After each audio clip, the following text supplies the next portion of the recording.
ਪ੍ਰਸ਼ਾਸਨ ਦੇ ਵਿੱਚ ਇੰਨੀਆਂ ਕੁ ਖਾਮੀਆਂ ਆ ਚੁੱਕੀਆਂ ਨੇ ਕਿ ਆਏ ਦਿਨ ਵੱਖ-ਵੱਖ ਵਰਗਾਂ ਵੱਲੋਂ ਇਸ ਖਾਮੀਆਂ ਦਾ ਮਨ ਮਰਜ਼ੀ ਦੇ ਨਾਲ ਇਸਤੇਮਾਲ ਕੀਤਾ ਜਾ ਰਿਹਾ, ਮਨ ਮਰਜ਼ੀ ਦੇ ਨਾਲ ਇਸ ਖਾਮੀਆਂ ਦਾ ਫਾਇਦਾ ਲੈਂਦੇ ਹੋਏ ਆਪਣੇ ਜਿਹੜੇ ਮਨੋਰਥਾਂ ਨੂੰ ਪੂਰਾ ਕੀਤਾ ਜਾ ਰਿਹਾ, ਫਿਰ ਚਾਹੇ ਉਹ ਕਿਸਾਨ ਵਰਗ ਹੋਵੇ, ਫਿਰ ਚਾਹੇ ਉਹ ਕਾਰੋਬਾਰ। ਨਮਸਕਾਰ ਔਰ ਸਤਿ ਸ਼੍ਰੀ ਅਕਾਲ ਦੋਸਤੋ।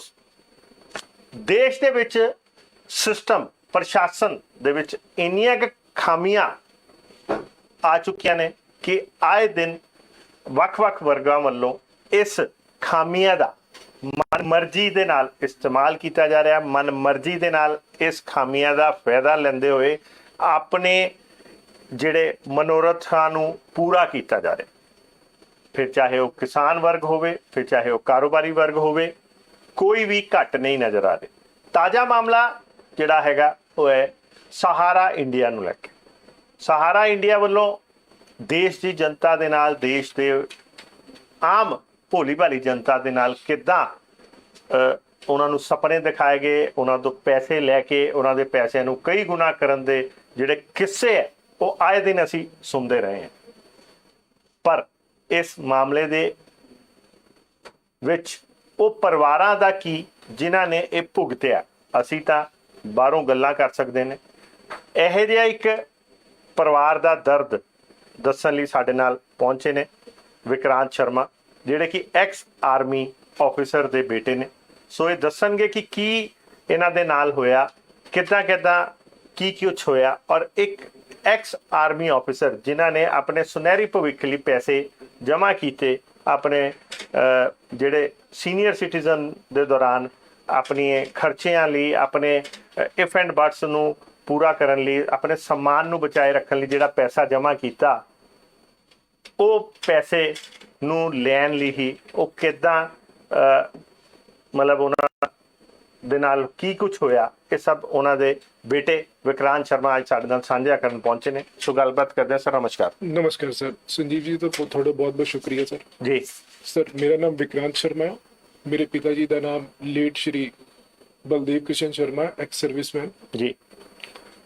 सर, ਜਿਹੜੀ ਸ਼ੁਰੂਆਤ ਹੋਈ ਸੀ ਮੇਰੇ ਪਿਤਾ ਜੀ ਦੀ ਇਸ ਕੰਪਨੀ ਦੇ ਨਾਲ 2002 ਦੇ ਵਿੱਚ ਇਹਨਾਂ ਦਾ ਇੱਕ ਟਾਊਨਸ਼ਿਪ ਪਲਾਨ ਆਇਆ ਸੀਗਾ, ਸਹਾਰਾ ਟਾਊਨਸ਼ਿਪ ਪਲਾਨ। ਉਹਦੇ ਵਿੱਚ ਇਹਨਾਂ ਨੇ ਲੋਕਾਂ ਨੂੰ ਘਰ ਪ੍ਰੋਵਾਈਡ ਕਰ ਰਹੇ ਸੀ, ਪਲੱਸ ਕਮਰਸ਼ੀਅਲ ਸ਼ਾਪਸ ਪ੍ਰੋਵਾਈਡ ਕਰ ਰਹੇ ਸੀ। ਤੇ ਪਿਤਾ ਜੀ ਨੂੰ ਲੱਗਿਆ ਇਨ ਫਿਊਚਰ ਕੱਲ ਅਸੀਂ ਇੱਥੋਂ ਵਿਕੇਟ ਕਰਦੇ ਹਾਂ ਜਾਂ ਕੋਈ ਸੇਲ ਕਰਦੇ ਹਾਂ, ਤੇ ਉਹਨਾਂ ਨੇ ਫਿਊਚਰ ਲਈ ਪਲਾਨ ਕੀਤਾ ਤੇ ਇਹਦੇ ਵਿੱਚ ਇੱਕ ਸ਼ਾਪ ਤੇ ਇੱਕ ਹਾਊਸ ਬੁੱਕ ਕਰਵਾਇਆ। ਉਦੋਂ ਇਹਨਾਂ ਦਾ ਸਰ ਆਫਿਸ ਸੀਗਾ Dashmesh Nagar, near about Preet palace, Ludhiana. ਉੱਥੇ ਪਿਤਾ ਜੀ ਨੇ 3 ਲੱਖ ਰੁਪਏ ਜਿਹੜਾ ਸੀ ਕੈਸ਼ ਜਮ੍ਹਾਂ ਕਰਵਾ ਕੇ ਉਹ ਚੀਜ਼ ਉਹਨਾਂ ਤੋਂ ਫਾਈਨਲ ਕਰਵਾਈ। ਇਹ ਕਹਿੰਦੇ ਸਰ 2009 ਦੇ ਵਿੱਚ ਤੁਹਾਨੂੰ ਇਸ ਜਗ੍ਹਾ ਦਾ ਪੋਜੀਸ਼ਨ ਮਿਲ ਜਾਏਗਾ। ਤੇ 2009 ਤੱਕ ਫਾਦਰ ਸਾਹਿਬ ਵੇਟ ਕਰਦੇ ਰਹੇ ਤੇ 2009 ਦੇ ਵਿੱਚ ਇਹਨਾਂ ਦਾ ਇੱਕ EMPLOYE ਲਲਿਤ ਕੁਮਾਰ ਝਾ ਪਿਤਾ ਜੀ ਨੂੰ ਮਿਲਦਾ ਘਰੇ ਆ ਕੇ ਤੇ ਕਹਿੰਦਾ ਅੰਕਲ ਮੈਂ ਸਹਾਰਾ ਇੰਡੀਆ ਤੋਂ ਆਇਆ। ਤੇ ਪਿਤਾ ਜੀ ਕਹਿੰਦੇ ਮੈਂ ਤੁਹਾਨੂੰ ਨਹੀਂ ਜਾਣਦਾ। ਤੇ ਉਹਨੇ ਆਪਣਾ ਵਿਜ਼ਿਟਿੰਗ ਕਾਰਡ ਦਿਖਾਇਆ ਤੇ ਪਿਤਾ ਜੀ ਨੂੰ ਕਹਿੰਦਾ ਜੀ ਮੈਂ ਤੁਹਾਡੇ 10 ਮਿੰਟ ਲੈਣੇ ਆ। ਤੇ ਉਹਨੇ ਦੱਸਿਆ ਕਿ ਸਰ ਸਾਡਾ ਜਿਹੜਾ ਟਾਊਨਸ਼ਿਪ ਪਲਾਨ ਸੀ ਸਹਾਰਾ, ਉਹ ਸਾਡਾ ਟਾਊਨਸ਼ਿਪ ਪਲਾਨ ਫੇਲ ਹੋ ਗਿਆ ਸਰ ਲੁਧਿਆਣੇ ਦੇ ਵਿੱਚ। ਸਾਨੂੰ ਉਨੀ ਨਾ ਲੈਂਡ ਨਹੀਂ ਮਿਲੀ, ਉਨੀ ਜਗ੍ਹਾ ਨਹੀਂ ਮਿਲੀ ਇਹ ਟਾਊਨਸ਼ਿਪ ਵਸਾਉਣ ਲਈ। ਤੇ ਪਿਤਾ ਜੀ ਨੇ ਕਿਹਾ ਕੋਈ ਗੱਲ ਨਹੀਂ, ਮੈਂ ਤੁਹਾਡੇ ਆਫਿਸ ਜਾ ਕੇ ਗੱਲ ਕਰ ਲੂੰਗਾ। ਤੇ ਪਿਤਾ ਜੀ ਸ਼ਾਇਦ ਉਹਨਾਂ ਦੇ ਆਫਿਸ ਵੀ ਗਏ ਸੀ, ਉਹਨਾਂ ਨੂੰ ਪਤਾ ਲੱਗਿਆ। ਤੇ ਉਸ ਤੋਂ ਬਾਅਦ ਉਹ ਲੜਕਾ ਫੇਰ ਦੁਬਾਰਾ ਘਰੇ ਆਇਆ ਪਿਤਾ ਜੀ ਕੋਲ, ਕਹਿੰਦਾ ਅੰਕਲ ਸਾਡੀ ਕੰਪਨੀ ਨੇ ਇੱਕ ਰੀਅਲ ਏਸਟੇਟ ਜਿਹੜੀ ਹੈ ਫਰਮ ਖੋਲੀ ਹੈ ਜੀ, ਜਿਹੜੀ ਇੰਡੀਆ ਦੇ ਲੈਂਡ ਦੇ ਵਿੱਚ ਸਟੇਟ ਉਹਦੇ ਵਿੱਚ ਲੈਣ ਦੇਣ ਦਾ ਕੰਮ ਕਰਦੀ ਹੈ, ਸੇਲ ਪਰਚੇਸ ਦਾ ਕੰਮ ਕਰਦੀ ਹੈ। ਤੇ ਤੁਸੀਂ ਇਹਦੇ ਵਿੱਚ ਇਨਵੈਸਟਮੈਂਟ ਕਰ ਲਓ, ਐਜ਼ ਅ ਸ਼ੇਅਰ ਹੋਲਡਰ ਬਣ ਜਾਓ। ਜਿਹੜਾ ਤੁਹਾਡਾ 2002 ਦਾ 3 ਲੱਖ ਹੈ, 2002 ਤੋਂ 3 ਦਾ ਜਿਹੜਾ ਤੁਸੀਂ ਜਮ੍ਹਾਂ ਕਰਵਾਇਆ 3 ਲੱਖ, ਤੇ ਅੱਜ 2009 ਤੱਕ ਦਾ ਜਿਹੜਾ ਤੁਹਾਡਾ ਰੇਟ ਆਫ ਇੰਟਰਸਟ ਬਣਦਾ, ਪਲੱਸ ਜੇ ਤੁਸੀਂ ਇਹਦੇ ਵਿੱਚ ਹੋਰ ਇਨਵੈਸਟਮੈਂਟ ਕਰਨਾ ਚਾਹੁੰਦੇ ਹੋ ਤੇ ਤੁਸੀਂ ਕਰ ਸਕਦੇ ਹੋ। ਤੁਹਾਨੂੰ 2019 ਚ ਲੰਮ ਸ਼ਮ ਜੋ ਵੀ ਹੈ ਇੰਨੀ ਅਮਾਊਂਟ ਮਿਲੇਗੀ। ਉਦੋਂ ਇਹਨਾਂ ਦੀ ਸਰ ਕੰਪਨੀ ਰਨਿੰਗ ਦੇ ਵਿੱਚ ਸੀਗੀ। ਉਦੋਂ ਇਹਨਾਂ ਦੇ ਸਹਾਰਾ ਇੱਕ 에ਅਰਪੋਰਟ ਸੀਗਾ, ਸਹਾਰਾ ਸ਼ਿਪਿੰਗ ਕਾਰਪੋਰੇਸ਼ਨ ਸੀਗੀ, ਇਹਨਾਂ ਦੇ ਕਈ ਚੈਨਲ ਸੀਗੇ। ਤੇ ਉਹਨੇ ਪਿਤਾ ਜੀ ਨੂੰ ਕੌਨਫੀਡੈਂਸ 'ਚ ਲੈ ਕੇ ਤੇ ਕੰਪਨੀ ਦੇ ਵਿੱਚ ਇਨਵੈਸਟਮੈਂਟ ਕਰਵਾਤੀ ਰੀਅਲ ਏਸਟੇਟ ਦੇ ਵਿੱਚ। ਤੇ ਪਿਤਾ ਜੀ ਨੇ 3 ਲੱਖ ਰੁਪਇਆ ਇਹਨੂੰ 3 ਤੋਂ 4 ਲੱਖ ਰੁਪਇਆ ਹੋਰ ਦਿੱਤਾ ਬਾਈ ਕੈਸ਼। ਇਹਨੇ ਪਿਤਾ ਜੀ ਨੂੰ ਸਰਟੀਫਿਕੇਟ ਬਣਾ ਕੇ ਦਿੱਤੇ ਤੇ 2019 ਚ ਕਹਿੰਦਾ ਅੰਕਲ ਇਹ ਤੁਹਾਡੇ ਜਿਹੜੇ FDRs ਹੈ ਪਲੱਸ ਸਰਟੀਫਿਕੇਟ ਹੈ ਮੈਚੁਰ ਹੋ ਜਾਣਗੇ, ਤੁਹਾਨੂੰ 19 ਤੋਂ 20 ਲੱਖ ਰੁਪਏ ਜਿਹੜੀ ਹੈ ਅਮਾਉਂਟ ਮਿਲੇਗੀ। ਪਹਿਲਾਂ ਸਰ 3 ਲੱਖ ਤੇ ਹੁਣ 4 ਲੱਖ ਤੇ ਪਲੱਸ 2002 ਤੋਂ 2009 ਦੀ ਜਿਹੜਾ ਇਹਨਾਂ ਦਾ ਸਰ ਇੰਟਰਸਟ ਰੇਟ ਤੇ 8-9 ਦੇ ਕਰੀਬ ਹੋ ਗਿਆ, 8 ਤੋਂ 9 ਲੱਖ ਦੇ ਕਰੀਬ, ਜਿਹੜਾ ਕਿ ਬਾਅਦ ਚ ਕਿਹਾ ਕਿ 19 ਲੱਖ ਮਿਲੇਗਾ। ਜੀ ਸਰ 19 ਤੋਂ 20 ਲੱਖ ਮਿਲੇ। 19 ਤੋਂ 20 ਲੱਖ, ਠੀਕ ਹੈ ਜੀ। ਸਰ 2012 ਦੇ ਵਿੱਚ ਸੁਬਰਤ ਰਾਏ ਜਿਹੜੇ ਸੀਗੇ ਇਸ ਕੰਪਨੀ ਦੇ ਓਨਰ ਜੀ, ਉਹਨਾਂ ਨੂੰ ਸਰ ਪੁਲਿਸ ਗ੍ਰਿਫਤਾਰ ਕਰ ਲੈਂਦੀ ਹੈ ਜੀ, ਤੇ ਇਸ ਕੰਪਨੀ ਤੇ ਐਮਬਾਰਗੋ ਲੱਗ ਜਾਂਦੀ ਹੈ। ਇਹਨਾਂ ਦਾ ਸੁਪਰੀਮ ਕੋਰਟ ਦੇ ਵਿੱਚ ਮੈਟਰ ਚਲੇ ਜਾਂਦਾ ਸਰ ਕੰਪਨੀ ਦਾ। ਸਰ ਇਹ ਸਾਨੂੰ ਨਹੀਂ ਪਤਾ। 2012 ਦੇ ਵਿੱਚ ਆ ਕੇ ਲਲਿਤ ਕੁਮਾਰ ਝਾ ਪਿਤਾ ਜੀ ਨੂੰ ਦੱਸਦਾ ਘਰੇ ਆ ਕੇ ਕਿ ਜੀ ਅੰਕਲ ਉਹ ਜਿਹੜੀ ਸਾਡੀ ਕੰਪਨੀ ਸੀਗੀ ਸਹਾਰਾ ਰੀਅਲ ਏਸਟੇਟ, ਉਹਦਾ ਜਿਹੜਾ ਮੈਟਰ ਹੈ ਉਹ ਸੁਪਰੀਮ ਕੋਰਟ 'ਚ ਪੈਂਡਿੰਗ ਹੈ ਤੇ ਉਹ ਸਾਡੀ ਕੰਪਨੀ ਜਿਹੜੀ ਹੈ ਡਿਫਾਲਟਰ ਹੋ ਗਈ ਹੈ। ਪਿਤਾ ਜੀ ਨੇ ਕਿਹਾ ਠੀਕ ਹੈ, ਤੇ ਕਹਿੰਦੇ ਮੇਰੇ ਪੈਸੇ ਵਾਪਸ ਕਰ ਦਿਓ ਜਿਹੜੇ ਮੇਰੇ ਤੁਹਾਨੂੰ ਮੈਂ ਇਨਵੈਸਟਮੈਂਟ ਕੀਤੇ ਆ। ਤੇ ਕਹਿੰਦਾ ਅੰਕਲ ਸਾਡਾ ਤਾਂ ਜਿਹੜਾ ਉਹ ਮੈਟਰ ਹੈ ਸੁਪਰੀਮ ਕੋਰਟ 'ਚ ਪੈਂਡਿੰਗ ਹੈ, ਜਦ ਤੱਕ ਸੁਪਰੀਮ ਕੋਰਟ 'ਚ ਕੇਸ ਚੱਲੇਗਾ ਤੇ ਤੁਹਾਨੂੰ ਉਹਦੇ ਪੈਸੇ ਮਿਲਣਗੇ ਜਦੋਂ ਖਤਮ ਹੋਏਗਾ। ਤੇ ਕਹਿੰਦਾ ਅੰਕਲ ਇੱਕ ਅਲਟਰਨੇਟ ਹੈ ਸਾਡੇ ਕੋਲ, ਸਾਡੀ ਇੱਕ ਨਵੀਂ ਕੰਪਨੀ ਹੈ ਸਹਾਰਾ ਕਿਊ ਸ਼ਾਪ, ਜੇ ਤੁਸੀਂ ਚਾਹੁੰਦੇ ਹੋ ਤੇ ਉਹਦੇ ਵਿੱਚ ਜਾ ਸਕਦੇ ਹੋ। ਅਦਰਵਾਈਜ਼ ਜਦ ਤੱਕ ਸੁਪਰੀਮ ਕੋਰਟ ਦਾ ਮੈਟਰ ਪੈਂਡਿੰਗ ਉਦੋਂ ਤੱਕ ਪਤਾ ਨਹੀਂ ਸਰ 10 ਸਾਲ ਲੱਗਣ 20 ਸਾਲ ਲੱਗਣ ਅੰਕਲ ਤੁਹਾਨੂੰ ਨਹੀਂ ਪੈਸੇ ਮਿਲਣਗੇ। ਪਿਤਾ ਜੀ ਨੇ ਕਿਹਾ ਠੀਕ ਹੈ। ਕਹਿੰਦਾ ਅੰਕਲ 2019 ਚ ਪਹਿਲਾਂ ਤੁਹਾਡੀ ਮੈਚੁਰਿਟੀ ਹੋਣੀ ਸੀ, ਇਹਦੇ ਵਿੱਚ ਤੁਹਾਡੀ 2018 ਚ ਮੈਚੁਰਿਟੀ ਹੋ ਜਾਏਗੀ। ਠੀਕ ਹੈ, 1 ਸਾਲ ਪਹਿਲਾਂ ਹੋ ਜਾਏਗੀ। ਪਿਤਾ ਜੀ ਨੇ ਠੀਕ ਹੈ ਚਲੋ ਮੈਂ ਇਹਦੇ ਵਿੱਚ ਚਲੇ ਜਾਂਦਾ, ਤੇ ਉਹਨਾਂ ਨੇ ਜਿਹੜੇ ਸ਼ੇਅਰ ਸੀਗੇ ਉਹ ਟ੍ਰਾਂਸਫਰ ਕਰਕੇ ਸਹਾਰਾ ਕਿਊ ਸ਼ਾਪ ਦੇ ਵਿੱਚ ਕਰਤੇ। ਉਸ ਚ ਕੋਈ ਲੈਣ ਦੇਣ ਉਸ ਟਾਈਮ ਤਾਂ ਨਹੀਂ ਹੈ? ਨਹੀਂ ਸਰ ਕੁਝ ਨਹੀਂ ਹੋਇਆ। ਉਹੀ ਉਹਨਾਂ ਨੇ ਸੇਮ ਸਰਟੀਫਿਕੇਟ ਟ੍ਰਾਂਸਫਰ ਕਰਕੇ ਕਿਊ ਸ਼ਾਪ 'ਚ ਕਰਤੇ। ਉਦੋਂ ਲਲਿਤ ਕੁਮਾਰ ਝਾ ਨਾਲ ਇੱਕ ਹੋਰ ਇਹਨਾਂ ਦਾ EMPLOYE ਆਇਆ ਸੀਗਾ ਅਰੁਣ ਕੁਮਾਰ ਸ਼੍ਰੀਵਾਸਤਵ ਜੀ, ਉਹ ਉਦੋਂ ਸਰ ਬ੍ਰਾਂਚ ਮੈਨੇਜਰ ਸੀਗਾ ਜੀ। ਤੇ ਉਹਨਾਂ ਨੇ ਪਿਤਾ ਜੀ ਨੂੰ ਕੌਨਫੀਡੈਂਸ 'ਚ ਲਿਆ ਤੇ ਕਹਿੰਦੇ ਅੰਕਲ ਅਸੀਂ ਬੈਠੇ ਹਾਂ 2018 'ਚ ਤੁਹਾਡੀ ਜਿਹੜੀ ਪੇਮੈਂਟ ਹੈ ਤੁਹਾਨੂੰ ਮਿਲ ਜਾਏਗੀ ਜੀ। ਸਰ ਉਹ ਸਾਨੂੰ ਜੋ ਸੀਗਾ ਸਰਟੀਫਿਕੇਟ ਵਗੈਰਾ ਦੇ ਗਏ ਤੇ ਉਸ ਦੌਰਾਨ ਮੇਰੇ ਪਿਤਾ ਜੀ ਔਰ ਮਾਤਾ ਜੀ ਕਾਫੀ ਬਿਮਾਰ ਸੀਗੇ। ਪਿਤਾ ਜੀ ਨੂੰ ਕੈਂਸਰ ਹੋ ਗਿਆ, ਮਦਰ ਦਾ 2015 ਦੇ ਵਿੱਚ ਸਟੰਟ ਪਿਆ CMC ਹਸਪੀਟਲ ਤੋਂ। ਇਹ ਸਰ 2000 ਜਦੋਂ 18 ਆਈ ਤੇ ਮੈਂ ਆਪਣੇ ਪਿਤਾ ਜੀ ਨਾਲ ਦੁਗਰੀ ਆਫਿਸ ਗਿਆ ਇਹਨਾਂ ਦੇ। ਜਦੋਂ ਸਾਡੇ ਸਰਟੀਫਿਕੇਟ ਮੈਚੁਰ ਹੋ ਗਏ ਸੀ ਤੇ ਉੱਥੇ ਸਾਡੀ ਮੁਲਾਕਾਤ ਵਿਜੇ ਚੰਦਰ ਝਾ ਨਾਲ ਹੋਈ, ਕਿਉਂਕਿ ਉਸ ਤੋਂ ਪਹਿਲਾਂ ਸਰ ਅਸੀਂ ਲਲਿਤ ਕੁਮਾਰ ਝਾ ਅਰੁਣ ਕੁਮਾਰ ਸ਼੍ਰੀਵਾਸਤਵ ਨੂੰ ਫੋਨ ਕਰਦੇ ਰਹੇ ਤੇ ਉਹ ਸਾਡਾ ਫੋਨ ਨਹੀਂ ਚੱਕ ਰਹੇ ਸੀ। ਉਹਨਾਂ ਨੇ ਸਾਡਾ ਫੋਨ ਜਿਹੜਾ ਉਹ ਬਲੌਕ ਲਿਸਟ ਕੀਤਾ ਹੋਇਆ ਸੀ। ਫਿਰ ਸਾਨੂੰ ਮਜਬੂਰਨ ਉਹਨਾਂ ਦੇ ਆਫਿਸ ਜਾਣਾ ਪਿਆ। ਪਿਤਾ ਜੀ ਨੇ ਦੱਸਿਆ ਉੱਥੇ ਇੱਕ ਵਿਜੇ ਚੰਦਰ ਝਾ ਜੀ ਸੀਗੇ ਉਹਨਾਂ ਦੇ ਆਫਿਸ 'ਚ, ਉਹਨਾਂ ਨਾਲ ਸਾਡੀ ਮੁਲਾਕਾਤ ਹੋਈ। ਉਹਨਾਂ ਨੇ ਦੱਸਿਆ ਕਿ ਪਿਤਾ ਜੀ ਨੇ ਦੱਸਿਆ ਕਿ ਸਾਡੀ ਇਹ ਸਰਟੀਫਿਕੇਟ ਮੈਚੁਰ ਹੋ ਗਿਆ, ਸਾਡੀ ਜਿਹੜੀ ਹੈ ਪੇਮੈਂਟ ਕੈਸ਼ ਕਰਵਾ ਦੇ। ਉਹ ਕਹਿੰਦੇ ਜੀ ਅੰਕਲ ਇਹ ਤਾਂ ਨਹੀਂ ਹੋ ਪਾਏਗੀ ਕਿਉਂਕਿ ਸਾਡੀ ਇਸ ਕੰਪਨੀ ਦਾ ਵੀ ਜਿਹੜਾ ਮੈਟਰ ਸੁਪਰੀਮ ਕੋਰਟ ਦੇ ਵਿੱਚ ਪੈਂਡਿੰਗ ਹੈ ਜੀ।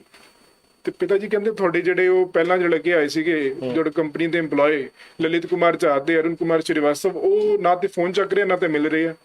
ਉਹ ਕਹਿੰਦੇ ਜੀ ਅੰਕਲ ਮੈਂ ਲਲਿਤ ਕੁਮਾਰ ਝਾ ਦਾ ਵੱਡਾ ਬ੍ਰਦਰ ਆ ਤੇ ਅਰੁਣ ਕੁਮਾਰ ਸ਼੍ਰੀਵਾਸਤਵ ਉਹਨਾਂ ਦੀ ਮੋਗੇ ਟ੍ਰਾਂਸਫਰ ਹੋ ਗਈ ਐਜ਼ ਅ ਮੈਨੇਜਰ।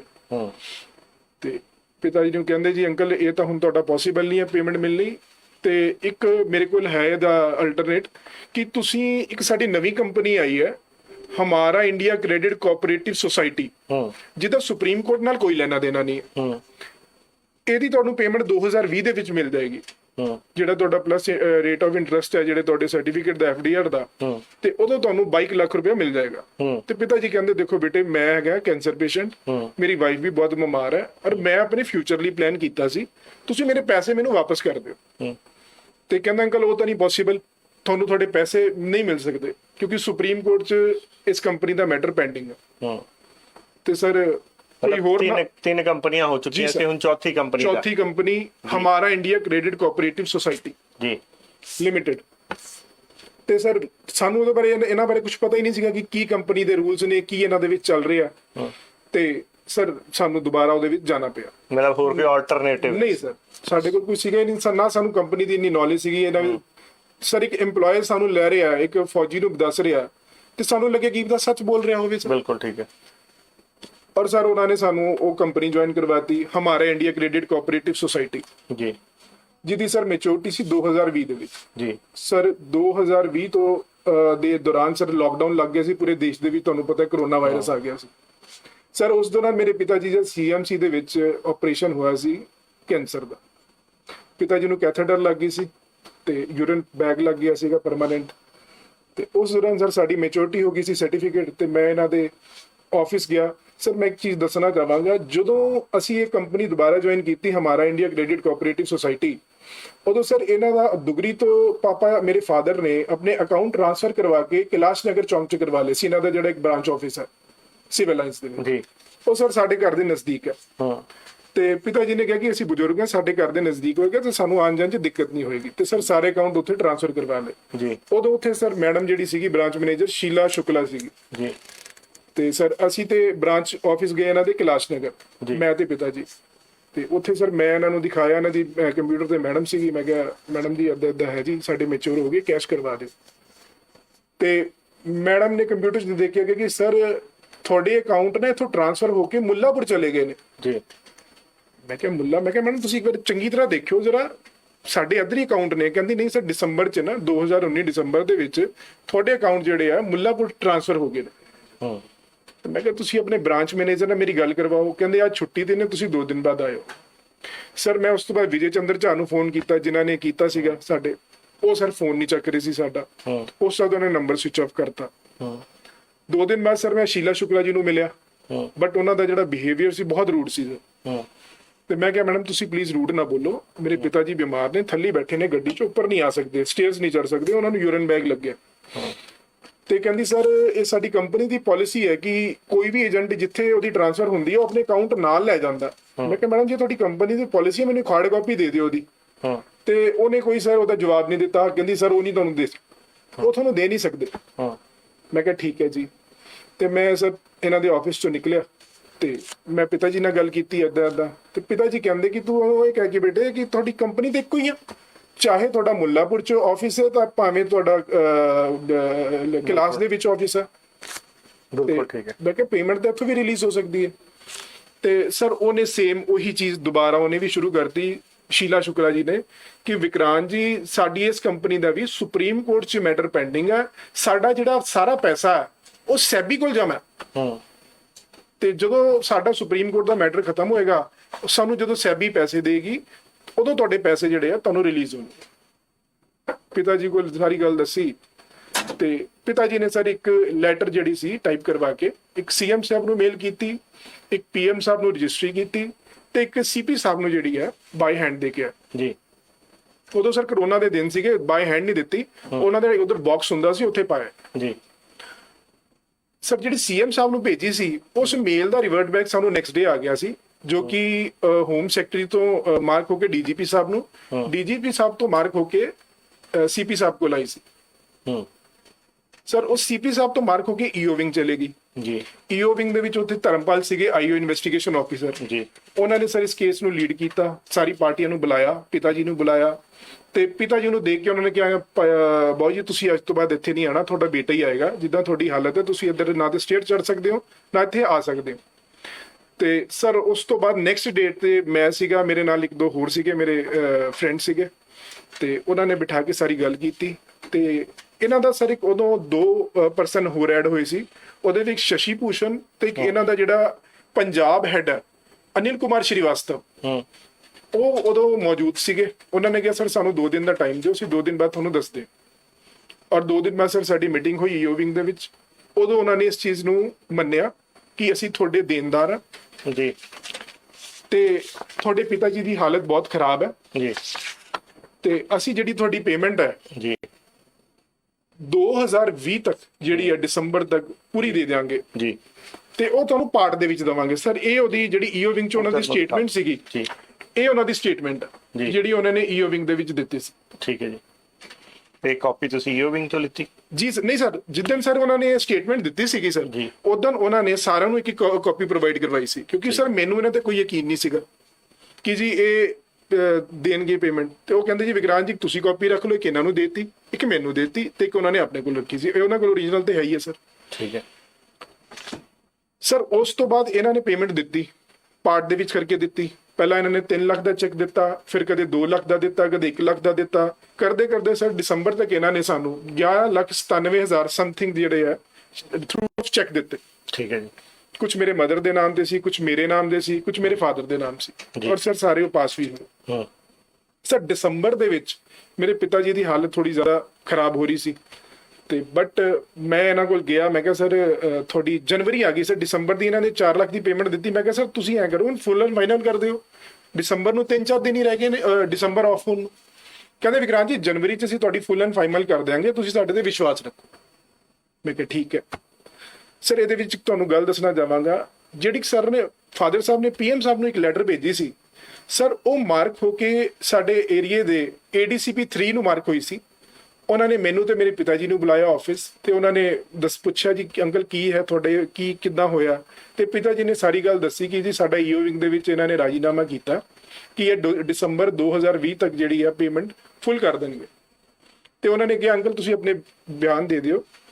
ਉਸ ਦੌਰਾਨ ਸਰ ਸਤੰਬਰ ਦੇ ਮਹੀਨੇ ਵਿੱਚ ਇਹਨਾਂ ਨੇ 6.5 ਤੋਂ 7 ਲੱਖ ਰੁਪਇਆ ਦਿੱਤਾ ਸੀਗਾ, ਤੇ ਉਹ ਸਾਡੇ ਬਿਆਨ ਹੋਏ, ਤੇ ADCP ਸਾਹਿਬ ਨੇ ਕਿਹਾ, ਉਦੋਂ ਸਮੀਰ ਵਰਮਾ ਜੀ ਸੀ ਉੱਥੇ ADCP 3, ਤੇ ਉਹਨਾਂ ਨੇ ਕਿਹਾ ਜੀ ਅੰਕਲ ਤੁਹਾਡੀ ਇਹ ਪੇਮੈਂਟ ਪੂਰੀ ਨਹੀਂ ਦੇਣਗੇ ਦਸੰਬਰ ਤੱਕ, ਤਾਂ ਅਸੀਂ ਇਹਨਾਂ ਤੇ ਜਿਹੜੀ ਹੈ FIR ਕਰਾਂਗੇ, ਤੁਸੀਂ ਸਾਨੂੰ ਦੱਸਿਓ ਇਹਦਾ। ਕਹਿੰਦੇ ਪਿਤਾ ਜੀ ਨੇ ਕਿਹਾ ਠੀਕ ਹੈ ਜੀ। ਸਰ ਜਨਵਰੀ ਆ ਗਈ, ਜਨਵਰੀ ਦੇ ਮਿਡ ਦੇ ਵਿੱਚ ਗਿਆ, ਉਹ ਕਹਿੰਦੇ ਸਰ ਤੁਸੀਂ ਲਾਸਟ ਦੇ ਵਿੱਚ ਆਇਓ ਜਨਵਰੀ ਦੇ। ਫਿਰ ਲਾਸਟ 'ਚ ਗਿਆ, ਉਹ ਕਹਿੰਦੇ ਜੀ ਸਰ ਫਰਵਰੀ ਦੇ ਵਿੱਚ ਆਇਓ। ਫਰਵਰੀ ਦੇ ਵਿੱਚ ਗਿਆ ਸਰ, ਉਹ ਕਹਿੰਦੇ ਮਿਡ 'ਚ ਕਦੇ ਕਲੋਜ਼ਿੰਗ ਹੈ ਕਦੇ ਕੁਛ ਹੈ। ਇਹਨਾਂ ਦਾ ਸਰ ਮੇਨ ਜਿਹੜਾ ਸੀਗਾ ਐਕਸਕਿਊਜ਼ ਇਹ ਸੀਗਾ ਕਿ ਸਾਨੂੰ ਕੰਪਨੀ ਪਿੱਛੋਂ ਪੈਸੇ ਨਹੀਂ ਦੇ ਰਹੀ, ਕਿ ਸਰ ਵਿਕਰਾਂਤ ਜੀ ਸਾਨੂੰ ਪਿੱਛੋਂ ਜਿਹੜੇ ਹੈ ਕੰਪਨੀ ਤੋਂ ਪੈਸੇ ਨਹੀਂ ਆ ਰਹੇ, ਸਾਡੇ ਅਕਾਊਂਟਾਂ 'ਚ ਪੈਸੇ ਨਹੀਂ ਹੈ। ਠੀਕ ਹੈ ਮੈਡਮ। ਸਰ ਮਾਰਚ ਆ ਗਈ, ਮਾਰਚ ਦੇ ਵਿੱਚ ਕਹਿੰਦੇ ਸਰ ਕਲੋਜ਼ਿੰਗ ਹੈ, ਬਟ ਸਰ ਮੇਰੇ ਫਾਦਰ ਦੀ ਦਿਨੋਂ ਦਿਨ ਹਾਲਤ ਖਰਾਬ ਹੋ ਰਹੀ ਸੀ, ਮੈਂ ਚਾਹੁੰਦਾ ਸੀ ਮੈਂ ਉਹਨਾਂ ਨੂੰ ਦਿੱਲੀ ਲੈ ਕੇ ਜਾਵਾਂ। ਸਰ 28 ਮਾਰਚ ਨੂੰ ਮੈਂ ਆਪਣੇ ਫਰੈਂਡ ਨਾਲ ਇਹਨਾਂ ਦੇ ਦੁਗਰੀ ਆਫਿਸ ਗਿਆ, ਅਨਿਲ ਕੁਮਾਰ ਸ਼੍ਰੀਵਾਸਤਵ ਨੂੰ ਮਿਲਿਆ। ਉੱਥੇ ਉਹਨਾਂ ਦੇ ਨਾਲ ਸ਼ਸ਼ੀ ਭੂਸ਼ਣ ਜੀ ਬੈਠੇ ਸੀ, ਤੇ ਮੈਂ ਉਹਨਾਂ ਨੂੰ ਵੀਡੀਓ ਕਾਲ ਦਿਖਾਈ। ਮੈਂ ਕਿਹਾ ਦੇਖੋ ਮੇਰੇ ਫਾਦਰ ਕਾਫੀ ਬਿਮਾਰ ਨੇ ਸਰ, ਤੁਸੀਂ ਜਿਹੜੀ ਪੇਮੈਂਟ ਹੈ ਮੈਨੂੰ ਰਿਲੀਜ਼ ਕਰ ਦਿਓ, ਮੈਨੂੰ ਪੈਸਿਆਂ ਦੀ ਲੋੜ ਹੈ। ਤੇ ਸਰ ਬੜੀ ਚਿੰਤਾਜਨਕ, ਬੜੀ ਅਫਸੋਸ ਵਾਲੀ ਗੱਲ ਹੈ ਕਿ ਉਹ ਜਦੋਂ ਵੀਡੀਓ ਦੇਖ ਰਹੇ ਸੀ ਉਹ ਮੇਰੇ ਪਿਤਾ ਜੀ ਦੀ, ਔਰ ਉਹ ਦੋਨੋਂ ਦੇਖ ਕੇ ਹੱਸ ਰਹੇ ਸੀ।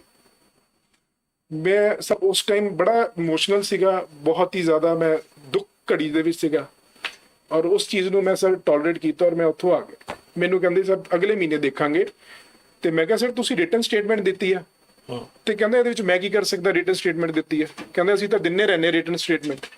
ਕਹਿੰਦਾ ਪੈਸੇ ਤਾਂ ਕੰਪਨੀ ਨੇ ਪਿੱਛੋਂ ਦੇਣੇ ਆ, ਸਾਡੇ ਅਕਾਊਂਟ 'ਚ ਪੈਸੇ ਨਹੀਂ।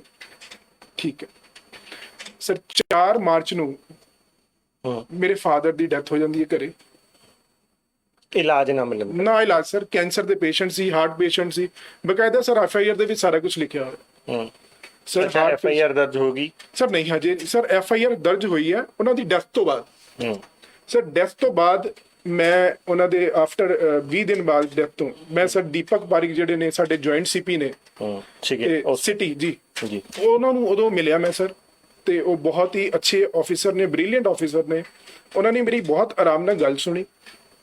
ਉਹ ਕਹਿੰਦੇ ਵਿਕਰਾਂਤ ਪਹਿਲਾਂ ਮੈਂ ADCP 3 ਨਾਲ ਸਾਰੇ ਕੰਸਰਨ ਕਰਨਾ, ਤੇਰਾ ਕੇਸ ਡਿਸਕਸ ਕਰਕੇ ਫਿਰ ਤੈਨੂੰ ਦੱਸੂਗਾ। ਸਰ ਉਹਨੇ ਫਿਰ ਕੇਸ ਡਿਸਕਸ ਕੀਤਾ, ਮੈਨੂੰ ਬੁਲਾਇਆ, ਕਹਿੰਦੇ ਅਸੀਂ ਇਹਦੇ ਤੇ FIR ਕਰ ਰਹੇ। ਮੈਂ ਕਿਹਾ ਠੀਕ ਹੈ ਸਰ। ਉਹਨਾਂ ਨੇ ਸਰ DA ਲੀਗਲ ਦਾ ਓਪੀਨੀਅਨ ਲਿਆ, ADCP 3 the consent and joint CP the consent ਨਾਲ ਇਹ ਸਰ ਜਿਹੜੀ ਹੈ FIR ਹੋਈ ਹੈ 168/21 ਡਿਵੀਜ਼ਨ ਨੰਬਰ 8 ਜੀ। ਸਰ ਇਹ FIR ਜਦੋਂ ਹੋਈ ਹੈ, ਤੇ ਮੈਂ ਉਸ ਤੋਂ ਬਾਅਦ ਵੀ ਕਾਫੀ ਦਿਨਾਂ ਬਾਅਦ ਮਿਲਿਆ ਸਰ ਨੂੰ, ਤੇ ਮੈਂ ਕਿਹਾ ਸਰ ਇਹ ਜਿਹੜੀ ਹੈ FIR ਦੀ ਮੈਨੂੰ ਕਾਪੀ ਚਾਹੀਦੀ ਹੈ। ਮੈਨੂੰ ਫਿਰ ਡਿਵੀਜ਼ਨ ਨੰਬਰ 8 ਤੋਂ ਦਵਾਈ ਗਈ, ਔਰ ਸਰ ਜਦੋਂ ਮੈਂ FIR ਦੇਖਦਾ ਤੇ ਉਹਦੇ ਵਿੱਚ ਇਨਵੈਸਟੀਗੇਸ਼ਨ ਆਫੀਸਰ ਜਿਹੜੇ ਸੀਗੇ, first investigation officer ASI Krishan Lal, ਚੌਂਕੀ ਇੰਚਾਰਜ ਕੈਲਾਸ਼ ਨਗਰ। ਸਰ ਉਹਦੇ ਵਿੱਚ ਕਿਸੇ ਵੀ ਪਰਸਨ ਦਾ ਕੋਈ ਨਾਮ ਨਹੀਂ ਪਾਇਆ ਹੋਇਆ, ਸਿਰਫ ਇੱਕ ਮਾਲਕ ਲਿਖ ਕੇ ਉਹਨਾਂ ਨੇ ਜਿਹੜੀ FIR ਕੀਤੀ ਹੈ, ਔਰ ਜਿਹੜੀ FIR ਦੇ ਵਿੱਚ ਸਾਰਿਆਂ ਨੇ ਅਕਿਊਜ਼ਡ ਬਣਾਇਆ ਉਹਨਾਂ ਨੇ, ਬਟ ਲਾਸਟ ਦੇ ਵਿੱਚ ਕਿਸੇ ਦਾ ਨਾਮ ਨਹੀਂ ਪਾਇਆ। ਤੇ ਮੈਂ ਉਹਨਾਂ ਨੂੰ ਮਿਲਿਆ ਕ੍ਰਿਸ਼ਨ ਲਾਲ ਜੀ, ਮੈਂ ਕਿਹਾ ਸਰ ਇਹ ਕਿੱਦਾਂ ਤੁਸੀਂ ਕੀਤੀ FIR, ਮੈਨੂੰ ਕੁਝ ਸਮਝ ਨਹੀਂ ਆ ਰਹੀ। ਤੇ ਕਹਿੰਦੇ ਵਿਕਰਾਂਤ ਜੀ ਤੁਸੀਂ ਟੈਨਸ਼ਨ ਨਾ ਲਓ, ਕੰਪਨੀ ਦਾ EMPLOYE ਸ਼ਸ਼ੀ ਭੂਸ਼ਣ ਮੇਰੇ ਕੋਲ ਆਇਆ ਸੀਗਾ, ਉਹ ਕਹਿੰਦਾ ਜੀ ਅਸੀਂ ਤੁਹਾਡੇ ਪੈਸੇ ਵਾਪਸ ਕਰਨੇ ਆ। ਤੇ ਮੈਂ ਕਿਹਾ ਮੈਨੂੰ 1 ਮਿੰਟ ਥੋੜਾ ਤੁਸੀਂ ਟਾਈਮ ਦਿਓ, ਮੈਂ ਪਹਿਲਾਂ ਆਪਣੇ ਪਰਿਵਾਰ ਨਾਲ ਪੁੱਛਾਂ। ਤੇ ਮੈਂ ਮਦਰ ਨਾਲ ਨਹੀਂ ਗੱਲ ਕੀਤੀ, ਉਹ ਤੇ ਮੇਰੇ ਮਦਰ ਕਾਫੀ ਟੈਨਸ਼ਨ 'ਚ ਸੀ, ਡਿਪਰੈਸ਼ਨ 'ਚ ਫਾਦਰ ਦੇ ਜਾਣ ਦੇ। ਤੇ ਮੈਂ ਆਪਣੀ ਵਾਈਫ ਨਾਲ, ਸਿਸਟਰ ਨਾਲ ਗੱਲ ਕੀਤੀ, ਉਹ ਕਹਿੰਦੇ ਜੀ ਜੋ ਹੋ ਗਿਆ ਸੀ ਉਹ ਹੋ ਗਿਆ, ਜੋ ਹੁਣ ਤੂੰ ਕਿੱਥੇ ਧੱਕੇ ਖਾਏਂਗਾ, FIR ਹੋ ਗਈ ਹੈ, ਕਿੱਥੇ ਕਚਹਿਰੀਆਂ 'ਚ ਜਾਏਂਗਾ, ਪੁਲਿਸ ਥਾਣਿਆਂ 'ਚ ਜਾਏਂਗਾ, ਇਹਨੂੰ ਤੂੰ ਜੋ ਵੀ ਹੈ ਬੈਠ ਕੇ ਸੋਲਡ ਆਊਟ ਕਰਕੇ ਖਤਮ ਕਰ। ਮੈਂ ਉਹਨਾਂ ਨੂੰ ਕਿਹਾ ਕ੍ਰਿਸ਼ਨ ਲਾਲ ਜੀ ਤੁਸੀਂ ਬੁਲਾ ਲਓ, ਅਸੀਂ ਇਹਦੇ ਲਈ ਤਿਆਰ ਆ। ਸਰ ਮੈਨੂੰ ਆਫਟਰ 2 ਡੇਜ਼ ਉਹਨਾਂ ਦਾ ਕਾਲ ਆਇਆ, ਕ੍ਰਿਸ਼ਨ ਲਾਲ ਜੀ ਦਾ ਡਿਵੀਜ਼ਨ ਨੰਬਰ 8 ਆ ਜੋ ਉਹਨਾਂ ਦਾ EMPLOYE ਬੈਠਾ। ਉਦੋਂ sir division number 8 under construction ਚੱਲ ਰਹੀ ਸੀ। ਉੱਥੇ ਬਕਾਇਦਾ ਮੈਂ ਗਿਆ SHO ਦੇ ਆਫਿਸ 'ਚ, ਉੱਥੇ ਰਜਿੰਦਰਪਾਲ ਜੀ ਸੀਗੇ ਉਦੋਂ SHO, ਰਜਿੰਦਰਪਾਲ ਜੀ ਸੀਗੇ, ASA ਕ੍ਰਿਸ਼ਨ ਲਾਲ ਜੋ ਇਸ ਕੇਸ ਦਾ ਇਨਵੈਸਟੀਗੇਸ਼ਨ ਆਫਿਸਰ ਸੀ। ਉਦੋਂ ਇੱਕ ਉਹਨਾਂ ਦਾ EMPLOYE ਜਿਹੜਾ ਪਹਿਲਾਂ ਵੀ ਮੀਟਿੰਗਸ 'ਚ ਆ ਰਿਹਾ ਸੀਗਾ, ਸ਼ਸ਼ੀ ਭੂਸ਼ਣ ਸ਼ਰਮਾ, ਤੇ ਸਰ ਉਹ ਵੀ ਬੈਠਾ ਸੀ। ਤੇ ਮੈਂ ਜਦੋਂ ਉੱਥੇ ਗਿਆ ਉਹ ਕਹਿੰਦੇ ਜੀ ਵਿਕਰਾਂਤ ਜੀ ਆ ਬੈਠੇ ਨੇ ਸ਼ਸ਼ੀ ਭੂਸ਼ਣ, ਇਹਨਾਂ ਨਾਲ ਗੱਲ ਕਰੋ। ਉਹ ਕਹਿੰਦੇ ਜੀ ਸਾਡੇ ਮਾਲਿਕ ਨੂੰ ਪਤਾ ਲੱਗ ਗਿਆ ਜਿਹੜਾ ਸੁਬਰੋਧ ਰਾਏ ਆ ਕਿ ਉਹਨਾਂ ਦੇ ਖਿਲਾਫ FIR ਹੋਈ ਆ ਤੇ ਉਹ ਤੁਹਾਡੀ ਬਾਕੀ ਦੀ ਪੇਮੈਂਟ ਦੇਣ ਨੂੰ ਤਿਆਰ ਹੈ। ਤੁਸੀਂ ਆਪਣੇ ਜਿਹੜੇ ਓਰੀਜਨਲ ਡਾਕੂਮੈਂਟ ਕੰਪਨੀ ਜਿਹੜੀ ਹੈ ਸਾਡੀ ਕੈਲਾਸ਼ ਨਗਰ 'ਚ ਸਬਮਿਟ ਕਰਾ ਦਿਓ। ਜਿਹੜੇ ਤੁਹਾਡੇ ਮੁੱਲਾਪੁਰ ਅਸੀਂ ਭੇਜੇ ਸੀ ਅਕਾਊਂਟ, ਉਹ ਕੈਲਾਸ਼ ਨਗਰ ਦੇ ਵਿੱਚ ਅਸੀਂ ਟ੍ਰਾਂਸਫਰ ਕਰਤੇ। ਤੇ ਮੈਂ ਉਹਦੇ ਸਾਹਮਣੇ ਗਿਆ, ਮੈਂ ਕਿਹਾ ਮੈਨੂੰ ਇਸ ਬੰਦੇ ਦੀ ਸਰ ਕਿਸੇ ਗੱਲ ਤੇ ਯਕੀਨ ਨਹੀਂ ਹੈ। ਇਹ ਪਹਿਲਾਂ ਰਿਟਰਨ ਦੇ ਵਿੱਚ ਦੇ ਕੇ ਮੁਕਰ ਗਏ ਤੇ ਹੁਣ ਵੀ ਸਰ ਕਦੇ ਵੀ ਮੁਕਰ ਸਕਦਾ। ਇਹਨਾਂ ਨੇ ਉਸ ਮੁੰਡੇ ਨੂੰ ਬਾਹਰ ਭੇਜਿਆ। SHO ਤੇ IO ਨੇ ਮੈਨੂੰ ਕਿਹਾ ਵਿਕਰਾਂਤ ਜੀ ਜੇ ਤੁਹਾਡੀ ਪੇਮੈਂਟ ਮਿਲ ਰਹੀ ਹੈ ਤੁਸੀਂ ਲੈ ਲਓ, ਜੇ ਕਿਸੇ ਵੀ ਤਰੀਕੇ ਨਾਲ ਕੁਝ ਵੀ ਗਲਤ ਕਰਦਾ, ਜੇ ਮੁਕਰਦਾ ਆਪਣੀ ਜ਼ੁਬਾਨ ਤੋਂ, ਅਸੀਂ ਇਹਦੇ ਤੇ FIR ਕਰਾਂਗੇ, ਇਹਦਾ ਵੀ FIR 'ਚ ਨਾਮ ਪਾਓ ਜੀ। ਮੈਂ ਕਿਹਾ ਸਰ ਕੋਈ ਗੱਲ ਨਹੀਂ, ਮੈਨੂੰ ਇੱਕ ਰਿਟਰਨ ਦਵਾ ਦਿਓ ਉਸ ਕੰਪਨੀ ਤੋਂ ਕਿ ਇਹ 1 ਮੰਥ ਦੇ ਅੰਦਰ ਅੰਦਰ ਮੇਰੀ ਪੇਮੈਂਟ ਜਿਹੜੀ ਰਿਲੀਜ਼ ਕਰ ਦੇਣ ਜੀ। ਕਹਿੰਦੇ ਠੀਕ ਹੈ ਜੀ। ਉਹਨੇ ਬੁਲਾਇਆ ਅੰਦਰ ਜੀ ਸ਼ਸ਼ੀ ਭੂਸ਼ਣ ਨੂੰ, ਕਹਿੰਦੇ ਜੀ ਤੁਸੀਂ ਇਹ ਰਿਟਰਨ 'ਚ ਦੇਣਾ ਜਦੋਂ ਤੁਹਾਨੂੰ ਡਾਕੂਮੈਂਟ ਦੇ ਦੇਣਗੇ। ਮੈਂ ਸਰ ਇਹਨਾਂ ਦੇ ਆਫਿਸ ਚਲਾ ਗਿਆ ਕੈਲਾਸ਼ ਨਗਰ, ਉੱਥੇ ਸ਼ੀਲਾ ਸ਼ੁਕਲਾ ਸੀਗੀ, ਇਹਨਾਂ ਦੀ ਆਲਰੇਡੀ ਪਹਿਲਾਂ ਗੱਲ ਹੋ ਚੁੱਕੀ ਸੀ। ਮੈਂ ਕਿਹਾ ਮੈਡਮ ਤੁਹਾਡੀ ਗੱਲ ਹੋ ਗਈ? ਕਹਿੰਦੇ ਹਾਂਜੀ। ਮੈਨੂੰ ਸ਼ਸ਼ੀ ਭੂਸ਼ਣ ਜੀ ਨੇ ਕਿਹਾ ਉਹਨਾਂ ਤੋਂ ਸਾਰੇ ਡਾਕੂਮੈਂਟ ਲੈ ਲਓ ਤੇ ਉਹਨਾਂ ਦੀ 1 ਮੰਥ ਤੱਕ ਜਿਹੜੀ ਹੈ ਪੇਮੈਂਟ ਦੇਣੀ ਜੀ। ਠੀਕ ਹੈ ਜੀ ਸਰ, ਮੈਂ ਦਿੱਤੇ ਸਾਰੇ ਡਾਕੂਮੈਂਟ ਦੇਤੇ। ਉਹਦੇ ਵਿੱਚ ਮੇਰੇ ਫਾਦਰ ਦੀ ਡੈਥ ਤੋਂ ਬਾਅਦ ਉਹਨਾਂ ਦੀ FDR 'ਚ ਮੇਰੀ ਸਿਸਟਰਸ ਵੀ ਨੋਮੀਨੀ ਸੀਗੀਆਂ ਕਈ FDR 'ਚ, ਤੇ ਉਹਨਾਂ ਦੇ ਸਾਈਨ ਵੀ ਲੈਣੇ ਸੀ। ਇਹਨਾਂ ਨੇ ਮੈਨੂੰ ਫਾਰਮ ਵਗੈਰਾ ਦਿੱਤਾ ਜਿਹੜੇ ਕੰਪਨੀ ਦੇ ਹੁੰਦੇ ਆ ਫਾਰਮੈਲਿਟੀਜ਼, ਉਹ ਮੈਂ ਇੱਕ ਆਪਣੀ ਲੋਕਲ ਸਿਸਟਰ ਸੀ ਜੋਤੀ ਸ਼ਰਮਾ, ਉਹਨਾਂ ਤੋਂ ਸਾਈਨ ਕਰਵਾਏ। ਇੱਕ ਮੇਰੀ ਬੰਬੇ ਸਿਸਟਰ ਰਹਿੰਦੀ ਤੇ ਮੈਂ ਉਹਨਾਂ ਨੂੰ ਬਾਈ ਕੋਰੀਅਰ ਭੇਜਿਆ ਤੇ ਉਹਨਾਂ ਤੋਂ ਸਾਈਨ ਕਰਵਾ ਕੇ ਜਿਹੜੇ ਆ ਇਹਨਾਂ ਨੂੰ ਸਾਰੇ ਸਬਮਿਟ ਕਰਵਾ ਦਿੱਤੇ। ਸਰ ਉਸ ਦੀ ਰਸੀਦ ਮੈਂ ਤੁਹਾਨੂੰ ਦਿਖਾ ਦਿਆਂ ਜਿਹੜੇ ਮੈਂ ਸਬਮਿਟ ਕਰਵਾਏ।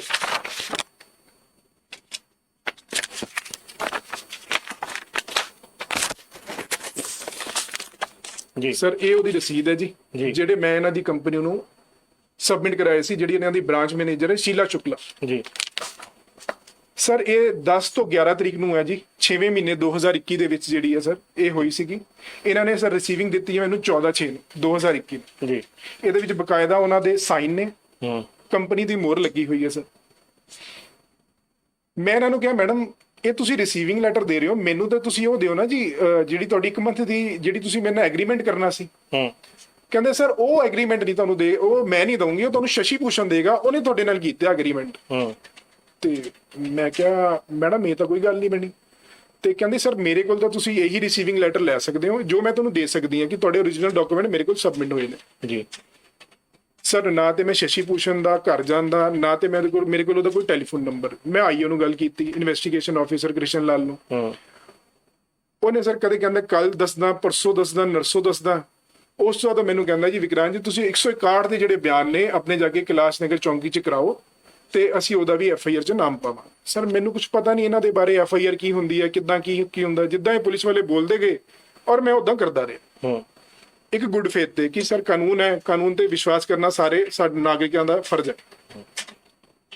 ਸਰ ਉਸ ਦੌਰਾਨ ਮੈਂ ਕੈਲਾਸ਼ ਨਗਰ ਚੌਂਕ ਇਹਨਾਂ ਦੀ ਚੌਂਕੀ 'ਚ ਜਾ ਕੇ ਜਿਹੜੇ ਵੀ ਬਿਆਨ ਕਰਵਾ ਰਹੇ ਆ, ਡੇਲੀ ਕ੍ਰਿਸ਼ਨ ਲਾਲ ਜੀ ਨਾਲ ਮੇਰੀ ਗੱਲ ਹੋ ਰਹੀ ਹੈ।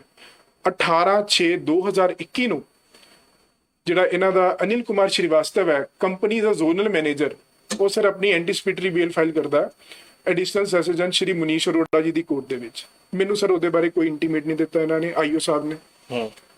24-25 ਤਰੀਕ ਨੂੰ ਸਰ ਮੇਰੀ ਜਿਹੜੀ ਸੀਗੀ 161 ਦੇ ਬਿਆਨ ਕੰਪਲੀਟ ਹੋਏ, ਮੈਂ ਉਹਨਾਂ ਤੋਂ ਕਾਪੀ ਲਈ ਤੇ 25/6/2021 ਨੂੰ ਇਹ ਉੱਥੇ ਆਪਣੇ ਬਿਆਨ ਦੇ ਕੇ ਉਹਦੀ ਜਿਹੜੀ ਹੈ ਬੇਲ ਕਰਾਉਣ ਦੀ ਪੂਰੀ ਕੋਸ਼ਿਸ਼ ਕੀਤੀ ਇਹਨਾਂ ਨੇ। ਉਹਦੇ ਵਿੱਚ ਇਹਨਾਂ ਨੇ ਸਟੇਟਮੈਂਟ ਦਿੱਤੀ ਹੈ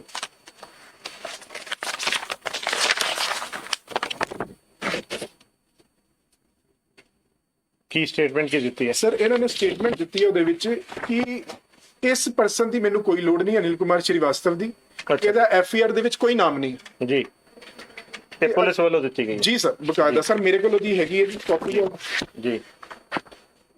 ਉਹਦੇ ਵਿੱਚ ਸਰ ਮਨੀਸ਼ ਅਰੋੜਾ ਜੀ ਨੇ ਕਿਹਾ ਕਿ ਜਦੋਂ ਇਹਦਾ FIR 'ਚ ਨਾਮ ਹੀ ਹੈ ਨਹੀਂ, ਸਰ ਆ ਰਹੀ ਉਹਦੀ ਕਾਪੀ, ਆਰਡਰ ਦੀ ਕਾਪੀ, ਠੀਕ ਹੈ ਜੀ, ਜਦੋਂ ਇਹਦਾ ਨਾਮ ਹੀ ਨਹੀਂ ਹੈ ਤਾਂ ਫਿਰ ਇਹਦੀ ਬੇਲ ਵੀ ਨਹੀਂ ਬਣਦੀ ਜੀ। ਜੇ ਕੱਲ ਤੁਸੀਂ ਇਹਦਾ ਨਾਮ ਜਦ ਕਰਦੇ ਹੋ ਜੀ ਤੇ ਸਰ ਤੁਸੀਂ ਇਹਨੂੰ 2 ਦਿਨ ਦਾ ਨੋਟਿਸ ਦੇ ਕੇ ਤੇ ਇਹਨੂੰ ਤੁਸੀਂ ਅਰੈਸਟ ਪਾ ਲਓ ਜੀ। ਸਰ ਇਹਨਾਂ ਨੇ ਇਹਦੇ ਵਿੱਚ ਸਟੇਟਮੈਂਟ ਦਿੱਤੀ ਸੀ। ਜਦੋਂ ਸਰ ਮੈਨੂੰ ਪਤਾ ਲੱਗਿਆ ਤੇ ਮੈਂ ਇਹਨਾਂ ਨੂੰ ਕਾਲ ਕੀਤੀ ਤੇ ਮੈਨੂੰ ਕਾਲ 'ਚ ਕਹਿੰਦੇ, ਮੈਂ ਇਹਨਾਂ ਨੂੰ ਕਿਹਾ ਕਿ ਤੁਸੀਂ ਕੋਈ ਇਹਨਾਂ ਦੀ ਕੋਈ ਬੇਲ ਤਾਂ ਨਹੀਂ ਲੱਗੀ ਕਿ ਉਸ ਪਰਸਨ ਦੀ? ਕਹਿੰਦੇ ਨਹੀਂ ਵਿਕਰਾਂਤ ਜੀ, ਕਿਸੇ ਦੀ ਬੇਲ ਨਹੀਂ ਲੱਗੀ। ਮੈਂ ਕਿਸੇ 'ਚ ਤੁਸੀਂ ਜਾ ਕੇ ਸਟੇਟਮੈਂਟ ਤਾਂ ਨਹੀਂ ਦਿੱਤੀ ਕ੍ਰਿਸ਼ਨ ਲਾਲ ਜੀ? ਕਹਿੰਦੇ ਵਿਕਰਾਂਤ ਜੀ ਦਊਂਗਾ ਤੇ ਤੁਹਾਨੂੰ ਪਹਿਲਾਂ ਮੈਂ ਦੱਸੂਗਾ। ਅੱਛਾ ਜੀ। ਸਰ ਮੈਂ ਉਹਦੀ ਜਜਮੈਂਟ ਦੀ ਕਾਪੀ ਕਢਵਾਈ ਹੈ। ਸਰ ਮੈਂ ਚਲਾ ਗਿਆ ACP ਸਿਵਲ ਲਾਈਨਸ ਕੋਲ, ਉਦੋਂ ਸੀਗੇ ਜਤਿੰਦਰ ਚੋਪੜਾ ਜੀ ਉੱਥੇ ਜੀ। ਮੈਂ ਉਹਨਾਂ ਨੂੰ ਸਾਰੀ ਗੱਲ ਦੱਸੀ, ਉਹ ਮੇਰੀ ਗੱਲ ਤੇ ਯਕੀਨ ਨਹੀਂ ਕਰ ਰਹੇ ਸੀ। ਫਿਰ ਸਰ ਮੈਂ ਉਹਨਾਂ ਨੂੰ ਇਹ ਆਰਡਰ ਦੀ ਕਾਪੀ ਦਿਖਾਈ, ਮੈਂ ਉਹਨਾਂ ਨੂੰ FIR ਦੀ ਕਾਪੀ ਦਿਖਾਈ। ਫਿਰ ਮੈਨੂੰ ਕਿਹਾ, ਇਹਨਾਂ ਨੇ IO ਨੂੰ ਬੁਲਾਇਆ ਕ੍ਰਿਸ਼ਨ ਲਾਲ ਨੂੰ, ਮੇਰੇ ਸਾਹਮਣੇ ਦੀ ਗੱਲ ਆ ਸਰ। ਉਹਨਾਂ ਨੇ ਬੁਲਾਇਆ ਮੈਨੂੰ, ਕਹਿੰਦੇ ਵਿਕਰਾਂਤ ਤੂੰ ਸਾਈਡ ਤੇ ਜਾ ਕੇ ਬੈਠ ਜਾ। ਤੇ ਉਹਨਾਂ ਨੇ IO ਨੂੰ ਪੁੱਛਿਆ ਕਿ ਤੂੰ ਕਿਸੇ ਐਂਟੀਸਿਪੇਟਰੀ ਬੇਲ 'ਚ ਉਹਦੇ ਹੱਕ 'ਚ ਗਵਾਹੀ ਦਿੱਤੀ ਹੈ? ਤੇ ਉਹਨੇ ਕਿਹਾ ਨਹੀਂ ਸਰ। 2 ਵਾਰ ਪੁੱਛਿਆ ਉਹਨਾਂ ਨੇ, ਇਹ ਫਿਰ ਝੂਠ ਬੋਲਦੇ ਰਹੇ। ਮੈਨੂੰ ਬੁਲਾਇਆ, ਕਹਿੰਦੇ ਵਿਕਰਾਂਤ ਮੈਨੂੰ ਆਰਡਰ ਦੀ ਕਾਪੀ ਦੇ, FIR ਦੀ ਕਾਪੀ ਦੇ। ਦਿਖਾਇਆ, ਕਹਿੰਦੇ ਆ ਦੇਖ ਕੀ ਲਿਖਿਆ ਹੋਇਆ। ਫਿਰ ਸਰ ਉਹ ਮੰਨ ਗਿਆ, ਕਹਿੰਦਾ ਸਰ ਮੇਰੇ ਤੋਂ ਗਲਤੀ ਹੋ ਗਈ। ਉਦੋਂ ਫਿਰ ਮੈਨੂੰ ਬਾਅਦ ਚ ਪਤਾ ਲੱਗਿਆ ਕਿ ਡਿਪਾਰਟਮੈਂਟਲ ਇਨਕੁਆਇਰੀ ਖੋਲੀ ਹੈ ਚੋਪੜਾ ਸਾਹਿਬ ਨੇ, ਜਤਿੰਦਰ ਚੋਪੜਾ ਜੀ। ਫਿਰ ਕਹਿੰਦੇ ਜੀ ਹੁਣ ਤੇਰੀ ਕੋਈ ਗਲਤੀ ਨਹੀਂ ਹੋਣੀ ਚਾਹੀਦੀ। ਮੈਂ ਸਰ ਉਸ ਤੋਂ ਬਾਅਦ ਬਾਹਰ ਆਇਆ ਜੀ। 3 ਬੰਦਿਆਂ ਨੇ ਹੋਰ ਲਗਾਈ ਸੀ ਆਪਣੀ ਐਂਟੀਸਿਪੇਟਰੀ ਬੇਲ, ਸ਼ੀਲਾ ਸ਼ੁਕਲਾ, ਵਿਜੇ ਚੰਦਰ ਝਾ ਤੇ ਲਲਿਤ ਝਾ। ਉਹਦੇ ਵਿੱਚ ਮੈਂ ਅਪੇਅਰ ਹੋ ਕੇ ਉਹਦੀ ਜਿਹੜੀਆਂ ਨੇ ਬੇਲਾਂ ਡਿਸਮਿਸ ਕਰਾਈ ਜੀ। ਸਰ ਬੇਲ ਡਿਸਮਿਸ ਹੋਣ ਤੋਂ ਬਾਅਦ ਜਿਹੜਾ ਇੱਕ ਅਕਿਊਜ਼ ਇਹਨਾਂ ਨੇ ਸ਼ਸ਼ੀ ਭੂਸ਼ਣ ਦਾ ਨਾਮ ਵਿੱਚ ਪਾਇਆ ਸੀ, ਜਿਹੜਾ ਮੈਨੂੰ ਆਫਟਰ FIR ਮੇਰੇ ਨਾਲ ਦੁਬਾਰਾ ਚੀਟਿੰਗ ਕਰਕੇ ਗਿਆ, ਤੇ ਇਹਨਾਂ ਨੇ ਸਰ ਉਹਨੇ ਕੋਈ FIR ਆਪਣੀ ਐਂਟੀਸਿਪੇਟਰੀ ਬੇਲ ਨਹੀਂ ਲਾਈ। ਤੇ ਮੈਂ ਕਿਹਾ ਸਰ ਤੁਸੀਂ ਉਹਨੂੰ ਅਰੈਸਟ ਕਿਉਂ ਨਹੀਂ ਕਰ ਰਹੇ ਔਰ ਬਾਕੀਆਂ ਨੂੰ ਅਰੈਸਟ ਨਹੀਂ ਕਰ ਰਹੇ ਜਿਨ੍ਹਾਂ ਦੀ ਬੇਲ ਡਿਸਮਿਸ ਹੋ ਗਈ ਹੈ? ਕਹਿੰਦਾ ਵਿਕਰਾਂਤ ਜੀ ਕੱਲ ਕਰਦੇ ਆ, ਪਰਸੋਂ ਕਰਦੇ ਆ, ਨਰਸੋਂ ਕਰਦੇ ਆ। ਸਰ ਏਦਾਂ ਕਰਦੇ ਕਰਦੇ ਸਰ 1 ਮਹੀਨਾ ਲੰਘ ਗਿਆ। ਇਹਨਾਂ ਨੇ ਆਪਣੀ ਹਾਈ ਕੋਰਟ ਦੇ ਵਿੱਚ ਜਿਹੜੀ ਹੈ ਰਿਟ ਫਾਈਲ ਕਰਤੀ ਐਂਟੀਸਿਪੇਟਰੀ ਬੇਲ ਦੀ। ਉਸ ਦੌਰਾਨ ਸਰ ਇੱਕ ਜਿਹੜਾ ਸ਼ਸ਼ੀ ਭੂਸ਼ਣ ਸੀ, ਉਹਦਾ ਘਰ ਨਹੀਂ ਪਤਾ ਸੀ ਕਿਸੇ ਨੂੰ। ਮੈਂ ਕਿਸੇ ਤਰੀਕੇ ਨਾਲ ਉਹਦਾ ਘਰ ਲੱਭਿਆ, ਇਹਨਾਂ ਨੂੰ ਦੱਸਿਆ। ਮੈਂ ਕਿਹਾ ਕ੍ਰਿਸ਼ਨ ਲਾਲ ਜੀ ਉਹਦਾ ਘਰ ਆ, ਤੁਸੀਂ ਜਾਓ ਜਾ ਕੇ ਦੇਖੋ। ਉਹਦੇ ਘਰ ਸਰ ਇਹਨਾਂ ਨੇ ਰੇਡ ਕੀਤੀ, ਮੈਨੂੰ ਲੈ ਕੇ ਗਏ। ਜਦੋਂ ਸਰ ਰੇਡ ਕੀਤੀ ਉਹ ਘਰੇ ਨਹੀਂ ਸੀਗੇ। ਉਹਨਾਂ ਦੀ ਵਾਈਫ ਕਹਿੰਦੀ ਜੀ ਉਹ ਤਾਂ 3 ਦਿਨਾਂ ਤੋਂ ਬਾਹਰ ਗਏ ਹੋਏ ਨੇ, ਸਾਡੇ ਕਿਸੇ ਨਾ ਰਿਲੇਟਿਵ ਦੀ ਡੈਥ ਹੋ ਗਈ ਹੈ। ਜਦੋਂ ਸਰ ਅਸੀਂ ਇਹਨਾਂ ਦੇ ਘਰ ਦੇ ਬਾਹਰੋਂ ਨਿਕਲੇ, ਉਹਨਾਂ ਦੀ ਮਹੱਲੇ ਦੀ ਕਿਸੇ ਲੇਡੀ ਨੇ ਦੱਸਿਆ ਜੀ, ਕਹਿੰਦੇ ਤੁਹਾਡੇ ਆਉਣ ਤੋਂ ਅੱਧਾ ਮਿੰਟ ਪਹਿਲਾਂ ਹੀ ਉਹ ਤੋਂ ਘਰੋਂ ਭੱਜਿਆ ਬਾਹਰ। ਤੇ ਸਰ ਇਸ ਗੱਲ ਦਾ ਮੈਨੂੰ ਪਤਾ ਸੀ ਤੇ ਇਨਵੈਸਟੀਗੇਸ਼ਨ ਆਫੀਸਰ ਨੂੰ ਪਤਾ ਸੀਗਾ ਕਿ ਉਹ ਘਰੇ ਹੈ ਔਰ ਇਹਦਾ ਇਹ ਘਰ। ਸਰ ਇਹ ਗੱਲ ਦੋਨਾਂ ਵਿੱਚੋਂ ਕਿਤੇ ਲੀਕ ਹੋਈ ਹੈ ਤੇ ਔਰ ਉਹਨੂੰ ਦੱਸਿਆ ਗਿਆ ਕਿ ਅਸੀਂ ਤੇਰੇ ਘਰ ਰੇਡ ਕਰਨ ਆ ਰਹੇ। ਸਰ ਮੈਂ ਇਹਦੇ ਤੇ ਵੀ ਕਿਹਾ ਕਿ ਚਲੋ ਕੋਈ ਗੱਲ ਨਹੀਂ, ਪੇਸ਼ੈਂਸ ਰੱਖੇ। ਮੈਂ ਕਿਹਾ ਚਲੋ ਕੋਈ ਗੱਲ ਨਹੀਂ, ਪੁਲਿਸ ਹੈ, ਕਦੇ ਕਦੇ ਛੋਟੀ ਮੋਟੀ ਗਲਤੀਆਂ ਹੋ ਜਾਂਦੀਆਂ। ਹਾਈ ਕੋਰਟ ਦੇ ਵਿੱਚ ਸਰ ਇਹਨਾਂ ਨੇ ਜਾ ਕੇ ਉਹਨਾਂ ਦੀ ਇੰਟਰਮ ਬੇਲ ਕਰਵਾਈ, ਪਹਿਲਾਂ ਵਿਜੇ ਚੰਦਰ ਝਾ ਦੀ, ਫਿਰ ਸਰ ਸ਼ੀਲਾ ਕੁਮਾਰੀ ਦੀ, ਲਲਿਤ ਕੁਮਾਰ ਝਾ ਦੀ, ਅਨਿਲ ਕੁਮਾਰ ਸ਼੍ਰੀਵਾਸਤਵ ਦੀ ਸਾਡੀ ਜਿਹੜੀ ਬੇਲ ਸੀਗੀ ਉਹਨੇ ਹਾਈ ਕੋਰਟ ਦੇ ਵਿੱਚ ਲਗਾਈ ਡਾਇਰੈਕਟ, ਕਿਉਂਕਿ ਉਹਨੂੰ ਸਾਰੇ ਨੋਟਿਸ ਦਿੱਤਾ ਸੀਗਾ ਜੇ ਇਹਦਾ FIR ਚ ਨਾਮ ਪਾਓਗੇ ਤੇ 2 ਦਿਨ ਦਾ ਨੋਟਿਸ ਕਰਕੇ ਤੁਸੀਂ 41 ਦਾ ਨੋਟਿਸ ਕਰਕੇ ਇਹਨੂੰ ਤੁਸੀਂ ਗ੍ਰਿਫਤਾਰੀ ਪਾਣੀ। ਤੇ ਸਰ ਉਹਦੀ ਹਾਈ ਕੋਰਟ ਤੋਂ ਡਿਸਮਿਸ ਹੋਈ, ਇਹਨੇ ਸੈਸ਼ਨ ਕੋਰਟ ਚ ਲਾਈ, ਸੈਸ਼ਨ ਕੋਰਟ ਚ ਉਹਦੀ ਡਿਸਮਿਸ ਕਰਵਾਈ ਮੈਂ। ਸਰ ਉਹਨੇ ਹਾਈ ਕੋਰਟ ਚ ਲਾਈ। ਹਾਈ ਕੋਰਟ ਦੇ ਵਿੱਚ ਸਰ ਅਮੋਲ ਰਤਨ ਜੀ ਦੀ ਕੋਰਟ ਦੇ ਵਿੱਚ ਉਹਦੀ ਲੱਗੀ ਸੀ ਬੇਲ ਐਪਲੀਕੇਸ਼ਨ, ਉੱਥੇ ਮੈਂ ਆਪ ਅਪੇਅਰ ਹੋਇਆ ਸਰ ਜੀ। ਉੱਥੇ ਆਪ ਅਪੇਅਰ ਹੋ ਕੇ ਉਹਨਾਂ ਨੂੰ ਮੈਂ ਸਰ ਇੱਕ ਸੈਬੀ ਦੀ ਲੈਟਰ ਦਿੱਤੀ ਕਿ ਸਰ ਆ ਦੇਖੋ ਜੀ, ਸੈਬੀ ਤੇ ਕਹਿੰਦੀ ਜੀ ਇਸ ਕੰਪਨੀ ਜਿਹੜਾ ਹਮਾਰਾ ਇੰਡੀਆ ਕ੍ਰੈਡਿਟ ਕੋਆਪਰੇਟਿਵ ਸੁਸਾਇਟੀ ਹੈ, ਇਹਦਾ ਕੋਈ ਵੀ ਪੈਸਾ ਸਾਡੇ ਕੋਲ ਨਹੀਂ ਹੈ।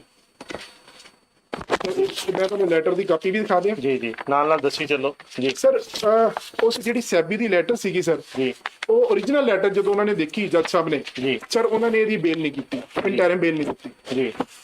ਉਹਨਾਂ ਨੇ ਸਰ ਜੁਆਇੰਟ CP ਸਾਹਿਬ ਦਾ ਜਿਹੜਾ ਸੀ ਉਹਨਾਂ ਨੇ ਰਿਪਲਾਈ ਮੰਗਿਆ ਇਸ ਕੇਸ ਦੇ ਵਿੱਚ ਜੀ। ਔਰ ਸਰ ਜੁਆਇੰਟ CP ਸਾਹਿਬ ਦਾ ਰਿਪਲਾਈ ਮੰਗਿਆ। ਉਹਦੇ ਵਿੱਚ ਸਰ ਉਹਨਾਂ ਨੇ 22 ਦਸੰਬਰ ਦੀ ਡੇਟ ਪਾਈ ਸੀ 2022 ਦੀ ਜੀ। ਸਰ ਜੁਆਇੰਟ CP ਸਾਹਿਬ ਦਾ ਬਹੁਤ ਵਧੀਆ ਉਹਨਾਂ ਨੇ ਜਿਹੜੇ ਸੀ ਆਪਣਾ ਰਿਪਲਾਈ ਬਣਾ ਕੇ ਜਿਹੜਾ ਸੀ ਹਾਈ ਕੋਰਟ ਦੇ ਵਿੱਚ ਸਬਮਿਟ ਕਰਵਾਇਆ। ਔਰ ਸਰ ਮੈਂ IO ਦੇ ਨਾਲ ਸੀਗਾ ਉਦੋਂ ਜਦੋਂ ਸਬਮਿਟ ਹੋਇਆ ਜੀ। ਤੇ ਸਰ ਹੁਣ ਸਰ ਮੈਂ ਇੱਥੇ ਹੁਣ ਤੁਹਾਨੂੰ ਕੁਝ ਦੱਸਣਾ ਚਾਹੁੰਦਾ ਕਿ ਜਿਹੜਾ ਮੇਰੇ ਨਾਲ ਬਹੁਤ ਹੀ ਵੱਡਾ ਫਰਾਡ ਹੋਇਆ ਹਾਈ ਕੋਰਟ ਦੇ ਵਿੱਚ। ਸਰ ਹਾਈ ਕੋਰਟ ਦੇ ਵਿੱਚ ਰਿਪਲਾਈ ਜੁਆਇੰਟ CP ਸਾਹਿਬ ਦਾ AG ਆਫਿਸ ਤੋਂ ਫਾਈਲ ਹੀ ਮਿਸ ਕਰ ਦਿੱਤੀ ਗਈ ਸਰ ਉੱਥੇ। ਓਹੋ, ਕਿਉਂਕਿ ਸਰ ਦੈਟ ਡੇ 22 ਦਸੰਬਰ 22 ਤੋਂ 23 ਦਸੰਬਰ ਸੀ 2022 ਨੂੰ ਮੇਰੇ ਸਾਹਮਣੇ IO ਸਾਹਿਬ ਨੇ AG ਸਾਹਿਬ ਨੂੰ ਜਿਹੜਾ ਸੀ ਉਧਰ ਜਿਹੜੇ ਸਰਕਾਰੀ ਵਕੀਲ ਸੀ ਉਹਨਾਂ ਨੂੰ ਬਾਏ ਹੈਂਡ ਦਿੱਤੀ ਔਰ ਮੈਂ ਸਾਰੀ ਉਹਨਾਂ ਨੂੰ ਕੇਸ ਵੀ ਦੱਸਿਆ। ਉਸ ਦਿਨ ਸਰ ਇਤਫਾਕ ਨਾਲ ਸਾਡਾ ਨੰਬਰ ਨਹੀਂ ਆਇਆ ਕੇਸ ਦਾ, ਤੇ ਜੱਜ ਸਾਹਿਬ ਨੇ ਜਨਵਰੀ ਦੀ ਡੇਟ ਦਿੱਤੀ 7 ਤੋਂ ਮੇਰੇ ਖਿਆਲ 8 ਤੋਂ 9 ਤਰੀਕ ਦੀ ਦਿੱਤੀ ਸੀ ਉਹਨਾਂ ਨੇ, ਜਨਵਰੀ 2022 ਦੀ। ਹਾਂ, ਤੇ ਸਰ 2000 ਹਾਂ ਸਰ 2021 ਦਾ ਸੀਗਾ ਸਰ, ਮੰਗਿਆ ਉਹਨਾਂ ਨੇ ਰਿਪਲਾਈ, 2022 ਉਹਨਾਂ ਨੇ ਜਨਵਰੀ ਦੀ ਡੇਟ ਦਿੱਤੀ ਸੀ ਜੀ ਸਰ। 2022 ਨੂੰ ਮੈਨੂੰ ਆਈਓ ਸਾਹਿਬ ਕਹਿੰਦੇ, ਉਦੋਂ ਸੀਗੇ ਮਲਕੀਤ ਸਿੰਘ ਜੀ, ਜੀ ਉਦੋਂ ਸੀਗੇ ਸਰ ਉਹ ਕੁਮਾਰ ਮੰਡੀ ਚੌਂਕੀ ਦੇ ਵਿੱਚ। ਜੀ ਮੈਨੂੰ ਕਹਿੰਦੇ ਵਿਕਰਾਂਤ ਜੀ ਅੱਜ ਜਾਣ ਦੀ ਲੋੜ ਨਹੀਂ ਹੈ, ਉਹ ਕਹਿੰਦੇ ਜੀ ਵੀਡੀਓ ਕਾਲਿੰਗ ਤੇ ਹੀ ਹੋਣੀ ਹੈ, ਜੋ ਪੇਅਰਿੰਗ ਹੋਣੀ ਹੈ ਏਜੀ ਸਾਹਿਬ ਕਹਿੰਦੇ ਨੇ, ਤੇ ਤੁਸੀਂ ਰਹਿਣ ਦਿਓ। ਤੇ ਮੈਨੂੰ ਲੱਗਿਆ ਸਰ ਜਿੱਦਾਂ ਰਿਪਲਾਈ ਫਾਈਲ ਹੋਇਆ ਉਹਦੀ 100% ਜਿਹੜੀ ਹੈ ਬਿਲ ਡਿਸਮਿਸ ਹੋਏਗੀ ਸਰ।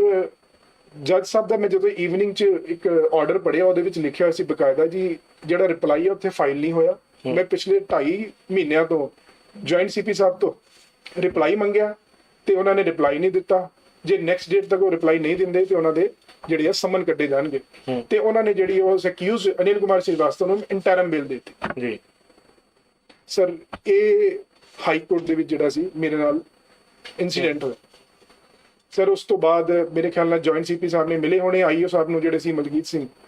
ਉਹਨਾਂ ਨੇ ਕਿਹਾ ਜੀ ਮੈਂ ਉਦੋਂ ਆਲਰੇਡੀ ਮੁਦਈ ਦੇ ਬੇਟੇ ਨਾਲ ਸੀਗਾ, ਵਿਕਰਾਂਤ ਸ਼ਰਮਾ ਨਾਲ, ਜਾਂ ਭਾਵੇਂ ਤੁਸੀਂ ਬੁਲਾ ਕੇ ਪੁੱਛ ਵੀ ਸਕਦੇ ਹੋ ਕਿ ਮੇਰੇ ਵੱਲੋਂ ਮੈਂ ਫਾਈਲ ਕੀਤਾ ਹੈ ਜੀ ਉੱਥੇ ਤੁਹਾਡਾ ਰਿਪਲਾਈ।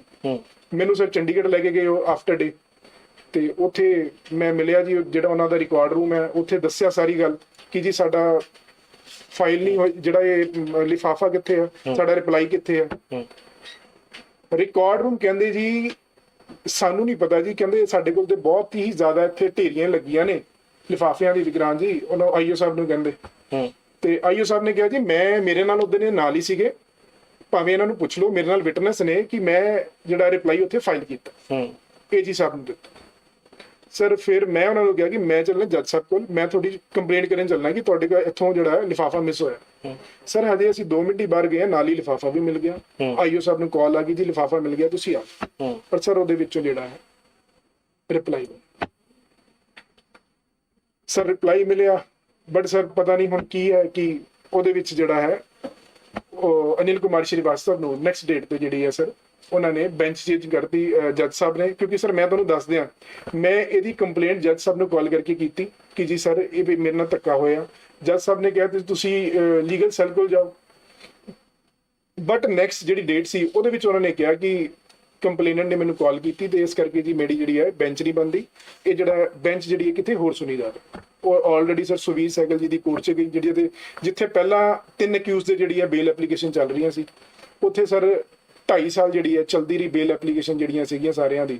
ਉਸ ਦੌਰਾਨ ਜਸਟਿਸ ਸ੍ਰੀ ਸੁਵੀਰ ਸਹਿਗਲ ਜੀ ਨੇ ਇੱਕ ਆਰਡਰ ਪਾਸ ਕੀਤਾ ਕਿ ਸਾਰਿਆਂ ਨੇ ਇਨਵੈਸਟੀਗੇਸ਼ਨ ਜੁਆਇਨ ਕਰਨੀ ਹੈ, ਤੇ ਸਰ ਕਿਸੇ ਨੇ ਵੀ ਪਿਛਲੇ 1 ਸਾਲਾਂ ਤੋਂ ਇਨਵੈਸਟੀਗੇਸ਼ਨ ਜੁਆਇਨ ਨਹੀਂ ਕੀਤੀ ਸੀ ਜੀ। 2022 ਦੇ ਵਿੱਚ ਸਰ ਸਾਡੇ ਜੁਆਇੰਟ ਸੀਪੀ ਸਾਹਿਬ ਨਵੇਂ ਆਂਦੇ ਨੇ, ਜਿਹੜਾ ਦਾ ਨਾਮ ਹੈ ਡਾਕਟਰ ਨਰਿੰਦਰ ਭਾਰਗਵ ਜੀ। ਤੇ ਸਰ ਮੈਂ ਉਹਨਾਂ ਕੋਲ ਗਿਆ, ਮੈਂ ਉਹਨਾਂ ਨੂੰ ਸਾਰੀ ਗੱਲ ਦੱਸੀ ਸਰ ਮੈਂ ਆਲਰੇਡੀ ਕਈ ਐਪਲੀਕੇਸ਼ਨਾਂ ਦੇ ਚੁੱਕਾ ਆਈਓ ਦੇ ਖਿਲਾਫ ਔਰ ਇਹ ਸ਼ਸ਼ੀ ਭੂਸ਼ਣ ਦੇ ਖਿਲਾਫ ਕਿ ਇਹਨੂੰ ਅਰੈਸਟ ਨਹੀਂ ਕਰ ਰਹੇ, ਇਹਨਾਂ ਦਾ ਜਿਹੜਾ ਓਨਰ ਹੈ ਸੁਬਰੁਦ ਰਾਏ ਉਹਨੂੰ ਕੋਈ ਅਰੈਸਟ ਨਹੀਂ ਕਰ ਰਿਹਾ। ਤੇ ਜੁਆਇੰਟ ਸੀਪੀ ਸਾਹਿਬ ਨੇ ਬੁਲਾਇਆ ਸਾਰੇ, ਜਿਹੜੀ ਏਸੀਪੀ ਸਾਹਿਬ ਹਰੀਸ਼ ਬਹਿਲ ਨਾਲ ਉਹਨਾਂ ਨੇ ਜਿਹੜੀ ਹੈ ਐਪਲੀਕੇਸ਼ਨ ਮਾਰਕ ਕੀਤੀ ਕਿ ਤੁਸੀਂ ਜਾ ਕੇ ਉਹਨਾਂ ਨੂੰ ਮਿਲੋ। ਤੇ ਸਰ ਮੈਂ ਹਰੀਸ਼ ਬਹਿਲ ਜੀ ਨੂੰ ਮਿਲਿਆ, ਏਸੀਪੀ ਸਿਵਲ ਲਾਈਨ, ਮੈਂ ਉਹਨਾਂ ਨੂੰ ਸਾਰੀ ਗੱਲ ਦੱਸੀ ਸਰ ਇਹ ਹੈਗਾ ਜੀ ਇਸ ਕੇਸ ਦੇ ਵਿੱਚ ਇਹ ਸਰ ਇਹਨਾਂ ਨੇ ਮੇਰੇ ਨਾਲ ਚੀਟਿੰਗ ਕੀਤੀ ਹੈ। ਉਹਨਾਂ ਨੇ ਕਿਹਾ ਦੇ ਆਰ ਦਾ EMPLOYE, ਕਹਿੰਦਾ ਇਹ ਤਾਂ EMPLOYEES ਨੇ ਵਿਕਰਾਂਤ, ਕਹਿੰਦਾ ਜਿਹੜੀ FIR ਉਹ ਤਾਂ ਮਾਲਿਕ ਤੇ ਬੰਦੀ ਹੈ। ਸਰ ਮੈਂ ਕਿਹਾ ਮੈਂ ਤਾਂ ਮਾਲਿਕ ਨੂੰ ਜਾਣਦਾ ਹੀ ਨਹੀਂ ਸਰ। ਸਰ ਇਹਨਾਂ EMPLOYEES ਨੇ ਮੇਰੇ ਪਿਤਾ ਜੀ ਨਾਲ ਠੱਗੀ ਮਾਰੀ ਹੈ, ਸਾਡੇ ਨਾਲ ਠੱਗੀ ਮਾਰੀ ਹੈ, ਔਰ ਸਰ ਆਲਰੇਡੀ ਇਹ ਸਾਨੂੰ ਈਓਵਿੰਗ ਦੇ ਵਿੱਚ ਦੇ ਕੇ ਗਏ ਨੇ। ਜੇ ਇਹਨਾਂ ਦੇ ਇਹ ਕਹਿੰਦੇ ਜੀ ਇੰਬਾਰਗੋ ਲੱਗੀ, ਇਹਨਾਂ ਦਾ ਪੈਸਾ ਸੈਬੀ ਦੇ ਵਿੱਚ ਹੈ ਤੇ ਇਹ ਪੈਸਾ ਦੇ ਨਹੀਂ ਸਕਦੇ। ਮੈਂ ਕਿਹਾ ਠੀਕ ਹੈ ਸਰ, ਜੇ ਇੰਬਾਰਗੋ ਲੱਗੀ ਇਸ ਕੰਪਨੀ ਦੇ ਵਿੱਚ ਤੇ ਸਰ ਇਹਨਾਂ ਨੇ ਮੈਨੂੰ ਹਜੇ ਤੱਕ ਦਾ 11,97,000 ਕਿੱਦਾਂ ਦੇ ਦਿੱਤਾ? ਉਦੋਂ ਫਿਰ ਇੰਬਾਰਗੋ ਨਹੀਂ ਲੱਗੀ ਸੀ ਸਰ, ਇਹ ਕੰਪਨੀ ਦੇ EMPLOYE ਨੇ ਲਿਖ ਕੇ ਦਿੱਤਾ। ਠੀਕ ਹੈ ਸਰ। ਪਲੱਸ ਸਰ ਸੈਬੀ ਕਹਿੰਦੀ ਹੈ ਜੀ ਇਹ ਕੰਪਨੀ ਸਾਡੇ ਅੰਡਰ ਨਹੀਂ ਆਂਦੀ, ਹਮਾਰਾ ਇੰਡੀਆ ਕ੍ਰੈਡਿਟ ਕੋਆਪਰੇਟਿਵ ਸੁਸਾਇਟੀ।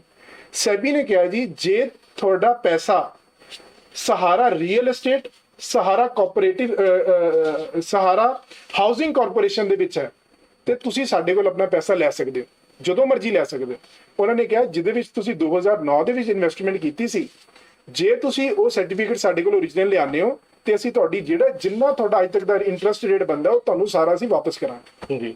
ਔਰ ਸਰ ਇਹਦੇ ਵਿੱਚ ਦੇਖੋ ਜੀ ਕੰਪਨੀ ਦੇ EMPLOYE ਲਲਿਤ ਕੁਮਾਰ ਝਾ ਨੇ ਸਾਡੇ ਨਾਲ ਕੀ ਚੀਟਿੰਗ ਕੀਤੀ। ਅਰੁਣ ਕੁਮਾਰ ਸ੍ਰੀਵਾਸਤਵ ਨੇ ਸਾਨੂੰ ਇਸ ਗੱਲ ਬਾਰੇ ਨਹੀਂ ਦੱਸਿਆ ਕਿ ਸੈਬੀ ਕੋਲ ਜਾ ਕੇ ਤੁਸੀਂ ਪੈਸੇ ਲੈਣੇ ਆ। ਉਹਨਾਂ ਨੇ ਆਪਣੀ ਕਮਿਸ਼ਨ ਬਣਾਉਣ ਖਾਤਰ, ਠੀਕ ਹੈ ਸਰ, ਕਮਿਸ਼ਨ ਬਣਾਉਣ ਖਾਤਰ ਸਾਨੂੰ ਨਵੀਂ ਕੰਪਨੀ 'ਚ ਪਾ ਲਿਆ ਸਹਾਰਾ ਕਿਊ ਸ਼ਾਪ ਦੇ ਵਿੱਚ। ਜੀ ਸਰ ਦੇਖੋ ਜੀ, ਕੰਪਨੀ ਦੇ EMPLOYE ਠੱਗੀਆਂ ਮਾਰ ਰਹੇ ਨੇ। ਸਰ ਇਹਨਾਂ ਦੇ ਆਈਡੀ ਕਾਰਡ ਦੇ ਵਿੱਚ ਕੰਪਨੀ ਨੇ ਕਲੀਅਰਲੀ ਮੈਸੇਜ ਦਿੱਤਾ ਹੋਇਆ ਕਿ ਜੀ ਇਹ ਸਿਰਫ ਏਜੰਟ ਨੇ, ਇਹ ਸਾਡੇ ਕੰਪਨੀ ਦੇ EMPLOYE ਨਹੀਂ ਹੈ। ਠੀਕ ਹੈ। ਇਹ ਕੰਪਨੀ ਦੀ ਕੋਈ ਵੀ ਪਰਸਨਲ ਡੀਲਿੰਗ ਨਹੀਂ ਕਰ ਸਕਦੇ, ਸਿਰਫ as agent, commission agent. Sir ਠੀਕ ਹੈ। ਸਰ ਇਹ ਕਹਿੰਦੇ ਨੇ ਅਸੀਂ ਕੰਪਨੀ ਦੇ EMPLOYE ਆ। ਸਰ ਇਹ ਵੀ ਲੋਕਾਂ ਨਾਲ ਝੂਠ ਬੋਲ ਰਹੇ ਨੇ। ਕਿੱਦਾਂ? ਸਰ ਆ ਮੇਰੇ ਕੋਲ ਸਰ ਇਹਨਾਂ ਦੀ ਹੈਗੀ ਹੈ ਜੀ, ਇਸ ਕੰਪਨੀ ਦਾ ਜਿਹੜਾ ਇਹਨਾਂ ਦਾ ਆਈਡੀ ਕਾਰਡ ਹੈ ਸਰ। ਜੀ ਸਰ ਉਸ ਤੋਂ ਬਾਅਦ ਹੋਰ ਸਰ ਇਹ ਜਿਹੜੀ ਕੰਪਨੀ ਹੈ, ਜੀ ਹੁਣ ਮੈਂ ਸਰ ਇੱਕ ਹੋਰ ਤੁਹਾਨੂੰ ਵੱਡੀ ਗੱਲ ਦੱਸ ਰਿਹਾ ਜੀ। ਜੀ ਜਿਹੜੀ ਹਮਾਰਾ ਇੰਡੀਆ ਕ੍ਰੈਡਿਟ ਕੰਪਨੀ ਹੈ ਸਰ, ਜੀ ਸਰ ਇਹਦੀ ਜਿਹੜੀ ਰਜਿਸਟ੍ਰੇਸ਼ਨ ਹੈ ਹੂੰ ਸਰ, ਇਹ 2012 ਦੇ ਵਿੱਚ ਕਰਵਾਈ ਗਈ ਸਰ। ਜੀ ਹਮਾਰਾ ਇੰਡੀਆ ਕ੍ਰੈਡਿਟ ਕੋਆਪਰੇਟਿਵ ਸੁਸਾਇਟੀ ਜੀ 30/7/2012 ਦੇ ਵਿੱਚ ਕਰਾਈ ਗਈ। ਇਸ ਕੰਪਨੀ ਦੇ ਅੰਦਰ ਅਸਮ, ਬਿਹਾਰ ਜਿਹੜੀ ਸਟੇਟਾਂ ਆਉਂਦੀਆਂ ਨੇ ਸਰ, ਅਸਮ, ਬਿਹਾਰ, ਦਿੱਲੀ, ਝਾਰਖੰਡ, ਮਿਜ਼ੋਰਮ, ਜੀ ओडिशा, सिक्किम, त्रिपुरा, उत्तर प्रदेश, हरियाणा, उत्तराखंड, वेस्ट बंगाल, चंडीगढ़, हिमाचल प्रदेश एंड पंजाब। जी ठीक है सर। जी सर ये मैं ਤੁਹਾਨੂੰ ਦਿਖਾਉਂਗਾ ਜੀ ਜੀ ਕਿ ਇਸ ਕੰਪਨੀ ਜਿਹੜੀ ਹੈ, ਇਹ ਕੰਪਨੀ ਇਹਨਾਂ ਸਟੇਟਾਂ ਦੇ ਅੰਡਰ ਆ ਜੀ। ਫਰਾਡ ਕੀ ਹੈ ਇਹਦੇ ਵਿੱਚ? ਸਰ ਇਹਦੇ ਵਿੱਚ ਮੈਂ ਤੁਹਾਨੂੰ ਦੱਸਦਾ ਜੀ। ਸਰ ਇਹ ਜਿਹੜੀ ਕੰਪਨੀ ਹੈ, ਲਲਿਤ ਕੁਮਾਰ ਵਿਜੇ ਚੰਦਰ ਝਾ ਨੇ ਜੀ, ਸਰ ਮੇਰੇ ਪਿਤਾ ਜੀ ਨੂੰ 7ਵੇਂ ਮਹੀਨੇ ਜੀ 7ਵੇਂ ਮਹੀਨੇ 2018 ਦੇ ਵਿੱਚ ਜੁਆਇਨ ਕਰਵਾਈ ਜੀ। ਠੀਕ ਹੈ ਸਰ। ਸਰ ਸੈਂਟਰਲ ਰਜਿਸਟਰਾਰ ਨੇ ਇਸ ਕੰਪਨੀ ਨੂੰ 6 ਫਰਵਰੀ 2018 ਨੂੰ ਇਸ ਕੰਪਨੀ ਦੀ ਰਜਿਸਟ੍ਰੇਸ਼ਨ ਹੀ ਕੈਨਸਲ ਕਰਤੀ ਹੈ ਸਰ। ਇਹ ਸਰ ਆਰਡਰ ਦੀ ਕਾਪੀ ਹੈ ਸਰ। ਜੀ ਸਰ ਇਹ ਸੈਂਟਰਲ ਰਜਿਸਟਰਾਰ ਦੀ ਜਿਹੜੀ ਆਰਡਰ ਦੀ ਕਾਪੀ ਹੈ, ਚਾਹੇ ਤਾਂ ਸਰ ਕੋਈ ਵੀ ਨੈਟ ਤੋਂ ਕਰ ਸਕਦਾ ਹੈ ਜੀ। ਸਰ ਉਹਦਾ ਰੀਜ਼ਨ ਕੀ ਹੈ ਜੀ? Regard irregularity of running of payment sir. ਇਹਨਾਂ ਨੇ ਜਿਹੜੀ ਲੋਕਾਂ ਦੀ ਜਿਹੜੀ ਪੈਸੇ ਨੇ ਉਹਨਾਂ ਨੂੰ ਟਾਈਮ ਸਿਰ ਵਾਪਸ ਨਹੀਂ ਕੀਤੇ, ਤੇ ਉਸ ਕਰਕੇ ਇਹਨਾਂ ਦੀ ਕੰਪਲੇਂਟ ਸਾਡੇ ਕੋਲ ਆ ਰਹੀਆਂ ਨੇ। ਇਸ ਕਰਕੇ ਇਹਨਾਂ ਦੀ ਜਿਹੜੀ ਹੈ ਰਜਿਸਟ੍ਰੇਸ਼ਨ ਕੈਨਸਲ ਕੀਤੀ ਗਈ ਜੀ। ਸਰ ਇਹ ਵੀ ਕੰਪਨੀ ਦੇ EMPLOYE ਨੇ ਮੇਰੇ ਨਾਲ ਠੱਗੀ ਮਾਰੀ ਆ ਜੀ। ACP ਸਾਹਿਬ ਕਹਿੰਦੇ ਜੀ ਇਹ ਤਾਂ EMPLOYEਜ਼ ਨੇ, ਤੁਸੀਂ ਇਹਨਾਂ ਤੇ ਕੁਝ ਕਰ ਨਹੀਂ ਸਕਦੇ ਜੀ। ਸਰ ਠੱਗੀਆਂ ਤੇ ਹੀ ਸਾਰੇ ਮਾਰ ਰਹੇ ਨੇ ਜੀ। ਸਰ ਇਹ ਚੀਜ਼ ਹੋ ਗਈ, ਜਦੋਂ ਮੈਂ ਉਹਨਾਂ ਨੂੰ ਦਿਖਾਇਆ ਤੇ ਉਹ ਕਹਿੰਦੇ ਜੀ ਚਲੋ ਮੈਂ ਦੇਖਦਾ। ਪਰ ਨੈਕਸਟ ਡੇ ਸਰ ਮੈਂ ਜੁਆਇੰਟ CP ਸਾਹਿਬ ਕੋਲ ਗਿਆ, ਮੈਂ ਭਾਰਗਵ ਸਾਹਿਬ ਨੂੰ ਸਾਰੀ ਗੱਲ ਦੱਸੀ। Sir he is very brilliant officer Bhargav sahib, ਤੇ ਉਹਨਾਂ ਨੇ ਸਾਰੀ ਗੱਲ ਸੁਣੀ ਦੀ ਮੇਰੀ ਦੁਬਾਰਾ, ਔਰ ਇਤਫਾਕ ਨਾਲ ACP ਸਾਹਿਬ ਉਦੋਂ ਉੱਥੇ ਸੀਗੇ, ਮੌਜੂਦ ਸੀ। ਉਹਨਾਂ ਨੇ ACP ਸਾਹਿਬ ਨੂੰ ਬੁਲਾਇਆ, ਸਾਰੀ ਗੱਲ ਪੁੱਛੀ ਕਿ ਤੁਸੀਂ ਇਹਨਾਂ ਨੂੰ ਕਿਉਂ ਕੱਢ ਰਹੇ ਹੋ, ਤੇ ਉਹਨਾਂ ਨੇ ਪਤਾ ਨਹੀਂ ਕੋਈ ਗੱਲ ਕੀਤੀ ਸਰ ਨਾਲ, ਤੇ ਸਰ ਕਹਿੰਦੇ ਮੈਨੂੰ, ਕਹਿੰਦੇ ਤੁਸੀਂ ਬਾਹਰ ਜਾ ਕੇ ਬੈਠੋ, ਤੇ ਮੈਨੂੰ ਅੱਧੇ ਘੰਟੇ ਬਾਅਦ ਅੰਦਰ ਬੁਲਾਇਆ। ਕਹਿੰਦੇ ਤੁਸੀਂ ਆਪਣੇ ਰੀਡਰ ਸਾਹਿਬ ਨੂੰ ਵੀ ਬੁਲਾਇਆ, ਜੁਆਇੰਟ CP ਸਾਹਿਬ ਨੇ। ਕਹਿੰਦੇ ਜੀ ਇਸ ਕੇਸ ਦੀ ਦੁਬਾਰਾ ਇਨਵੈਸਟੀਗੇਸ਼ਨ ਕਰਵਾਓ ਜੀ। ਸਰ ਇਸ ਕੇਸ ਦੀ ਦੁਬਾਰਾ ਇਨਵੈਸਟੀਗੇਸ਼ਨ ਕੀਤੀ ਗਈ, ਇੱਕ ਵਾਰ ਨਹੀਂ 2 ਵਾਰ ਕੀਤੀ ਗਈ ਸਰ ਜੁਆਇੰਟ CP ਸਾਹਿਬ ਕੋਲ। ਸਰ ਮੈਂ 3-4 ਦਿਨ ਰੈਗੂਲਰ ਜਾਂਦਾ ਰਿਹਾ, ਉਹਨਾਂ ਨੂੰ ਸਾਰੀ ਗੱਲ ਦੱਸੀ, ਫਿਰ ਉਹਨਾਂ ਨੂੰ ਸਰ ਤਸੱਲੀ ਹੋਈ। ਉਹ ਕਹਿੰਦੇ ਜੀ ਇਹ ਮੁੰਡਾ ਬਿਲਕੁਲ ਸਹੀ ਹੈ, ਤੇ ਉਹਨਾਂ ਨੇ ਦੁਬਾਰਾ ਉਸੇ ਐਪਲੀਕੇਸ਼ਨ ਨੂੰ joint CP ACP Harish Behl ਜੀ ਨੂੰ ਮਾਰਕ ਕੀਤੀ ਜੀ। ਪਰ ਸਰ ਉਹਦੇ ਬਾਵਜੂਦ ਵੀ ਕੋਈ ਇਹਦਾ ਨਤੀਜਾ ਨਹੀਂ ਨਿਕਲਿਆ ਜੀ। ਸੋ ਹੁਣ ਮਾਮਲਾ ਖੜਿਆ ਕਿੱਥੇ, ਹੋਰ ਕੀ ਫਰਾਡ ਹੋਇਆ ਤੁਹਾਡੇ ਨਾਲ? ਸਰ ਮੈਂ ਦੱਸ ਰਿਹਾ ਜੀ, ਇਹ ਸਰ ਹੁੰਦਾ ਰਿਹਾ ਜੀ, ਚੱਲਦਾ ਰਿਹਾ। ਉਸ ਦੌਰਾਨ ਸਰ ਜੁਆਇੰਟ CP ਸਾਹਿਬ ਨੇ ਜਦੋਂ ਦਬਾਅ ਪਾਇਆ ਇਹਨਾਂ ਤੇ, ਅਫਸਰਾਂ ਤੇ, ਸਰ ਇਹਨਾਂ ਨੇ ਇੱਕ ਜਿਹੜਾ ਹੈ ਸ਼ਸ਼ੀ ਭੂਸ਼ਣ 2 ਨਵੰਬਰ 2022 ਨੂੰ ਸਰ ਉਹਨੂੰ ਅਰੈਸਟ ਪਾਈ। ਠੀਕ ਹੈ ਜੀ ਸਰ। 2022 ਦੇ ਸਰ ਨਵੰਬਰ ਨੂੰ ਅਰੈਸਟ ਪਈ ਸਰ। ਹੁਣ ਇਹ ਦੇਖੋ ਜੀ, ਪੁਲਿਸ ਵੀ ਉਹਨੂੰ ਕਿੱਦਾਂ ਸਾਥ ਦੇ ਰਹੀ ਹੈ ਸਰ। ਨੈਕਸਟ ਡੇ ਉਹਨੂੰ ਰਿਮਾਂਡ ਲਈ ਇਹਨਾਂ ਨੇ ਪੇਸ਼ ਕਰਨਾ ਸੀ ਕੋਰਟ ਦੇ ਵਿੱਚ। ਮੈਂ ਕਿਹਾ ਸਰ ਤੁਸੀਂ ਕਦੋਂ ਕਰੋਗੇ? ਕਹਿੰਦੇ 12:30 ਵਜੇ ਤੋਂ ਬਾਅਦ। ਸਰ ਸਵੇਰੇ 9:15 ਵਜੇ ਕੋਰਟ ਦੇ ਵਿੱਚ CJM ਸਾਹਿਬ ਦੀ ਕੋਰਟ 'ਚ ਉਹਨੂੰ ਪੇਸ਼ ਕਰ ਲੈ ਕੇ ਪੇਸ਼ ਕਰਤਾ ਜੀ, ਜਦਕਿ ਜੱਜ ਸਾਹਿਬ ਵੀ ਅੰਦਰ ਨਹੀਂ ਬੈਠੇ ਸੀ ਜੀ। ਸਰ ਜੱਜ ਸਾਹਿਬ ਆਏ ਤੇ ਉੱਥੇ ਉਹਨਾਂ ਨੇ ਸੁਣਿਆ ਦੋਨਾਂ ਨੂੰ, ਤੇ ਮੈਂ ਉਹਨਾਂ ਨੂੰ ਸਾਰੀ ਗੱਲ ਦੱਸੀ ਕਿ ਸਰ ਉਹਨਾਂ ਦਾ ਵਕੀਲ ਕਹਿੰਦਾ ਜੀ ਇਹਦਾ ਤਾਂ FIR 'ਚ ਨਾਮ ਨਹੀਂ ਹੈ। ਮੈਂ ਕਿਹਾ ਜਨਾਬ ਬਿਲਕੁਲ ਇਹਦਾ ਕੋਈ FIR 'ਚ ਨਾਮ ਨਹੀਂ ਹੈ, ਇਹਦਾ FIR 'ਚ ਨਾਮ ਆਫਟਰ FIR ਪਾਇਆ, ਕਿਉਂਕਿ ਇਹ ਸਰ ਡਿਵੀਜ਼ਨ ਨੰਬਰ 8 'ਚ ਮੇਰੇ ਨਾਲ ਠੱਗੀ ਮਾਰ ਕੇ ਗਿਆ, ਮੇਰੇ ਨਾਲ ਐਗਰੀਮੈਂਟ ਕੀਤਾ, ਮੇਰੇ ਓਰੀਜਨਲ ਡਾਕੂਮੈਂਟ ਨੇ ਜਿਹੜੇ ਆ ਕੰਪਨੀ ਨੂੰ ਦਵਾਏ। ਜੱਜ ਸਾਹਿਬ ਨੇ ਸਰ ਬਹੁਤ ਅੱਛੇ ਜੱਜ ਸਾਹਿਬ ਜੀ, ਸੁਮਿਤ ਮੱਕੜ ਸਾਹਿਬ, CJM ਸਾਹਿਬ, ਉਹਨਾਂ ਨੇ 2 ਦਿਨ ਦਾ ਰਿਮਾਂਡ ਦਿੱਤਾ। ਰਿਮਾਂਡ ਦੇ ਵਿੱਚ ਸਰ ਇਹਨਾਂ ਨੇ ਕੋਈ ਵੀ ਰਿਕਵਰ ਨਹੀਂ ਕੀਤਾ। ਜਿਹੜਾ IO ਸੀਗਾ ਡੇਲੀ ਸਰ ਉੱਥੇ ਹੀ, ਮੈਂ ਉਹਨਾਂ ਕੋਲ ਜਾਂਦਾ ਸੀ ਚੌਂਕੀ, ਮੈਨੂੰ ਮਿਲੇ ਹੀ ਨਹੀਂ 2 ਦਿਨ। ਕਦੇ ਕਹਿੰਦੇ ਮੈਂ ਇੱਥੇ ਆ, ਕਦੇ ਕਹਿੰਦੇ ਮੈਂ ਉੱਥੇ। ਸਰ ਇਹਨਾਂ ਨੇ 2 ਦਿਨ ਬਾਅਦ ਉਹਨੂੰ ਪੇਸ਼ ਕੀਤਾ, ਉਹਨਾਂ ਨੇ ਜੁਡੀਸ਼ਰੀ ਭੇਜਤਾ। ਉਸ ਤੋਂ ਬਾਅਦ ਉਹਨੇ ਆਪਣੀ ਬੇਲ ਐਪਲੀਕੇਸ਼ਨ ਅਪਲਾਈ ਕੀਤੀ, ਉਹਦੇ ਵਿੱਚ ਸਰ ਜਿਹੜਾ ਆਈਓ ਸੀਗਾ ਜਨਕ ਰਾਜ ਆ ਗਿਆ ਸਰ, ਤੇ ਉਸ ਤੋਂ ਬਾਅਦ ਨਵਾਂ ਆਈਓ ਉਹਨਾਂ ਨੇ ਕਰਤਾ। ਆਈਓ ਜਨਕ ਰਾਜ ਜੀ ਆਏ, ਸਬ ਇੰਸਪੈਕਟਰ ਸੀਗੇ। ਉਹਨਾਂ ਨੇ ਸਰ ਉਸੇ ਕੋਰਟ ਦੇ ਵਿੱਚ ਉਹਦੀ ਜਿਹੜੀ ਸੀ ਬੇਲ ਡਿਸਮਿਸ ਕਰਵਾਈ ਜੀ। ਉਦੋਂ ਸਰ ਮੈਂ ਉੱਥੇ ਮੌਜੂਦ ਸੀ, ਮੇਰਾ ਵਕੀਲ ਸੀ, ਬਕਾਇਦਾ ਉਹਨਾਂ ਦਾ ਵਕੀਲ ਸੀ ਸਰ। ਆਫਟਰ ਜਦੋਂ ਇਹਦੀ ਬੇਲ ਐਪਲੀਕੇਸ਼ਨ ਡਿਸਮਿਸ ਹੋਈ, ਉਸ ਦੌਰਾਨ ਸਰ ਮੇਰੀ ਮਦਰ ਜਿਹੜੀ ਸੀ ਬਹੁਤ ਬਿਮਾਰ ਸੀ, ਉਹ ਫੋਰਟਿਸ ਹਸਪੀਟਲ ਦੇ ਵਿੱਚ ਐਡਮਿਟ ਸੀ ਜੀ। ਉਹਨਾਂ ਦੀ ਸਰ ਕਿਡਨੀ ਦੀ ਪ੍ਰੋਬਲਮ, ਹਾਰਟ ਪ੍ਰੋਬਲਮ, ਉਹਨਾਂ ਦੀ ਹਾਰਟ ਦੀ ਪੰਪਿੰਗ ਬਹੁਤ ਘਟ ਗਈ ਸੀ ਜੀ। ਤੇ ਸਰ ਇਹਦੀ ਜਿਹੜੀ ਹੈ ਬੇਲ ਐਪਲੀਕੇਸ਼ਨ ਉਹਨਾਂ ਨੇ 28 ਤੋਂ ਮੇਰੇ ਖਿਆਲ ਨਾਲ ਸਰ 29 ਨਵੰਬਰ ਨੂੰ ਜਿਹੜੀ ਹੈ ਫਾਈਲ ਕੀਤੀ ਐਡੀਸ਼ਨਲ ਸੈਸ਼ਨ ਜੱਜ ਸ਼੍ਰੀ ਮਨੋਜ ਕੁਮਾਰ ਜੀ ਦੀ ਕੋਰਟ ਦੇ ਵਿੱਚ ਜੀ। ਸਰ ਮੈਂ ਨੈਟ 'ਚ ਚੈੱਕ ਕੀਤਾ, ਮੈਂ ਐਸਐਚਓ ਸਾਹਿਬ ਕੋਲ ਗਿਆ, ਮੈਂ ਕਿਹਾ ਸਰ ਇਹਦੀ ਬੇਲ ਲੱਗੀ ਹੈ ਜੀ, ਤੇ ਉਹਦੇ ਵਿੱਚ ਉਹਨਾਂ ਨੇ ਇੱਕ ਜਿਮਨੀ ਆਰਡਰ ਪਾਇਆ ਸੀਗਾ ਕਿ 6 ਦਸੰਬਰ 2022 ਨੂੰ ਜੀ ਇਨਵੈਸਟੀਗੇਸ਼ਨ ਆਫੀਸਰ ਆਪਣਾ ਰਿਕਾਰਡ ਜਿਹੜਾ ਹੈ ਉੱਥੇ ਸਬਮਿਟ ਕਰਾਏਗਾ ਜੀ। ਤੇ ਮੈਂ ਉਹਨਾਂ ਨੂੰ ਕਿਹਾ ਸਰ ਦੇਖ ਲਓ ਜੀ ਕਿੱਦਾਂ ਕਰਨਾ ਹੈ ਸਰ, ਮੇਰੀ ਜੋ ਤੁਹਾਨੂੰ ਲੋੜ ਹੈ ਕੁਝ ਪੁੱਛਣਾ ਦੱਸ ਦਿਓ। ਕਹਿੰਦੇ ਕੋਈ ਗੱਲ ਨਹੀਂ ਵਿਕਰਾਂਤ ਜੀ, ਤੁਸੀਂ ਆਈਓ ਨਾ ਕੰਸਰਨ ਕਰੋ। ਮੈਂ ਕਿਹਾ ਠੀਕ ਹੈ ਸਰ। ਸਰ 5 ਤਰੀਕ ਨੂੰ ਮੈਂ ਡਿਵੀਜ਼ਨ ਨੰਬਰ 8 ਗਿਆ ਜੀ। ਸ਼ਾਮ ਨੂੰ ਮੈਂ ਸਰ ਆਈਓ ਦੇ ਨਾਲ ਬੈਠ ਕੇ, ਉਹਦੇ ਨਾਲ ਕਈ ਇੱਕ ਦੋ ਹੋਰ ਵੀ ਰੀਡਰ ਜਿਹੜਾ ਸੀਗਾ ਐਸਐਚਓ ਸਾਹਿਬ ਦਾ, ਉਹ ਵੀ ਉੱਥੇ ਬਕਾਇਦਾ ਮੌਜੂਦ ਸੀ। ਉੱਥੇ ਬੈਠ ਕੇ ਸਰ ਅਸੀਂ ਕੇਸ ਦੀ ਤਿਆਰੀ ਕਰਵਾ ਰਹੇ ਨੈਕਸਟ ਡੇ ਲਈ। ਉਹ ਮੇਰੇ ਤੋਂ ਪੁੱਛ ਰਹੇ ਨੇ ਵਿਕਰਾਂਤ ਜੀ ਕੀ ਕਿੱਦਾਂ ਹੈ, ਕੀ ਤੁਹਾਡੇ ਨਾਲ ਹੋਇਆ, ਇਹ ਸਾਰਾ ਦੱਸੋ, ਅਸੀਂ ਜੱਜ ਸਾਹਿਬ ਨੂੰ ਦੱਸਣਾ। ਠੀਕ ਹੈ ਸਰ। ਸਰ ਜਦੋਂ ਮੈਂ ਨੈਟ 'ਚ ਦੇਖਦਾ ਹੈ ਸਰ, ਉਹਦੇ 'ਚ ਇੱਕ ਹੋਰ ਜਿਮਨੀ ਆਰਡਰ ਪਿਆ ਹੋਇਆ। ਮੈਂ ਸਰ ਨੈਕਸਟ ਡੇ ਆਪਣੇ ਵਕੀਲ ਨੂੰ ਪੁੱਛਿਆ, ਸਰ 6 ਤਰੀਕ ਨੂੰ ਤਾਂ ਮੇਰੇ ਨਾਲ ਆਈ ਨੇ ਉੱਥੇ ਆਈਓ ਸਾਹਿਬ। ਉੱਥੇ ਸਰ ਉਸ ਦਿਨ ਸਰ ਜੱਜ ਸਾਹਿਬ ਨੇ ਸਾਨੂੰ ਸੁਣਿਆ ਨਹੀਂ।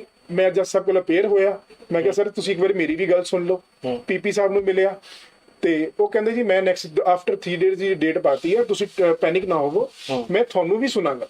ਮੈਂ ਕਿਹਾ ਠੀਕ ਹੈ ਸਰ। ਆਫਟਰ 3 ਡੇਜ਼ ਦੀ ਸਰ ਡੇਟ ਪੈ ਗਈ ਤੇ ਸਰ ਮੈਂ ਉਸ ਦੌਰਾਨ ਨਾ ਉਹਦੇ ਵਿੱਚ ਜਿਹੜੇ ਜਿਮਨੀ ਆਰਡਰਸ ਨੇ ਦੇਖੇ, ਮੈਂ ਆਪਣੇ ਵਕੀਲ ਨਾਲ ਗੱਲ ਕੀਤੀ। ਮੈਂ ਕਿਹਾ ਸਰ ਇਹਦੇ ਵਿੱਚ ਤਾਂ ਇਹ 6 ਤਰੀਕ ਤੋਂ ਜਿਮਨੀ ਆਰਡਰ ਪਿਆ। ਮੈਂ ਕਿਹਾ 6 ਤਰੀਕ ਨੂੰ ਤਾਂ ਕੁਝ ਹੋਇਆ ਨਹੀਂ ਉੱਥੇ। ਉਹਨਾਂ ਨੇ ਸਰ ਫਾਈਲ ਇੰਸਪੈਕਟ ਕੀਤੀ ਤੇ ਉਹਦੇ ਵਿੱਚ ਸਰ ਇੰਨਾ ਵੱਡਾ ਫਰਾਡ। 5 ਦਸੰਬਰ 2022 ਨੂੰ ਐਸਆਈ ਆਈਓ ਇਨਵੈਸਟੀਗੇਸ਼ਨ ਆਫੀਸਰ ਜਨਕ ਰਾਜ ਸਰ ਆਪਣੀ ਉੱਥੇ ਸਟੇਟਮੈਂਟ ਰਿਕਾਰਡ ਕਰਵਾ ਜਾਂਦੇ ਨੇ। ਸਰ ਸਟੇਟਮੈਂਟ ਦੇ ਵਿੱਚ ਉਹਨਾਂ ਦਾ ਬੈਲਟ ਨੰਬਰ ਗਲਤ, ਉਹਨਾਂ ਦੀ ਟੋਟਲੀ ਸਟੇਟਮੈਂਟ ਗਲਤ। ਉਹ ਕਹਿੰਦੇ ਨੇ ਜੀ ਇਸ ਪਰਸਨ ਸ਼ਸ਼ੀ ਭੂਸ਼ਣ ਦਾ ਕਿਸੇ ਵੀ ਕੋਰਟ ਤੋਂ ਕੋਈ ਵੀ ਬੇਲ ਜਿਹੜੀ ਹੈ ਡਿਸਮਿਸ ਨਹੀਂ ਹੋਈ ਔਰ ਇਹਦੀ ਹਾਈ ਕੋਰਟ ਦੇ ਵਿੱਚ ਕੋਈ ਵੀ ਮੈਟਰ ਪੈਂਡਿੰਗ ਨਹੀਂ। ਸਰ ਆਲਰੇਡੀ ਹਾਈ ਕੋਰਟ ਦੇ ਵਿੱਚ ਜਿਹੜਾ ਜੁਆਇੰਟ ਸੀਪੀ ਸਾਹਿਬ ਸੀਗੇ, ਉਹਨਾਂ ਨੇ ਇਹਦਾ ਵਿੱਚ ਨਾਮ, ਉਹਦੇ ਵਿੱਚ ਸ਼ਸ਼ੀ ਭੂਸ਼ਣ ਦਾ ਨਾਮ ਪਾਇਆ ਹੋਇਆ ਸੀ ਕਿ ਇਹ ਪਰਸਨ ਜਿਹੜਾ ਹੈ ਜੀ ਇਹ ਵਿਕਰਾਂਤ ਸ਼ਰਮਾ ਨਾਲ ਆਫਟਰ ਐਫਆਈਆਰ ਧੋਖਾਧੜੀ ਕਰਕੇ ਗਏ ਜੀ। ਸਰ ਇਹਨੇ ਉੱਥੇ ਜਿਹੜਾ ਟੋਟਲੀ ਮਿਸਗਾਈਡ ਕੀਤਾ ਕੋਰਟ ਨੂੰ। ਸਰ ਜਦੋਂ ਮੈਨੂੰ ਪਤਾ ਲੱਗਿਆ ਇਸ ਗੱਲ ਦਾ ਤੇ ਮੈਂ ਆਪਣੇ ਵਕੀਲ ਸਾਹਿਬ ਨੂੰ ਕਿਹਾ ਤੇ ਵਕੀਲ ਸਾਹਿਬ ਕਹਿੰਦੇ ਵਿਕਰਾਂਤ ਜੀ ਸਾਡੀ ਕੁਝ ਆਪਣੀਆਂ ਹੁੰਦੀਆਂ ਨੇ ਮਜਬੂਰੀਆਂ ਕਿ ਅਸੀਂ ਜੱਜ ਸਾਹਿਬ, ਇਹਦੇ ਵਿੱਚ ਜੱਜ ਸਾਹਿਬ ਤੇ ਵੀ ਐਲੀਗੇਸ਼ਨ ਆਉਂਦੇ ਨੇ ਕਿ ਉਹਨਾਂ ਨੇ ਇੱਕ ਦਿਨ ਪਹਿਲਾਂ ਕਿੱਦਾਂ ਲੈ ਲਈ ਜਿਹੜਾ ਇਹ ਸਟੇਟਮੈਂਟ ਸਰ ਤਰੀਕ ਤੋਂ ਪਹਿਲਾਂ ਕੋਈ ਵੀ ਕਹਿੰਦੇ ਕੋਈ ਵੀ ਕਾਨੂੰਨ ਜਿਹੜਾ ਕੋਈ ਵੀ ਜੁਡੀਸ਼ਰੀ ਕੋਈ ਵੀ ਸਟੇਟਮੈਂਟ ਰਿਕਾਰਡ ਨਹੀਂ ਕਰਵਾ ਸਕਦਾ।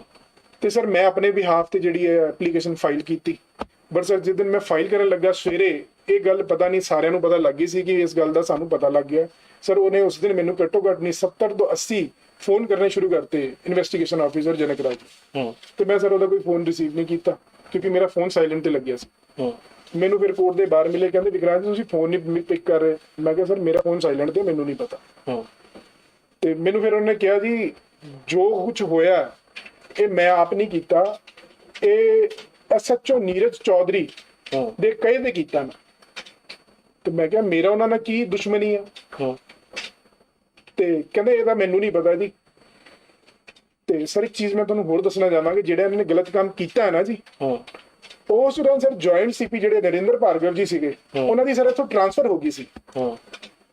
ਸਰ ਉਹ ਪ੍ਰਮੋਟ ਹੋ ਗਏ ਸੀ ਡੀਆਈਜੀ ਤੇ ਉਹਨਾਂ ਦੀ ਇੱਥੋਂ ਜਦੋਂ ਟ੍ਰਾਂਸਫਰ ਹੋਈ ਤੇ ਸਰ ਇਹਨਾਂ ਨੇ ਮੇਰੇ ਨਾਲ ਜਿਹੜਾ ਇਸ ਤਰ੍ਹਾਂ ਦਾ ਸਲੂਕ ਕਰਨਾ ਸ਼ੁਰੂ ਕਰਤਾ। ਮਤਲਬ ਕਿ ਇਹਨਾਂ ਨੇ ਸਰ ਅਕਿਊਜ਼ ਪਰਸਨ ਦੀ ਜਿਹੜੀ ਹੈ ਹੈਲਪ ਕਰਨੀ ਸ਼ੁਰੂ ਕਰਤੀ ਕਿਉਂਕਿ ਇਹਨਾਂ ਦੇ ਉੱਤੇ ਸਰ ਡਰ ਸੀਗਾ, ਇਹਨਾਂ ਨੂੰ ਉਸ ਅਫਸਰ ਦਾ ਬਹੁਤ ਡਰ ਸੀਗਾ। ਤੇ ਸਰ ਇਹਨੇ ਇਹ ਮੈਨੂੰ ਕਿਹਾ ਜੀ, ਮੈਨੂੰ ਤੇ ਜੀ ਐਸਐਚਓ ਨੇ ਕਿਹਾ ਜੋ ਕਿ ਮੈਂ ਜੋ ਕੀਤਾ ਉਹਨਾਂ ਦੇ ਕਹੇ ਤੇ ਕੀਤਾ। ਤੇ ਸਰ ਮੈਨੂੰ ਉਸ ਚੀਜ਼ ਦਾ ਬੜਾ ਦੁੱਖ ਹੋਇਆ। ਬਟ ਸਰ ਮੈਂ ਉਸ ਦਿਨ ਜਿਹੜਾ ਸੀਗਾ ਸਾਡੀ ਜਿਹੜੀ ਬਹਿਸ ਹੋਈ ਸੀ ਜੱਜ ਕੋਰਟ ਦੇ ਵਿੱਚ, ਮੇਰਾ ਵਕੀਲ ਬਹੁਤ ਵਧੀਆ ਬਹਿਸ ਕਰ ਰਿਹਾ ਸੀ। ਜੱਜ ਸਾਹਿਬ ਨੇ ਜਿਹੜੇ ਉਹਦੇ ਸਾਡੇ ਵੱਲੋਂ ਜਿਹੜੇ ਦਿੱਤੇ ਗਏ ਡਾਕੂਮੈਂਟ ਆਪਣੇ ਜਜਮੈਂਟ 'ਚ ਵੀ ਪਾਏ ਆ, ਜਿਮਨੀ ਆਰਡਰ 'ਚ ਪਾਏ ਆ, ਨਾਟ ਜਜਮੈਂਟ, ਜਿਮਨੀ ਆਰਡਰ 'ਚ ਪਾਏ ਆ। ਸਰ ਉਸ ਦਿਨ ਉਹਨਾਂ ਨੇ ਸਾਡੀ ਅੱਧੀ ਬਹਿਸ ਸੁਣੀ, ਅੱਧੀ ਬਹਿਸ ਦੇ ਵਿੱਚ ਉਹਨਾਂ ਨੇ ਇੱਕ ਗੱਲ ਕਹੀ ਕਿ ਇਹ ਜਿਹੜਾ ਤੁਹਾਡਾ ਮੈਟਰ ਹੈ, ਤੁਸੀਂ ਕਹਿੰਦੇ ਹੋ ਜੀ ਸੁਪਰੀਮ ਕੋਰਟ ਦੀ ਇੰਬਾਰਗੋ ਲੱਗੀ ਆ, ਕਿਉਂਕਿ ਅਕਿਊਜ਼ ਪਰਸਨ ਨੇ ਉਹਦੇ ਆਪਣੀ ਐਪਲੀਕੇਸ਼ਨ ਤੇ ਮੈਂਸ਼ਨ ਕੀਤਾ ਸੀ ਜੀ ਇਸ ਕੰਪਨੀ ਨੂੰ ਤਾਂ ਸੁਪਰੀਮ ਕੋਰਟ ਦੀ ਇੰਬਾਰਗੋ ਲੱਗੀ ਹੈ, ਅਸੀਂ ਇਹਨਾਂ ਦੇ ਪੈਸੇ ਕਿੱਦਾਂ ਵਾਪਸ ਕਰ ਸਕਦੇ ਹਾਂ। ਜੱਜ ਸਾਹਿਬ ਕਹਿੰਦੇ ਜੇ ਇਸ ਕੰਪਨੀ ਤੇ ਸੁਪਰੀਮ ਕੋਰਟ ਦੀ ਇੰਬਾਰਗੋ ਲੱਗੀ ਆ ਤੇ ਇਹਦੀ ਬੈਂਚ ਵੀ ਮੇਰੇ ਕੋਲ ਨਹੀਂ ਬਣਦੀ, ਇਹਦੀ ਬੈਂਚ ਤਾਂ ਸੁਪਰੀਮ ਕੋਰਟ ਬਣਦੀ ਹੈ, ਇਹਦੀ ਬੈਂਚ ਤਾਂ ਹਾਈ ਕੋਰਟ ਵੀ ਨਹੀਂ ਬਣਦੀ। ਕਹਿੰਦਾ ਜੇ ਤੁਹਾਡੇ ਕੋਲ ਕੋਈ ਆਰਡਰ ਹੈ ਕਿ ਜੀ ਮੇਰੇ ਕੋਲ ਇਹਦੀ ਬੈਂਚ ਬਣਦੀ ਹੈ, ਉਹ ਆਰਡਰ ਲਿਆਓ ਤੇ ਮੈਂ ਤੁਹਾਡੀ ਜਿਹੜੀ ਆ ਸੁਣ ਲੈਣਾ ਬੇਲ ਐਪਲੀਕੇਸ਼ਨ। ਤੇ ਸਰ ਉਹਨਾਂ ਨੇ ਡੇਟ ਦੇਤੀ ਨੈਕਸਟ, ਤੇ ਉਸ ਤੋਂ ਬਾਅਦ ਸਰ ਜਦੋਂ ਨੈਕਸਟ ਡੇਟ ਦਿੱਤੀ ਅਸੀਂ ਨੈਕਸਟ ਡੇਟ ਦੇ ਅਪੀਅਰ ਹੋਏ। ਬਟ ਸਰ ਉਸ ਦਿਨ ਜਿਹੜਾ ਸੀਗਾ ਜੱਜ ਸਾਹਿਬ ਦਾ ਜਿਹੜਾ ਬਿਹੇਵੀਅਰ ਸੀ ਥੋੜਾ ਜਿਹਾ ਡਿਫਰੈਂਟ ਸੀਗਾ। ਉਹਨਾਂ ਨੇ ਕਿਹਾ ਜੀ ਆਰਡਰ ਦੀ ਕਾਪੀ ਦਿਓ, ਅਸੀਂ ਕਿਹਾ ਜਨਾਬ ਸਾਡੇ ਕੋਲ ਤਾਂ ਆਰਡਰ ਦੀ ਕਾਪੀ ਨਹੀਂ ਹੈ, ਇਹਨਾਂ ਨੇ ਬੇਲ ਐਪਲੀਕੇਸ਼ਨ ਲਾਈ ਹੈ ਇਹਨਾਂ ਕੋਲ ਹੋਏਗੀ। ਉਹ ਕਹਿੰਦੇ ਜੀ ਸਾਡੇ ਕੋਲ ਵੀ ਨਹੀਂ ਹੈ। ਕਹਿੰਦੇ ਸਰ ਸਾਡੀ ਤੁਸੀਂ ਬੇਲ ਸੁਣ ਲਓ ਜੀ। ਤੇ ਵਕੀਲ ਸਾਹਿਬ ਨੇ ਕਿਹਾ ਸਰ ਜਦੋਂ ਬੇਲ ਦੀ ਆਰਡਰ ਹੀ ਇਹਨਾਂ ਕੋਲ ਐਮਬਾਰਗੋ ਦੀ ਜਿਹੜੇ ਜੇ ਤੁਹਾਡੀ ਬੈਂਚ ਕੋਲ ਹੈਗਾ ਸੁਣਨ ਦੀ ਪਾਵਰ, ਤੇ ਸਰ ਇਹਨਾਂ ਨੂੰ ਕਹੋ ਜੀ ਪਹਿਲਾਂ ਆਰਡਰ ਦੀ ਕਾਪੀ ਲਿਆਉਣ। ਬਟ ਜੱਜ ਸਾਹਿਬ ਨੇ ਉਹਨਾਂ ਦੀ ਵੀ ਸੁਣ ਲਈ, ਉਹਨਾਂ ਦੀ ਬੈਂਚ ਸੁਣੀ ਜੀ। ਬਟ ਸਰ ਜਦੋਂ ਮੈਂ ਬਹਿਸ ਕਰਨ ਲੱਗਾ, ਮੈਂ ਆਪਣੇ ਕੇਸ ਦੇ ਰਿਗਾਰਡਿੰਗ ਬੋਲਾ, ਜੱਜ ਸਾਹਿਬ ਕਹਿੰਦੇ ਤੂੰ ਕੁਝ ਨਹੀਂ ਬੋਲਣਾ, ਤੂੰ ਚੁੱਪ ਹੋ ਜਾ। ਕਹਿੰਦਾ ਵਕੀਲ ਸਾਹਿਬ ਨੂੰ ਕਹਿੰਦਾ ਤੈਨੂੰ ਕੁਝ ਨਹੀਂ ਬੋਲਣ ਦਿਓ ਜੀ, ਇਹ ਬਿਲਕੁਲ ਨਹੀਂ ਕੁਝ ਬੋਲੇਗਾ। ਕਹਿੰਦਾ ਜੱਜ ਸਾਹਿਬ ਇਹ ਤਾਂ ਜੀ ਮੁਦਈ ਹੈ ਜੀ, ਸਰ ਇਹਨੂੰ ਸੁਣਨਾ ਵੀ ਤੁਹਾਡਾ ਹੱਕ ਹੈ ਜੀ, ਇਹ ਆਪਣੀ ਬਾਰੇ ਆਪਣੇ ਹੱਕ 'ਚ ਕੁਝ ਬੋਲਣਾ ਚਾਹੁੰਦਾ। ਤੇ ਜੱਜ ਸਾਹਿਬ ਨੇ ਮੇਰੀ ਕੋਈ ਗੱਲ ਨਹੀਂ ਸੁਣੀ ਤੇ ਬਸ sir after 3 to 4 days sir ਉਹਦੀ ਬੇਲ ਹੋ ਗਈ ਬੰਦੇ ਦੀ ਜੀ। ਔਰ ਸਰ ਮੇਰੇ ਮਦਰ ਦੀ ਨੈਕਸਟ ਡੇ ਇਸ ਸਦਮੇ ਨਾਲ ਡੈਥ ਹੋ ਗਈ ਸਰ, ਜੋ ਹਸਪੀਟਲਾਈਜ਼ ਸੀਗੇ ਸਰ 40s ਦੇ ਵਿੱਚ। 19 ਦਸੰਬਰ ਨੂੰ ਸਰ ਇਹਦੀ ਬੇਲ ਹੋਈ ਹੈ 2022 ਦੇ ਵਿੱਚ, ਔਰ 20 ਦਸੰਬਰ 2022 ਨੂੰ ਮੇਰੇ ਮਦਰ ਦੀ ਡੈਥ ਹੋ ਗਈ ਸਰ ਜੀ। ਫਿਰ ਮੈਂ ਜੋ ਵੀ ਸੀਗਾ ਆਪਣੇ ਮਦਰ ਦੇ ਉਹਦੇ ਵਿੱਚ ਡਿਪਰੈਸ਼ਨ 'ਚ ਸੀਗਾ ਸਰ ਜਨਵਰੀ ਦੇ ਵਿੱਚ ਹਾਈ ਕੋਰਟ ਦੇ ਵਿੱਚ ਇਹਦੀ ਡੇਟ ਆ ਗਈ ਸਰ। ਇਹਨਾਂ ਬਾਕੀ ਅਕਿਊਜ਼ ਦੀ ਜਿਹੜੇ ਬਾਕੀ 4 ਅਕਿਊਜ਼ ਸੀਗੇ ਸਰ, ਉਹਦੇ ਵਿੱਚ ਮੈਂ ਗਿਆ ਤੇ ਮੈਂ ਇੱਕ ਦਿਨ ਪਹਿਲਾਂ ਆਈਓ ਨੂੰ ਮਿਲਿਆ, ਜਨਕ ਰਾਜ ਨੂੰ। ਮੈਂ ਕਿਹਾ ਤੁਸੀਂ ਜੋ ਗਲਤ ਕੀਤਾ ਸੋ ਕੀਤਾ, ਹੁਣ ਇਹਦੇ ਸਾਰਾ ਜਾ ਕੇ ਜੱਜ ਸਾਹਿਬ ਨੂੰ ਦੱਸੋ ਹਾਈ ਕੋਰਟ ਨੂੰ ਕਿ ਜੀ ਇਹਨਾਂ ਦੀ ਲਾਪਰਵਾਹੀ ਨਾਲ ਬਜ਼ੁਰਗ ਦੀ ਡੈਥ ਹੋ ਗਈ ਹੈ। ਤੇ ਕਹਿੰਦੇ ਵਿਕਰਾਂਤ ਜੀ ਉਹ ਤਾਂ ਮੈਂ ਤੁਹਾਨੂੰ ਰਿਟਰਨ 'ਚ ਨਹੀਂ ਦਊਂਗਾ ਉਧਰ ਹਾਈ ਕੋਰਟ 'ਚ। ਮੈਂ ਕਿਹਾ ਕਿਉਂ ਨਹੀਂ ਦਿਓਗੇ? ਕਹਿੰਦੇ ਹਾਈ ਕੋਰਟ ਕਹੇਗੀ ਤੂੰ 302 ਦਾ ਪਰਚਾ ਨਹੀਂ ਕਰਕੇ ਲਿਆਇਆ ਉਹਦੇ ਤੇ, ਜੇ ਇੱਕ ਬਜ਼ੁਰਗ ਦੀ ਡੈਥ ਹੋ ਗਈ ਹੈ FIR ਦੇ ਵਿੱਚ ਮੈਂਸ਼ਨ ਹੈ ਤੇ ਤੁਸੀਂ ਉਹਦਾ ਪਰਚਾ ਨਹੀਂ ਕਰਕੇ ਲਿਆਏ। ਕਹਿੰਦਾ ਮੈਂ ਤਾਂ ਨਹੀਂ ਕਹੂੰਗਾ। ਤੇ ਸਰ ਇਸ ਗੱਲ ਤੇ ਬੜੀ ਆਰਗੂਮੈਂਟ ਹੁੰਦੀ ਰਹੀ, ਕਿਉਂਕਿ ਇਹਨਾਂ ਨੇ ਪਿਛਲੇ 1 ਸਾਲ ਤੋਂ ਜਿਹੜੀ ਸੀ ਇਨਵੈਸਟੀਗੇਸ਼ਨ ਜੁਆਇਨ ਨਹੀਂ ਕੀਤੀ।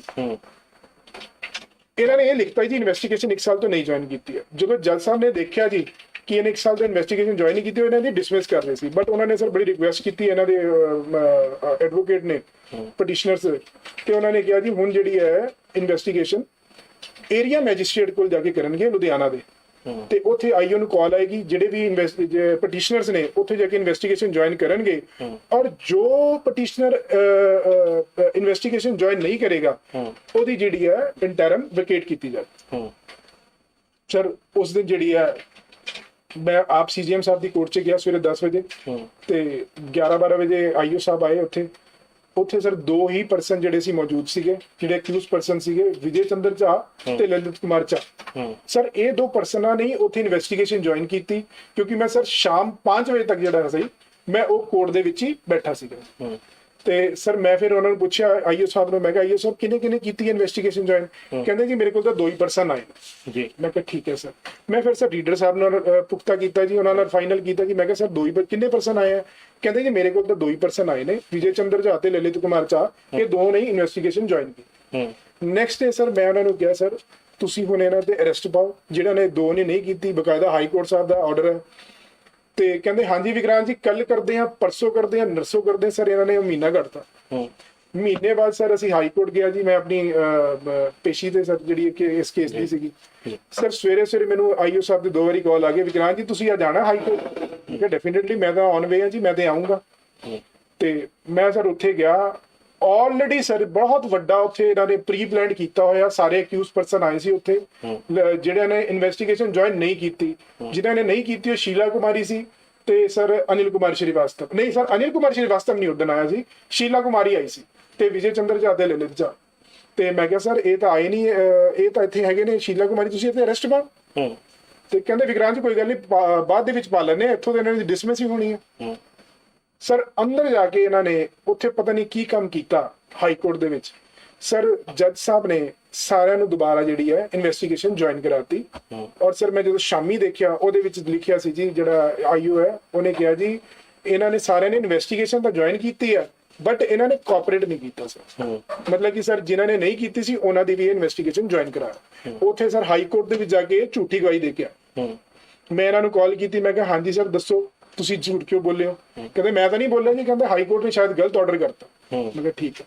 ਮੈਂ ਕਿਹਾ ਪਹਿਲਾਂ ਤੁਸੀਂ ਕਿਹਾ ਜੀ ਉਧਰ ਮਨੋਜ ਕੁਮਾਰ ਜੀ ਨੇ ਗਲਤ ਆਰਡਰ ਕੀਤਾ, ਹੁਣ ਤੁਸੀਂ ਕਹਿੰਦੇ ਜੀ ਆਈਓ ਸਾਹਿਬ ਨੇ ਗਲਤ, ਹਾਈ ਕੋਰਟ ਦੇ ਜੱਜ ਸਾਹਿਬ ਨੇ ਕੀਤਾ। ਸਰ ਫਿਰ ਮੈਂ ਇਹਨਾਂ ਦੀ ਜਿਹੜੀ ਹੈ ਕੰਪਲੇਂਟ ਪਾਈ ਸੀਪੀ ਸਾਹਿਬ ਨੂੰ। ਉਦੋਂ ਸੀਪੀ ਸਾਹਿਬ ਉਹਨਾਂ ਦਿਨਾਂ 'ਚ ਨਹੀਂ ਸੀ ਉੱਥੇ। ਸਰ ਮੈਂ ਮੈਡਮ ਸੌਮਿਆ ਮਿਸ਼ਰਾ ਜੀ ਨੂੰ ਮਿਲਿਆ। ਸੌਮਿਆ ਮਿਸ਼ਰਾ ਜੀ ਨੇ ਬਹੁਤ ਇਤਮਾਨਾਨ ਨਾਲ ਮੇਰੀ ਸਾਰੀ ਗੱਲ ਸੁਣੀ ਤੇ ਉਹ ਕਹਿੰਦੇ ਜੀ ਏਸੀਪੀ, ਮੈਂ ਕਿਹਾ ਜਨਾਬ ਏਸੀਪੀ ਸਾਹਿਬ ਕੋਲ ਇਹ ਚੀਜ਼ਾਂ ਹੋਈਆਂ ਨੇ, ਏਡੀਸੀਪੀ ਸਾਹਿਬ ਕੋਲ ਵੀ ਹੋਈਆਂ ਨੇ ਤੇ ਜਨਾਬ ਕਿਸੇ ਹੋਰ ਕੋਲ ਜੋ ਵੀ ਵਧੀਆ ਅਫਸਰ ਲੱਗਦਾ ਤੁਹਾਨੂੰ ਉੱਥੇ ਕਰ ਦਿਓ ਬਾਤ। ਤੇ ਉਹਨਾਂ ਨੇ sir industrial area ADCP madam Harkamal Kaur ji ਨੂੰ ਜਿਹੜੀ ਆ ਮੇਰੀ ਜਿਹੜੀ ਆ ਸਰ ਐਪਲੀਕੇਸ਼ਨ ਮਾਰਕ ਕੀਤੀ। ਨੈਕਸਟ ਡੇ ਸਰ ਮੈਂ ਮੈਡਮ ਨੂੰ ਮਿਲਿਆ ਹਰਕਮਲ ਕੌਰ ਜੀ ਨੂੰ, ਬਹੁਤ ਵਧੀਆ ਅਫਸਰ ਨੇ ਸਰ। ਉਹਨਾਂ ਨੇ ਮੇਰੀ ਬਹੁਤ ਆਰਾਮ ਨਾਲ ਗੱਲ ਸੁਣੀ, ਉਹਨਾਂ ਦਾ ਰੀਡਰ ਨਾਲ ਸੀਗਾ ਤੇ ਮੈਨੂੰ ਕਹਿੰਦੇ ਵਿਕਰਾਂਤ ਜੀ ਇਹਦੇ ਵਿੱਚ ਸਟੇਟ ਦਾ ਕੋਈ ਰੋਲ ਨਹੀਂ ਹੁੰਦਾ। ਫਿਰ ਮੈਂ ਉਹਨਾਂ ਨੂੰ ਸਾਰੀ ਗੱਲ ਸਮਝਾਈ, ਮੈਡਮ ਇਦਾਂ ਦਾ ਸਟੇਟ ਦਾ ਹੀ ਰੋਲ ਹੁੰਦਾ, ਸਾਡੀ ਤਾਂ ਗੱਲ ਹੀ ਨਹੀਂ ਸੁਣਦੇ ਜੱਜ ਸਾਹਿਬ ਕਿਉਂਕਿ ਸਟੇਟ ਦਾ ਕੇਸ ਹੈ। ਠੀਕ ਹੈ ਜੀ। ਤੇ ਕਹਿੰਦੇ ਕਿ ਹੋਰ ਕੀ ਹੋਇਆ? ਫਿਰ ਮੈਂ ਦੱਸਿਆ ਉਹਨਾਂ ਨੂੰ, ਕਹਿੰਦੇ ਤੁਹਾਡੀ ਐਪਲੀਕੇਸ਼ਨ ਅਜੇ ਤੱਕ ਮੇਰੇ ਕੋਲ ਆਈ ਨਹੀਂ, ਜਦੋਂ ਆਏਗੀ ਫਿਰ ਆਪਾਂ ਗੱਲ ਕਰਦੇ। ਫਿਰ ਮੈਂ ਉਹਨਾਂ ਨੂੰ ਸਰ ਹਾਈਲਾਈਟ ਕਰਤਾ ਜੋ ਜੋ ਇਹਦੇ ਫੈਕਟ ਸੀਗੇ ਮੇਰੀ ਐਪਲੀਕੇਸ਼ਨ ਦੇ। ਮੈਂ ਕਿਹਾ ਮੈਡਮ ਇਹਨਾਂ ਨੇ ਮੇਰੇ ਨਾਲ ਆ ਕੇ ਡਿਵੀਜ਼ਨ ਨੰਬਰ 8 'ਚ ਠੱਗੀ ਮਾਰੀ ਹੈ, ਇਹਨਾਂ ਨੇ ਮੇਰੇ ਸਰ ਸਾਰੇ ਪੈਸੇ ਖਾ ਗਏ ਜੀ। ਕਹਿੰਦੇ ਜੀ ਪੁਲਿਸ ਦਾ ਕੰਮ ਪੈਸੇ ਦਵਾਉਣਾ ਨਹੀਂ ਹੈ। ਮੈਂ ਕਿਹਾ ਜਨਾਬ ਬਿਲਕੁਲ ਪੈਸੇ ਦਵਾਉਣਾ ਨਹੀਂ ਹੈ ਜੀ। ਤੇ ਮੈਂ ਕਿਹਾ ਜਨਾਬ ਪੁਲਿਸ ਡਿਵੀਜ਼ਨ ਆਪਣਾ ਚੌਂਕੀ 'ਚ ਬਹਿ ਕੇ ਰਾਜੀਨਾਮਾ ਕਰਵਾਉਂਦੀ ਹੈ ਜਾਂ ਮੇਰੇ ਓਰੀਜਨਲ ਐਫਡੀਆਰ ਦਵਾਉਂਦੀ ਹੈ? ਕਹਿੰਦੀ ਉਹ ਵੀ ਪੁਲਿਸ ਦੇ ਰਾਈਟ ਨਹੀਂ ਹੈ। ਤੇ ਮੈਂ ਕਿਹਾ ਜਨਾਬ ਇਹ ਪੁਲਿਸ ਦੇ ਐਸਐਚਓ ਜਿਹੜੇ ਸੀਗੇ ਰਜਿੰਦਰਪਾਲ ਜੀ ਦੇ ਸਾਹਮਣੇ ਆਈਓ ਨੇ ਜਿਹੜੀ ਇਹ ਮੀਟਿੰਗ ਫਿਕਸ ਕਰਾ ਕੇ ਮੇਰੇ ਸਾਰੇ ਓਰੀਜਨਲ ਡਾਕੂਮੈਂਟ ਉਹਨਾਂ ਨੂੰ ਦਵਾਤੇ। ਮੈਂ ਕਿਹਾ ਇਨਵੈਸਟੀਗੇਸ਼ਨ ਆਫੀਸਰ ਹਾਈ ਕੋਰਟ ਦੇ ਵਿੱਚ ਇਹਨਾਂ ਦੀ ਬੇਲਾਂ ਕਰਾ ਰਿਹਾ ਗਲਤ ਤਰੀਕੇ ਨਾਲ ਸੈਸ਼ਨ ਕੋਰਟ ਦੇ ਵਿੱਚ।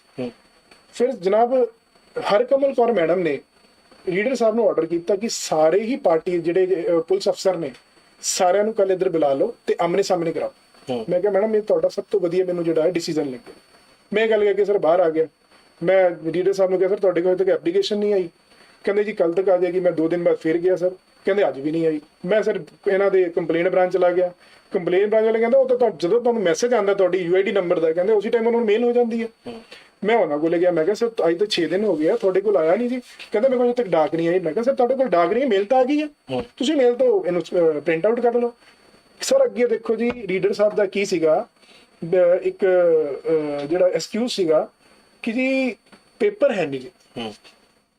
ਕਹਿੰਦੇ ਸਰ ਪੇਪਰ ਹੈ ਨਹੀਂ ਗੇ। ਮੈਂ ਕਿਹਾ ਮੈਂ ਸਮਝ ਗਿਆ ਸਰ ਕਿ ਇਹ ਮੈਨੂੰ ਜਿਹੜਾ ਹੈ ਮਿਸਗਾਈਡ ਕਰ ਰਹੇ ਨੇ। ਫਿਰ ਮੈਂ ਸਰ ਉਸ ਤੋਂ ਬਾਅਦ ਗਿਆ ਨਹੀਂ, 1-2 ਵਾਰ ਫਿਰ ਗਿਆ ਜੀ।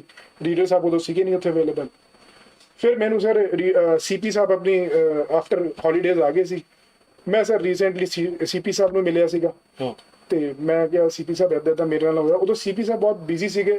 ਉਹ ਇੱਕ ਸਰ ਉਦੋਂ ਇੱਕ ਨਾ ਰੋਬਰੀ ਵਾਲਾ ਕੇਸ ਚੱਲ ਰਿਹਾ ਸੀਗਾ ਜਿਹਦੇ 'ਚ ਸਰ 100 ਕਰੋੜ ਵਾਲੀ ਰੋਬਰੀ ਸੀ ਤੇ ਸਰ ਦੀ ਉਦੋਂ ਪ੍ਰੈਸ ਕਾਨਫਰੰਸ ਸੀਗੀ ਤੇ ਸਰ ਨੇ ਜਲਦਬਾਜ਼ੀ 'ਚ ਮੇਰੀ ਜਿਹੜੀ ਸੀ ਐਪਲੀਕੇਸ਼ਨ ਮਾਰਕ ਕਰਤੀ। ਪਹਿਲੇ ਏਸੀਪੀ ਸਾਹਿਬ ਨੂੰ ਕਰ ਰਹੇ ਸੀਗੇ ਤੇ ਏਸੀਪੀ ਸਾਹਿਬ ਨੂੰ ਮੈਂ ਕਿਹਾ ਜੀ ਏਦਾਂ ਹੈ ਜੀ ਕਿ ਉਹਨਾਂ ਨੇ ਮੇਰੀ ਗੱਲ ਨਹੀਂ ਸੁਣੀ ਤੇ ਉਹਨਾਂ ਨੇ ਕਿਹਾ ਜੀ ਮੈਂ ਏਡੀਸੀਪੀ 3 ਨੂੰ ਕਰ ਦਿੰਦਾ, ਇਸ ਤੋਂ ਜ਼ਿਆਦਾ ਵਿਕਰਾਂਤ ਮੈਂ ਤੇਰੇ ਲਈ ਨਹੀਂ ਕਰ ਸਕਦਾ। ਮੈਂ ਕਿਹਾ ਠੀਕ ਹੈ ਸਰ। ਮੈਂ ਏਡੀਸੀਪੀ 3 ਨੂੰ ਮਿਲਿਆ।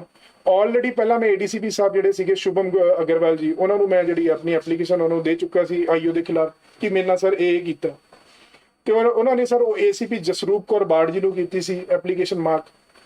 ਮੈਂ ਸਰ ਮੈਡਮ ਜਸਰੂਪ ਕੌਰ ਬਾੜ ਜੀ ਕੋਲ ਜਦੋਂ ਵੀ ਜਾਂਦਾ ਸੀ ਤੇ ਸਰ ਉਹ ਮੈਡਮ ਦਾ ਜਿਹੜਾ ਰੀਡਰ ਹੈ ਮੈਨੂੰ ਬਾਹਰ 2-2 3-3 ਘੰਟੇ ਬਿਠਾ ਦਿੰਦਾ ਸੀ। ਉਸ ਤੋਂ ਬਾਅਦ ਜਦੋਂ 3 ਘੰਟੇ ਬਾਅਦ ਸਿਰਫ ਇੰਨੀ ਜੀ ਗੱਲ ਕਹਿੰਦੇ ਸੀ ਮੇਰੇ ਕੋਲ ਅਜੇ ਤੁਹਾਡੀ ਮਿਸਲ ਨਹੀਂ ਹੈ। ਮੈਂ ਕਿਹਾ ਮੈਡਮ ਮੈਂ 3 ਘੰਟੇ 4 ਘੰਟੇ ਤੋਂ ਬਾਹਰ ਬੈਠਾ ਜੀ। ਤੇ ਫਿਰ ਮੈਂ ਸਰ 2 ਦਿਨ ਬਾਅਦ ਆਣਾ। ਇੱਕ ਦਿਨ ਮੈਡਮ ਦਾ ਬਰਥਡੇ ਸੀਗਾ, ਮੈਂ ਸਵੇਰੇ 9 ਵਜੇ ਆਇਆ, 10 ਵਜੇ ਆਇਆ ਤੇ 12-12:30 ਵਜੇ ਮੈਡਮ ਆਏ ਤੇ ਉਹਨਾਂ ਦਾ ਪੀਐਨ ਕਹਿੰਦਾ ਬਾਹਰ ਅੰਦਰ ਜਿਹੜਾ ਪੀਐਨ ਸੀਗਾ ਕਹਿੰਦਾ ਅੱਜ ਮੈਡਮ ਨਹੀਂ ਮਿਲਣਗੇ, ਅੱਜ ਮੈਡਮ ਦਾ ਬਰਥਡੇ ਹੈ ਤੇ ਅੱਜ ਆਪਣੇ ਫਾਦਰ ਨਾਲ ਆਏ ਨੇ। ਮੈਂ ਕਿਹਾ ਚਲੋ ਠੀਕ ਹੈ ਕੋਈ ਹੋਏਗਾ ਓਕੇਸ਼ਨ। ਮੈਂ ਚਲਾ ਗਿਆ ਉੱਥੋਂ। ਮੈਂ ਆਫਟਰ 2 ਡੇਜ਼ ਫੇਰ ਆ ਗਿਆ ਸਰ। ਮੈਂ ਸਰ ਉਸ ਦਿਨ ਆਫਟਰਨੂਨ ਆਇਆ 4:30 ਵਜੇ ਮੈਡਮ ਕੋਲ ਤੇ ਮੈਡਮ ਅੰਦਰ ਮੀਟਿੰਗ 'ਚ ਸੀਗੇ। ਮੈਂ ਕਿਹਾ ਠੀਕ ਹੈ। ਮੇਰੇ ਤੋਂ ਬਾਅਦ ਸਰ ਜਿਹੜੇ ਪਰਸਨ ਆ ਰਹੇ ਸੀ ਰੀਡਰ ਸਾਰਿਆਂ ਨੂੰ ਮਿਲਵਾ ਰਿਹਾ ਸੀ ਬਟ ਸਰ ਮੈਨੂੰ ਅੰਦਰ ਬਿਠਾ ਕੇ ਰੱਖਿਆ ਇਹਨਾਂ ਨੇ। ਉਸ ਤੋਂ ਬਾਅਦ ਸਰ ਇਹਨਾਂ ਦੀ ਪੁਲਿਸ ਮੀਟਿੰਗ ਹੋ ਗਈ ਜੀ ਡਿਵੀਜ਼ਨ ਨੰਬਰ 8 ਜੋ ਵੀ ਇਹਨਾਂ ਦੇ ਡਿਵੀਜ਼ਨ ਦੇ ਸੀਗੇ ਥਾਣਿਆਂ ਦੇ ਏਐਸਆਈ ਚੌਂਕੀ ਇੰਚਾਰਜ ਵਗੈਰਾ ਸਾਰਿਆਂ ਦੀ ਮੀਟਿੰਗ ਚੱਲ ਰਹੀ ਸੀ। ਉਹ 1.5 ਘੰਟਾ ਚੱਲਦੀ ਰਹੀ ਉਸ ਤੋਂ ਬਾਅਦ ਸਰ ਇੱਕ ਹੋਰ ਮੈਟਰ ਅੰਦਰ ਚਲਾ ਗਿਆ ਜੋ ਮੇਰੇ ਤੋਂ ਪਹਿਲਾਂ ਆਇਆ, ਮੇਰੇ ਤੋਂ ਬਾਅਦ ਆਇਆ ਸੀ ਸਰ। ਮੈਂ ਦੁਪਹਿਰੇ 4 4:30 ਦਾ ਬੈਠਾ, ਮੈਂ ਸਰ 7:30 ਵਜੇ ਤੱਕ ਬੈਠਾ ਰਿਹਾ। ਫਿਰ ਜਦੋਂ ਮੈਡਮ ਨੂੰ ਮਿਲਿਆ, ਮੈਡਮ ਕਹਿੰਦਾ ਜਗਰਾਂਦ ਅੱਜ ਤਾਂ ਮੈਂ ਥੱਕੀ ਹੋਈ ਹਾਂ ਤੇ ਤੁਹਾਡੀ ਮਿਸਲ ਹਜੇ ਵੀ ਨਹੀਂ ਮੇਰੇ ਕੋਲ ਆਈ ਹੈ, ਜਦੋਂ ਆਏਗੀ ਤੇ ਤੁਹਾਨੂੰ ਕਾਲ ਕਰ ਦਾਂਗੇ। ਮੈਂ ਫਿਰ ਸਰ ਉਸ ਤੋਂ ਬਾਅਦ ਨਾ ਤੇ ਮੈਨੂੰ ਕਦੇ ਕਾਲ ਆਈ ਤੇ ਉਸ ਤੋਂ ਬਾਅਦ ਮੈਂ ਕਦੇ ਮੈਡਮ ਕੋਲ ਗਿਆ ਸਰ। ਇੱਕ ਚੀਜ਼ ਹੋਰ ਤੁਹਾਨੂੰ, ਜਿਹੜਾ ਇਸ ਕੇਸ ਦਾ ਸਭ ਤੋਂ ਇੰਪੋਰਟੈਂਟ ਜਿਹੜਾ ਸਰ ਜਿਹੜਾ ਡਾਕੂਮੈਂਟ ਹੈ, ਔਰ ਸਰ ਜਿਹੜੀ ਇਹਦੇ ਵਿੱਚ ਪੁਲਿਸ ਨੇ ਜਦੋਂ ਜਿਸ ਦੌਰਾਨ ਜੁਆਇੰਟ ਸੀਪੀ ਸਾਹਿਬ ਸੀਗੇ ਭਾਰਗਵ ਸਾਹਿਬ, ਤੇ ਉਦੋਂ ਇਹਨਾਂ ਨੇ ਸਰ ਇਸ ਕੰਪਨੀ ਦੇ ਸਰ ਬੈਂਕ ਅਕਾਊਂਟਸ ਜਿਹੜੇ ਸੀਗੇ ਉਹਦੀ ਸਰ ਸਟੇਟਮੈਂਟਾਂ ਕਢਾਈਆਂ ਸਰ। ਜਿਸ ਅਕਾਊਂਟ ਤੋਂ ਮੈਨੂੰ ਇਹਨਾਂ ਨੇ 11,97,000 ਰੁਪਇਆ ਦਿੱਤਾ ਸੀ, ਪੰਜਾਬ ਨੈਸ਼ਨਲ ਬੈਂਕ ਦਾ ਸਰ ਜਿਹੜਾ ਇਹਨਾਂ ਦਾ ਅਕਾਊਂਟ ਸੀਗਾ ਕੈਲਾਸ਼ ਨਗਰ ਸਰ, ਉਹਦਾ ਅਕਾਊਂਟ ਨੰਬਰ ਹੈ ਸਰ 97553 ਸਰ।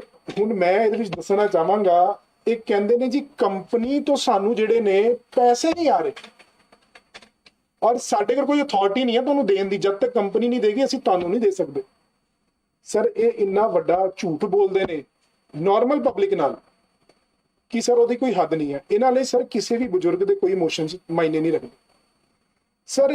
ਜਿਸ ਅਕਾਊਂਟ ਚੋਂ ਮੈਨੂੰ ਪੈਸੇ ਮਿਲੇ ਆ, ਉਸ ਅਕਾਊਂਟ ਦੀ ਸਾਈਨਿੰਗ ਅਥਾਰਟੀ ਜਿਹੜੀ ਹੈ ਕੰਪਨੀ ਨੇ ਆਪਣੇ EMPLOYEES ਨੂੰ ਦਿੱਤੀ ਹੋਈ ਹੈ ਸਰ। ਉਹਦੇ ਵਿੱਚ ਜਿਹੜਾ ਹੈ ਰਣਧੀਰ ਸਿੰਘ ਇਹਨਾਂ ਦਾ ਜਿਹੜਾ EMPLOYE ਹੈ, ਉਹਦੇ ਕੋਲ ਸਿਗਨੇਚਰ ਹੋਲਡਰ ਦਾ ਸਰ ਜਿਹੜੀ ਅਥਾਰਟੀ ਹੈ।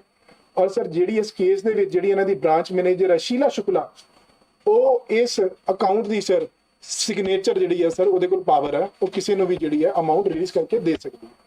ਹੁਣ ਸਰ ਮੁੱਦਾ ਆ ਗਿਆ ਜੀ, ਇਹ ਕਹਿੰਦੇ ਜੀ ਜਦੋਂ ਮੇਰੇ ਪਿਤਾ ਜੀ ਬਿਮਾਰ ਸੀ ਕਹਿੰਦੇ ਜੀ ਸਾਡੇ ਕੋਲ ਪੈਸੇ ਹੈ ਨਹੀਂ, ਪਿੱਛੋਂ ਕੰਪਨੀ ਤੋਂ ਨਹੀਂ ਆ ਰਹੇ ਸਰ। ਇਹਦੇ 2018 ਤੋਂ ਲੈ ਕੇ 2022 ਤੱਕ ਦੇ ਜਿਹੜੇ ਸੀ ਸਰ ਲਾਸਟ ਮੰਥ ਤੱਕ ਦੇ ਸਰ ਇਹਦੇ ਅਕਾਊਂਟ ਦੀ ਜਿਹੜੀ ਸਟੇਟਮੈਂਟ ਕਢਾਈਆਂ ਗਈਆਂ, ਉਹਦੇ ਵਿੱਚ ਜਦੋਂ ਇਹਨਾਂ ਨੇ ਮੈਨੂੰ 2020 ਦਸੰਬਰ ਚ ਪੇਮੈਂਟ ਦਿੱਤੀ ਸੀ ਲਾਸਟ, ਉਸ ਤੋਂ ਬਾਅਦ ਤੋਂ ਲੈ ਕੇ 2022 ਤੱਕ ਸਰ ਇਹਨਾਂ ਦੇ ਅਕਾਊਂਟ ਚ 55 ਲੱਖ ਰੁਪਇਆ ਆਇਆ ਸਰ। 55 ਲੱਖ ਰੁਪਇਆ ਬਾਈ ਕੈਸ਼ RTGS ਔਰ ਇਹਨਾਂ ਦੇ ਟ੍ਰਾਂਸਫਰ ਹੋ ਕੇ ਜਿਹੜਾ ਇਹਨਾਂ ਦੇ ਅਕਾਊਂਟਾਂ ਚ ਆਇਆ। ਹੁਣ ਸਰ ਇਹਦੇ ਵਿੱਚ ਹੋਰ ਵੱਡਾ ਸੁਣ ਲਓ ਜੀ, ਇਹਨਾਂ ਨੇ ਕੀ ਗਲਤ ਕੀਤਾ ਸਰ। ਸ਼ੀਲਾ ਸ਼ੁਕਲਾ ਨੇ ਆਪਣੇ ਪਰਸਨਲ ਅਕਾਊਂਟ ਚ ਸਾਰੇ ਜਿਹੜੇ ਨੇ ਕਈ ਇੱਕ ਮੰਥ ਚ 3 ਵਾਰੀ ਜਿਹੜੀ ਹੈ ਸਰ ਅਮਾਉਂਟ ਜਿਹੜੀ ਹੈ ਟ੍ਰਾਂਸਫਰ ਕੀਤੀ ਹੈ ਆਪਣੇ ਸੇਵਿੰਗ ਅਕਾਊਂਟ ਦੇ ਵਿੱਚ। ਇਹਨਾਂ ਨੇ ਆਪਣੇ ਹਸਬੰਡ ਜਿਹਦਾ ਨਾਮ ਹੈ ਸੰਦੀਪ ਕੁਮਾਰ, ਉਹ ਸਰ ਐਡਵੋਕੇਟ ਆ, ਔਰ ਇਸ ਕੇਸ ਦੇ ਵਿੱਚ ਸੈਸ਼ਨ ਕੋਰਟ 'ਚ ਜਿਹੜੀ ਇਹਨਾਂ ਦੀ ਬੇਲ ਐਪਲੀਕੇਸ਼ਨਾਂ ਲੱਗੀਆਂ ਸੀ ਉਹਦੇ ਵਿੱਚ ਐਜ਼ ਅ ਐਡਵੋਕੇਟ ਉਹ ਅਪੀਅਰ ਹੋਇਆ ਸੀ ਸਰ। ਇਹਨਾਂ ਦੇ ਜਿਹੜੇ ਉਹਦੇ ਅਕਾਊਂਟ ਦੇ ਵਿੱਚ ਵੀ ਜਿਹੜੇ ਨੇ ਸਰ ਪੈਸੇ ਗਏ ਨੇ ਸਰ। ਉਹਦੇ ਅਕਾਊਂਟ ਦੇ ਵਿੱਚ ਕੰਪਨੀ ਵੱਲੋਂ ਕਮਿਸ਼ਨਾਂ ਜਿਹੜੀਆਂ RTGS ਜਾ ਰਹੀਆਂ। ਉਸ ਤੋਂ ਬਾਅਦ ਸਰ ਆ ਗਿਆ ਜੀ ਜਿਹੜਾ ਇਹਨਾਂ ਦਾ ਮੇਨ ਅਕਾਊਂਟ ਹੈ ਸਰ ਦੁਗਰੀ, ਜਿਹੜਾ ਇਹਨਾਂ ਦੇ ਦੁਗਰੀ ਦੇ ਵਿੱਚ ਬੈਂਕ ਆਫ ਬੜੌਦਾ ਦੇ ਵਿੱਚ ਸਰ ਉਹਦਾ ਅਕਾਊਂਟ ਨੰਬਰ ਹੈ 128। ਉਹ ਸਰ ਜਿਹੜਾ ਜ਼ੋਨਲ ਮੈਨੇਜਰ ਹੈ ਹਮਾਰੇ ਜਿਹੜੇ ਸਰ ਇਹਦੇ ਵਿੱਚ ਅਕਿਊਜ਼ ਨੇ ਅਨਿਲ ਕੁਮਾਰ ਸ਼੍ਰੀਵਾਸਤਵ, ਜਿਹੜੇ ਇਹਨਾਂ ਦੇ ਪੰਜਾਬ ਦੇ ਹੈੱਡ ਨੇ, ਜਿਨ੍ਹਾਂ ਨੇ ਸਾਨੂੰ EO ਵਿੰਗ 'ਚ ਲਿਖ ਕੇ ਦਿੱਤਾ ਸੀ ਕਿ ਅਸੀਂ 2020 ਦਸੰਬਰ ਤੱਕ ਤੁਹਾਡੀ ਪੇਮੈਂਟ ਰਿਲੀਜ਼ ਕਰ ਦਾਂਗੇ ਕਿਉਂਕਿ ਬਜ਼ੁਰਗਾਂ ਦੀ ਬਹੁਤ ਤਬੀਅਤ ਖਰਾਬ ਹੈ। ਤੇ ਸਰ ਇਸ ਅਕਾਊਂਟ 'ਚ ਹੁਣ ਵੀ ਜਦੋਂ ਇਹਨਾਂ ਨੇ ਇਹਦੀ ਸਟੇਟਮੈਂਟ ਕਢਾਈ ਉਹਦੇ ਵਿੱਚ 27 ਤੋਂ 28 ਲੱਖ ਰੁਪਇਆ ਬੈਲੈਂਸ ਪਿਆ ਸੀ। ਔਰ ਉਸ ਦੌਰਾਨ 2020 ਤੋਂ 2022 ਦੇ ਦੌਰਾਨ ਇਸ ਅਕਾਊਂਟ ਦੇ ਵਿੱਚ ਸਰ ਕਰੋੜਾਂ ਰੁਪਏ ਦੀ ਟ੍ਰਾਂਜੈਕਸ਼ਨਾਂ ਹੋਈਆਂ ਨੇ, ਲਏ ਗਏ ਨੇ ਤੇ ਦਿੱਤੇ ਗਏ ਨੇ ਸਰ। ਬਕਾਇਦਾ ਇਹਨਾਂ ਦੇ ਅਕਾਊਂਟਾਂ 'ਚ ਗਏ ਨੇ। ਇਹਨਾਂ ਨੂੰ ਸਰ ਬਕਾਇਦਾ ਇਹ ਆਪਣੀ ਜਿਹੜੀ ਸੈਲਰੀਆਂ ਨੇ ਆਪਣੇ ਆਪ ਹੀ ਸਾਈਨ ਕਰਕੇ ਟਾਈਮ ਟੂ ਟਾਈਮ ਆਪਣੇ ਅਕਾਊਂਟਾਂ 'ਚ ਪਵਾ ਰਹੇ ਨੇ ਸਰ। ਆ ਗਿਆ ਹੁਣ ਜੀ ਇਹਨਾਂ ਦਾ ਸਹਾਰਾ ਇੰਡੀਆ ਹਮਾਰਾ ਇੰਡੀਆ ਕ੍ਰੈਡਿਟ ਕੋਆਪਰੇਟਿਵ ਸੁਸਾਇਟੀ, ਜਿਹੜਾ ਸਰ ਇਸ ਕੰਪਨੀ ਦਾ ਅਕਾਊਂਟ ਹੈ ਉਹ ਵੀ ਸਰ ਲੁਧਿਆਣੇ ਦੇ ਵਿੱਚ ਹੀ ਹੈ ਔਰ ਉਹ ਵੀ ਆਪਰੇਟ ਕਰ ਰਹੇ ਨੇ ਸਰ। ਉਹਦੇ ਵਿੱਚ ਜਿਹੜਾ ਉਸ ਟਾਈਮ ਬੈਲੈਂਸ ਇਹਨਾਂ ਨੇ ਕਢਾਇਆ ਸੀਗਾ ਉਹਦੇ ਵਿੱਚ ਸਰ 8,46,000 ਰੁਪਇਆ ਬੈਲੈਂਸ ਪਿਆ ਸੀ ਸਰ, ਜਿਹਦਾ ਅਕਾਊਂਟ ਨੰਬਰ ਹੈ 16350 ਪੰਜਾਬ ਨੈਸ਼ਨਲ ਬੈਂਕ ਸਰ। ਇਹਨਾਂ ਨੇ ਸਰ ਠੱਗੀਆਂ ਮਾਰੀਆਂ ਨੇ। ਪੁਲਿਸ ਮੁਲਾਜ਼ਮ ਕਹਿੰਦੇ ਨੇ, ਜਿਹੜੇ ਅਫਸਰ ਕਹਿੰਦੇ ਨੇ ਜੀ ਇਹ ਤੇ ਕੰਪਨੀ ਦੇ EMPLOYEES ਨੇ, ਇਹਨਾਂ ਦਾ ਵਿੱਚ ਕੀ ਰੋਲ ਆ ਸਰ? ਕੰਪਨੀ ਦੇ ਪਿੱਛੋਂ ਪੈਸੇ ਦੇ ਰਹੀ ਹੈ, ਉਹ ਕਹਿੰਦੀ ਜੀ ਜਿਹੜੇ ਜ਼ਰੂਰਤਮੰਦ ਨੇ ਜਿਨ੍ਹਾਂ ਨੂੰ ਪੈਸਿਆਂ ਦੀ ਲੋੜ ਆ ਉਹਨਾਂ ਨੂੰ ਦਿਓ ਸਰ। ਜਿੱਦਾਂ ਕਹਿੰਦੇ ਨੇ ਕਿਸੇ ਟਾਈਮ 'ਚ ਰਾਜਾ ਹੁੰਦੇ ਸੀਗੇ, ਉਹ ਆਪਣੇ ਮੰਤਰੀਆਂ ਨੂੰ ਕਹਿੰਦੇ ਸੀ ਜੀ ਜਿਹੜੀ ਲੋੜਵੰਦ ਪ੍ਰਜਾ ਉਹਨਾਂ ਨੂੰ ਜਾ ਕੇ ਪੈਸੇ ਦਿਓ। ਉਹ ਸਰ ਕਰਦੇ ਜਿਹੜਾ 10 ਪੈਸਾ ਉਹ ਜਿਹੜੀ ਪਬਲਿਕ ਤੱਕ ਵੰਡਿਆ ਜਾਂਦਾ ਸੀ। ਉਸੇ ਤਰ੍ਹਾਂ ਸਰ ਇਹਨਾਂ ਦਾ ਹਾਲ ਹੈ। ਕੰਪਨੀ ਕਹਿੰਦੀ ਪੈਸੇ ਦਿਓ ਸਰ, ਇਹ ਤਾਂ ਆਪਣੇ ਪਰਸਨਲ ਯੂਜ਼, ਆਪਣੇ ਰਿਲੇਟਿਵਸ ਲਈ ਤੇ ਆਪਣੇ ਇਹਨਾਂ ਦੇ ਜਿਹੜੇ ਖਾਸ ਨੀਅਰ ਡੀਅਰ ਜਿਹੜੇ ਨੇ ਫਰੈਂਡਸ, ਉਹਨਾਂ ਨੂੰ ਸਰ ਇਹ ਪੈਸੇ ਜਿਹੜੇ ਨੇ ਦੇ ਰਹੇ ਨੇ। ਸਾਡੇ ਵਰਗੇ ਜਿਹੜੇ ਗਰੀਬ ਨੇ, ਜਿਨ੍ਹਾਂ ਨੂੰ ਇਸ ਕੰਪਨੀ ਦੀ ਨੌਲੇਜ ਨਹੀਂ ਹੈ ਸਰ, ਇਹ ਉਹਨਾਂ ਨਾਲ ਠੱਗੀ ਮਾਰਦੇ। ਸਰ ਇਸ ਕੰਪਨੀ ਤੇ ਐਮਬਾਰਗੋ ਲੱਗੀ ਆ, ਇਸ ਕੰਪਨੀ ਦੀ ਸਹਾਰਾ ਰੀਅਲ ਏਸਟੇਟ, सहारा हाउसिंग कॉर्पोरेशन ਤੇ ਸਰ ਜਿਹੜੀ ਹੈ ਐਮਬਾਰਗੋ ਲੱਗੀ ਆ। ਸਹਾਰਾ ਹਮਾਰਾ ਇੰਡੀਆ ਕ੍ਰੈਡਿਟ ਕੋਆਪਰੇਟਿਵ ਸੁਸਾਇਟੀ ਤੇ ਐਮਬਾਰਗੋ ਨਹੀਂ ਲੱਗੀ ਜੀ। ਸਰ ਜੇ ਇਸ ਕੰਪਨੀ ਤੇ ਐਮਬਾਰਗੋ ਲੱਗੀ ਹੋਈ ਸੀ ਤੇ ਸਰ ਇਹ ਤਾਂ ਫਿਰ ਪੈਸੇ ਵੀ ਨਹੀਂ ਲੈ ਸਕਦੇ ਕਿਸੇ ਤੋਂ। ਸਰ ਜੇ ਪੈਸੇ ਲੈਣ ਦੇ ਹੱਕਦਾਰ ਨੇ ਤੇ ਪੈਸੇ ਦੇਣ ਦੇ ਵੀ ਹੱਕਦਾਰ ਨੇ।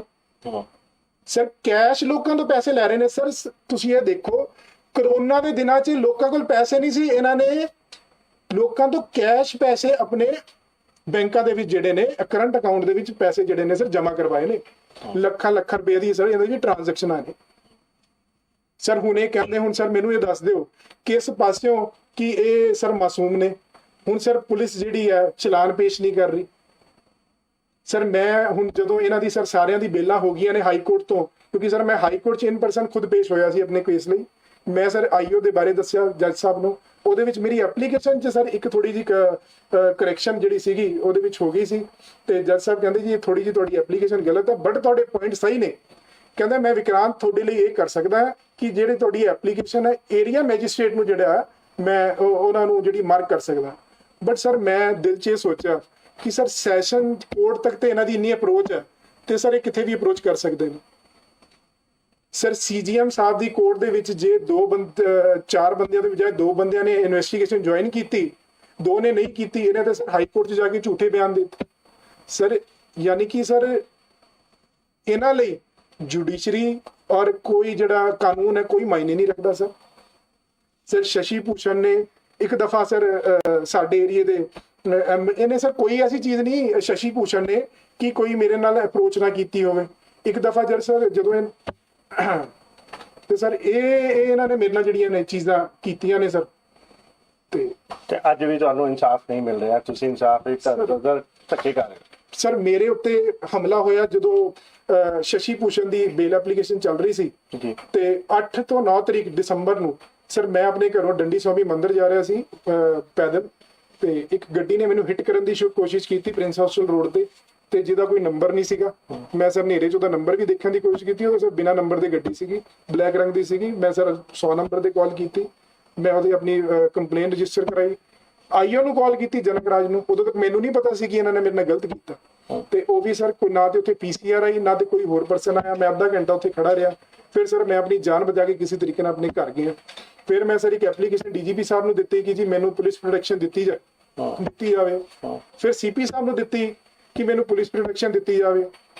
ਬਟ ਸਰ ਇਸ ਇੰਡੀਆ ਦੇ ਵਿੱਚ ਸਰ ਸਾਡੇ ਵਰਗੇ ਨਾਰਮਲ ਪਰਸਨ ਦਾ ਸਰਵਾਈਵ ਕਰਨਾ ਬਹੁਤ ਹੀ ਮੁਸ਼ਕਿਲ ਹੈ, ਕਿਉਂਕਿ ਸਰ ਮੈਂ ਹੁਣ ਸਿਸਟਮ ਨੂੰ ਦੇਖਿਆ ਕਿ ਸਿਸਟਮ ਦੇ ਵਿੱਚ ਜੇ ਤਾਂ ਕੋਈ ਮੇਰਾ ਰਿਸ਼ਤੇਦਾਰ ਐਮਐਲਏ ਜਾਂ ਕੋਈ ਰਿਸ਼ਤੇਦਾਰ ਮੇਰਾ ਹੋਵੇ ਜੋ ਪੁਲਿਸ ਮਹਿਕਮੇ 'ਚ ਅੱਛਾ ਅਫਸਰ ਲੱਗਿਆ ਹੋਵੇ, ਫਿਰ ਤਾਂ ਸਰ ਸਾਡੇ ਵਰਗਿਆਂ ਦੀ ਸੁਣਵਾਈ ਹੈ, ਅਦਰਵਾਈਜ਼ ਸਰ ਕਿਸੇ ਦੀ ਕੋਈ ਸੁਣਵਾਈ ਨਹੀਂ। ਸਰ ਸ਼ਰੇਆਮ ਧੱਕਾ ਹੋ ਰਿਹਾ, ਸਰ ਚਲਾਨ ਪੇਸ਼ ਨਹੀਂ ਕਰ ਰਹੇ। ਮੈਂ ਸਰ ਹੁਣ ਆਈਓ ਨੂੰ ਕਾਲ ਕਰਦਾ ਵਾਂ ਤੇ ਆਈਓ ਕਹਿੰਦਾ ਜੀ ਐਸਐਚਓ ਨੂੰ ਮਿਲੋ। ਐਸਐਚਓ ਉੱਥੇ ਹੁਣ ਵਿਜੇ ਕੁਮਾਰ ਜੀ ਨੇ। ਵਿਜੇ ਕੁਮਾਰ ਜੀ ਕਹਿੰਦੇ ਜੀ ਅਵਤਾਰ ਸਿੰਘ ਨੂੰ ਕਾਲ ਕਰੋ ਜੋ ਆਈਓ ਇਸ ਕੇਸ ਦਾ। ਆਈਓ ਕਹਿੰਦਾ ਜੀ ਤੁਸੀਂ ਰੀਡਰ ਨੂੰ ਮਿਲੋ। ਸਰ ਉਹ ਤਿਕੜੀ ਆਪਸ 'ਚ ਚੱਲਦੀ ਪਈ ਹੈ, ਕੋਈ ਮੈਨੂੰ ਰਾਹ ਨਹੀਂ ਪਾ ਰਿਹਾ। ਹੁਣ ਰੀਸੈਂਟਲੀ ਸਰ ਇਹਦੀ ਡੇਟ ਸੀਗੀ 8 ਨੂੰ ਸਰ 18 ਅਗਸਤ ਦੀ 2023 ਸ਼ਸ਼ੀ ਭੂਸ਼ਣ ਦੇ ਚਲਾਨ ਰਿਗਾਰਡਿੰਗ ਸੀਜੀਐਮ ਸਾਹਿਬ ਦੀ ਕੋਰਟ 'ਚ। ਉੱਥੇ ਸਰ ਮੈਨੂੰ ਪਤਾ ਲੱਗਿਆ ਕਿ ਜੀ ਇਸ ਕੇਸ ਦੀ ਜਿਹੜੀ ਹੈ ਇਨਵੈਸਟੀਗੇਸ਼ਨ ਚੱਲ ਰਹੀ ਹੈ। ਸਰ ਪਿਛਲੇ 2.5 ਸਾਲਾਂ ਤੋਂ ਹਜੇ ਤੱਕ ਇਨਵੈਸਟੀਗੇਸ਼ਨ ਚੱਲ ਰਹੀ ਹੈ। ਸਰ ਹਾਈ ਕੋਰਟ 'ਚ ਕਹਿੰਦੇ ਨੇ ਜੀ ਸਰ ਸਾਡੀ ਇਨਵੈਸਟੀਗੇਸ਼ਨ ਖਤਮ ਹੋ ਗਈ ਹੈ। ਹਾਈ ਕੋਰਟ ਨੇ ਇਹਨਾਂ ਨੂੰ ਸਰ ਬੇਲ ਦੇਤੀ। ਹੁਣ ਇਹ ਕਹਿੰਦੇ ਜੀ ਹਜੇ ਵੀ ਸਰ ਸਾਡੀ ਜਿਹੜੀ ਇਨਵੈਸਟੀਗੇਸ਼ਨ ਚੱਲ ਰਹੀ ਹੈ। ਸਰ ਇਹ ਕਿਤੇ ਨਾ ਕਿਸੇ ਤਰੀਕੇ ਨਾਲ ਜਿਹੜੇ ਨੇ ਸਰ ਅਕਿਊਜ਼ ਪਰਸਨ ਨੂੰ ਬਚਾਉਣ ਦੀ ਕੋਸ਼ਿਸ਼ ਕਰ ਰਹੇ ਨੇ। ਇਹ ਚਾਹੁੰਦੇ ਨੇ ਜਿਹਦੇ ਵਿੱਚ ਇਹਨਾਂ ਨੇ ਗਲਤ ਕੀਤਾ ਉਹ ਅਕਿਊਜ਼ ਪਰਸਨ ਨੂੰ ਸਰ ਬਾਹਰ ਕੱਢਣ। ਸਰ ਹੁਣ ਮੇਰੇ ਪਰਿਵਾਰ ਵਿੱਚ ਮੈਂ ਇਕੱਲਾ ਹੀ ਰਹਿ ਗਿਆ ਸਰ। ਮੈਂ ਤਾਂ ਸਰ ਅੱਜ ਦੀ ਡੇਟ 'ਚ ਤੁਹਾਨੂੰ ਰਿਐਲਿਟੀ ਦੱਸਾਂ ਅਨਾਥ ਹਾਂ ਜੀ। ਮੇਰੇ ਮਾਤਾ ਚਲੇ ਗਏ, ਮੇਰੇ ਪਿਤਾ ਜੀ ਚਲੇ ਗਏ, ਮੇਰੀ ਵਾਈਫ ਹੈ ਉਹ ਬਹੁਤ ਬਿਮਾਰ ਰਹਿੰਦੀ ਹੈ ਸਰ ਅਸੀਂ 2 ਰਹਿ ਗਏ ਹਾਂ ਜੀ। ਮੈਨੂੰ ਸਰ ਇਹ ਕਦੇ ਵੀ ਮੈਂ ਸਰ ਅੱਜ ਤੁਹਾਨੂੰ ਜਿਹੜੀ ਇਹ ਇਨਫੋਰਮੇਸ਼ਨ ਦੇਣ ਤੋਂ ਬਾਅਦ ਹੁਣ ਮੈਨੂੰ ਕੁਝ ਵੀ ਹੁੰਦਾ, ਮੈਨੂੰ ਤਾਂ ਸਰ ਪਹਿਲੇ ਵੀ ਕੁਝ ਹੋ ਸਕਦਾ ਸੀ ਸਰ। ਉਹਦੇ ਜ਼ਿੰਮੇਵਾਰ ਇਧਰ ਦਾ ਸਰ ਜੋ ਵੀ ਮਹਿਕਮਾ ਹੈ, ਕਾਨੂੰਨ, ਇਹ ਅਕਿਊਜ਼ ਪਰਸਨ ਔਰ ਜਿਨ੍ਹਾਂ ਬਾਰੇ ਵੈਸੇ ਤੁਹਾਨੂੰ ਦੱਸਿਆ, ਉਹ ਸਾਰੇ ਮੇਰੀ ਜਿਹੜੀ ਆ ਮੌਤ ਦੇ ਜ਼ਿੰਮੇਵਾਰ ਹੋਣਗੇ। ਮੈਂ ਸਰ ਸੀਪੀ ਸਾਹਿਬ ਨੂੰ ਦਿੱਤੀ ਹੈ ਆਪਣੇ ਸਿਕਿਉਰਿਟੀ ਰਿਗਾਰਡਿੰਗ ਕਿ ਮੈਨੂੰ ਪੁਲਿਸ ਪ੍ਰੋਟੈਕਸ਼ਨ ਦਿੱਤੀ ਜਾਵੇ। ਡੀਜੀਪੀ ਸਾਹਿਬ ਨੂੰ ਐਪਲੀਕੇਸ਼ਨ ਪਾਈ ਹੈ, ਉਹਦੇ ਤੇ ਸਰ ਕੋਈ ਸੁਣਵਾਈ ਨਹੀਂ ਹੋਈ। ਸੋ ਤੁਹਾਡਾ ਕਿੰਨਾ ਕੁ ਪੈਸਾ ਹਜੇ ਲੈਣਾ ਬਾਕੀ ਹੈ? ਸਰ ਹੁਣ ਤੇ ਸਰ 14-15 ਲੱਖ ਰੁਪਏ ਰਹਿ ਗਿਆ ਸੀ ਸਰ ਇਹਨਾਂ ਜੀ ਸਰ। ਹੁਣ ਉਹ ਜਿਹੜਾ ਪੈਸਾ ਹੈ ਸਰ, ਉਹਦੇ ਵਿੱਚ ਮੇਰਾ ਘੱਟ ਤੇ ਮੇਰੀ ਸਿਸਟਰਸ ਦੇ ਜ਼ਿਆਦਾ ਨੇ ਜੀ ਸਰ। ਮੇਰੀ ਭੈਣਾਂ ਨੇ ਮੈਨੂੰ ਇੱਕ ਫੇਥ ਤੇ ਗੁੱਡ ਫੇਥ ਤੇ ਮੈਨੂੰ ਦੇਤਾ ਜੀ ਸਾਈਨ ਕਰਕੇ। ਸਰ ਮੇਰਾ ਵੀ ਫਰਜ਼ ਹੈ ਕਿ ਮੈਂ ਉਹਨਾਂ ਨੂੰ ਉਸ ਚੀਜ਼ ਨੂੰ ਵਾਪਸ ਕਰਾਂ ਸਰ। ਇਹ ਤਾਂ ਕਿ ਤੁਹਾਨੂੰ ਉਮੀਦ ਨਹੀਂ ਹੈਗੀ ਕਿ ਤੁਹਾਨੂੰ ਕਿਤੇ ਇਨਸਾਫ ਮਿਲੇ? ਸਰ ਤੁਹਾਡੇ ਸਾਹਮਣੇ ਸਰ, ਮੈਂ ਤਾਂ ਹੁਣ ਸਾਰਾ ਕੁਝ ਦੱਸਿਆ ਤੁਹਾਨੂੰ ਜੀ ਸਰ। ਇਹ ਕਹਿੰਦੇ ਜੀ ਪੈਸੇ ਹੈ ਨਹੀਂ ਸਰ, ਪੈਸੇ ਤਾਂ ਇਹਨਾਂ ਕੋਲ ਹੀ ਨਹੀਂ ਸਰ। ਇਹਨਾਂ ਕੋਲ ਅਥਾਰਟੀ ਹੈ ਸਰ ਸਾਰੀ, ਕਿ ਜੀ ਕੰਪਨੀ ਨੇ ਕਿਹਾ ਹੈ ਜੀ ਇਹਨਾਂ ਨੂੰ ਸਰ, ਸਾਈਨਿੰਗ ਅਥਾਰਟੀ ਤੋਂ ਵੱਡੀ ਤਾਂ ਕੋਈ ਅਥਾਰਟੀ ਨਹੀਂ ਹੁੰਦੀ ਸਰ। ਜੀ ਸਰ ਇਹ ਕਿਸੇ ਨੂੰ ਵੀ ਪੈਸੇ ਰਿਲੀਜ਼ ਕਰ ਸਕਦੇ ਨੇ ਚਲੋ ਸਰ। ਬਹੁਤ ਬਹੁਤ ਸ਼ੁਕਰੀਆ ਸੰਜੀਵ ਜੀ ਤੁਹਾਡਾ ਇੰਨਾ ਟਾਈਮ ਦੇਣ ਦਾ ਔਰ ਇਸ ਜਿਹੜੀ ਗੱਲ ਨੂੰ ਲੋਕਾਂ ਤੱਕ ਪਹੁੰਚਾਉਣ ਦਾ। ਸਰ ਅੱਜ ਮੇਰੇ ਵਰਗੇ ਪਤਾ ਨਹੀਂ ਕਿੰਨੇ ਹੀ ਭਾਰਤ ਦੇ ਵਿੱਚ ਲੱਖਾਂ ਲੋਕ ਬੈਠੇ ਹੋਣਗੇ ਜਿਨ੍ਹਾਂ ਨੇ ਇਸ ਕੰਪਨੀ 'ਚ ਇਨਵੈਸਟਮੈਂਟ ਕੀਤੀ ਹੈ, ਉਹਨਾਂ ਨੂੰ ਗੁੰਮਰਾਹ ਕਰਦੇ ਨੇ। ਇੰਬਾਰਗੋ ਲੱਗੀ ਹੈ, ਇੰਬਾਰਗੋ ਸਿਰਫ 2 ਹੀ ਕੰਪਨੀਆਂ ਤੇ ਲੱਗੀਆਂ ਨੇ। ਜੇ ਤੁਹਾਡੀ ਇੰਬਾਰਗੋ ਰੀਅਲ ਏਸਟੇਟ ਵਾਲੀ ਕੰਪਨੀ ਦੇ ਵਿੱਚ ਤੁਹਾਡੀ ਇਨਵੈਸਟਮੈਂਟ ਹੈ, ਸਹਾਰਾ ਰੀਅਲ ਏਸਟੇਟ ਜਾਂ ਸਹਾਰਾ ਕਾਰਪੋਰੇਸ਼ਨ ਹਾਊਸਿੰਗ ਕਾਰਪੋਰੇਸ਼ਨ ਦੇ ਵਿੱਚ ਹੈ, ਤੇ ਤੁਸੀਂ ਸੈਬੀ ਕੋਲ ਜਾ ਕੇ ਆਪਣੇ ਪੈਸੇ ਲੈ ਸਕਦੇ ਹੋ। ਸੈਬੀ ਜਿਹੜੀ ਹੈ 100% ਤੁਹਾਡੇ ਪੈਸੇ ਵਾਪਸ ਕਰੇਗੀ। ਠੀਕ ਹੈ, ਥੈਂਕ ਯੂ। ਸੋ ਦੋਸਤੋ, ਕਹਾਣੀ ਤੁਸੀਂ ਸੁਣ ਸਕਦੇ ਹੋ ਕਿ ਇਹ ਲਗਭਗ 1 ਘੰਟੇ 'ਚ ਜਿਹੜਾ ਇਹਨਾਂ ਨੇ ਇੱਕ ਆਪਣਾ ਦਰਦ ਬਿਆਨ ਕਰਨ ਦੀ ਕੋਸ਼ਿਸ਼ ਕੀਤੀ ਹੈ। ਸਾਡੇ ਲਈ 1 ਘੰਟਾ ਸੁਣਨਾ ਬੜਾ ਔਖਾ ਹੋ ਰਿਹਾ ਹੋਵੇਗਾ, ਪਰ ਇਹਨਾਂ ਨੇ 2002 ਤੋਂ ਲੈ ਕੇ 2022 ਤੱਕ ਦੀ ਆਪਣੀ ਇਸ ਲੜਾਈ ਨੂੰ, ਆਪਣੇ ਨਾਲ ਹੋਏ ਇਸ ਇਨਜਸਟਿਸ ਨੂੰ, ਜਿਹੜਾ ਅੱਜ ਵੀ ਇਹਨਾਂ ਦੇ ਨਾਲ ਚੱਲ ਰਿਹਾ ਹੈ, ਉਹ ਸਾਰੀ ਚੀਜ਼ਾਂ ਨੂੰ, ਆਪਣਾ ਦਰਦ ਖੁਦ ਬਿਆਨ ਕੀਤਾ, ਜਿਹਦੇ ਵਿੱਚ ਇਹਨਾਂ ਨੇ ਪੂਰੇ ਸਿਸਟਮ ਦੀ ਖਾਮੀਆਂ ਨੂੰ, ਸਿਸਟਮ ਦੇ ਵਿੱਚ ਫੈਲੇ ਹੋਏ ਕਰਪਸ਼ਨ ਨੂੰ, ਸਿਸਟਮ ਦੇ ਵਿੱਚ ਅਲੱਗ-ਅਲੱਗ ਤਰ੍ਹਾਂ ਦੇ ਲੋਕਾਂ ਦੇ ਚੰਗੇ ਮਾੜਿਆਂ ਦੇ ਪਹਿਲੂਆਂ ਨੂੰ ਦੱਸਿਆ ਹੈਗਾ।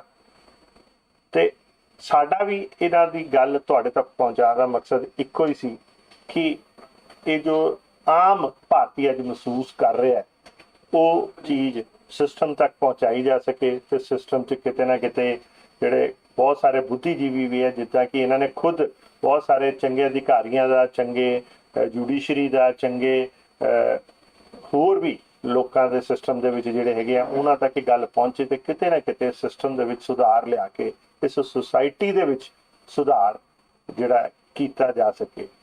ਫਿਲਹਾਲ ਉਮੀਦ ਕਰਦੇ ਹਾਂ ਕਿ ਇਹਨਾਂ ਨੂੰ ਸ਼ਾਇਦ ਇਹ ਗੱਲਾਂ ਸੁਣ ਜਿਹੜੀ ਸਾਹਮਣੇ ਲਿਆਉਣ ਤੋਂ ਬਾਅਦ ਇਹਨਾਂ ਦਾ ਤਾਂ ਇਨਸਾਫ ਮਿਲੇ। ਇਹੋ ਜਿਹੇ ਕਈ ਹੋਰ ਨੌਜਵਾਨ ਜਿਹੜੇ ਕਿ ਭਟਕ ਰਹੇ ਨੇ, ਜਿਨ੍ਹਾਂ ਨੂੰ ਇਨਸਾਫ ਦੀ ਲਈ ਇੱਧਰ ਦਰ ਭਟਕਣਾ ਪੈ ਰਿਹਾ, ਇਨ ਫਿਊਚਰ ਨਾ ਭਟਕਣਾ ਪਏਗਾ।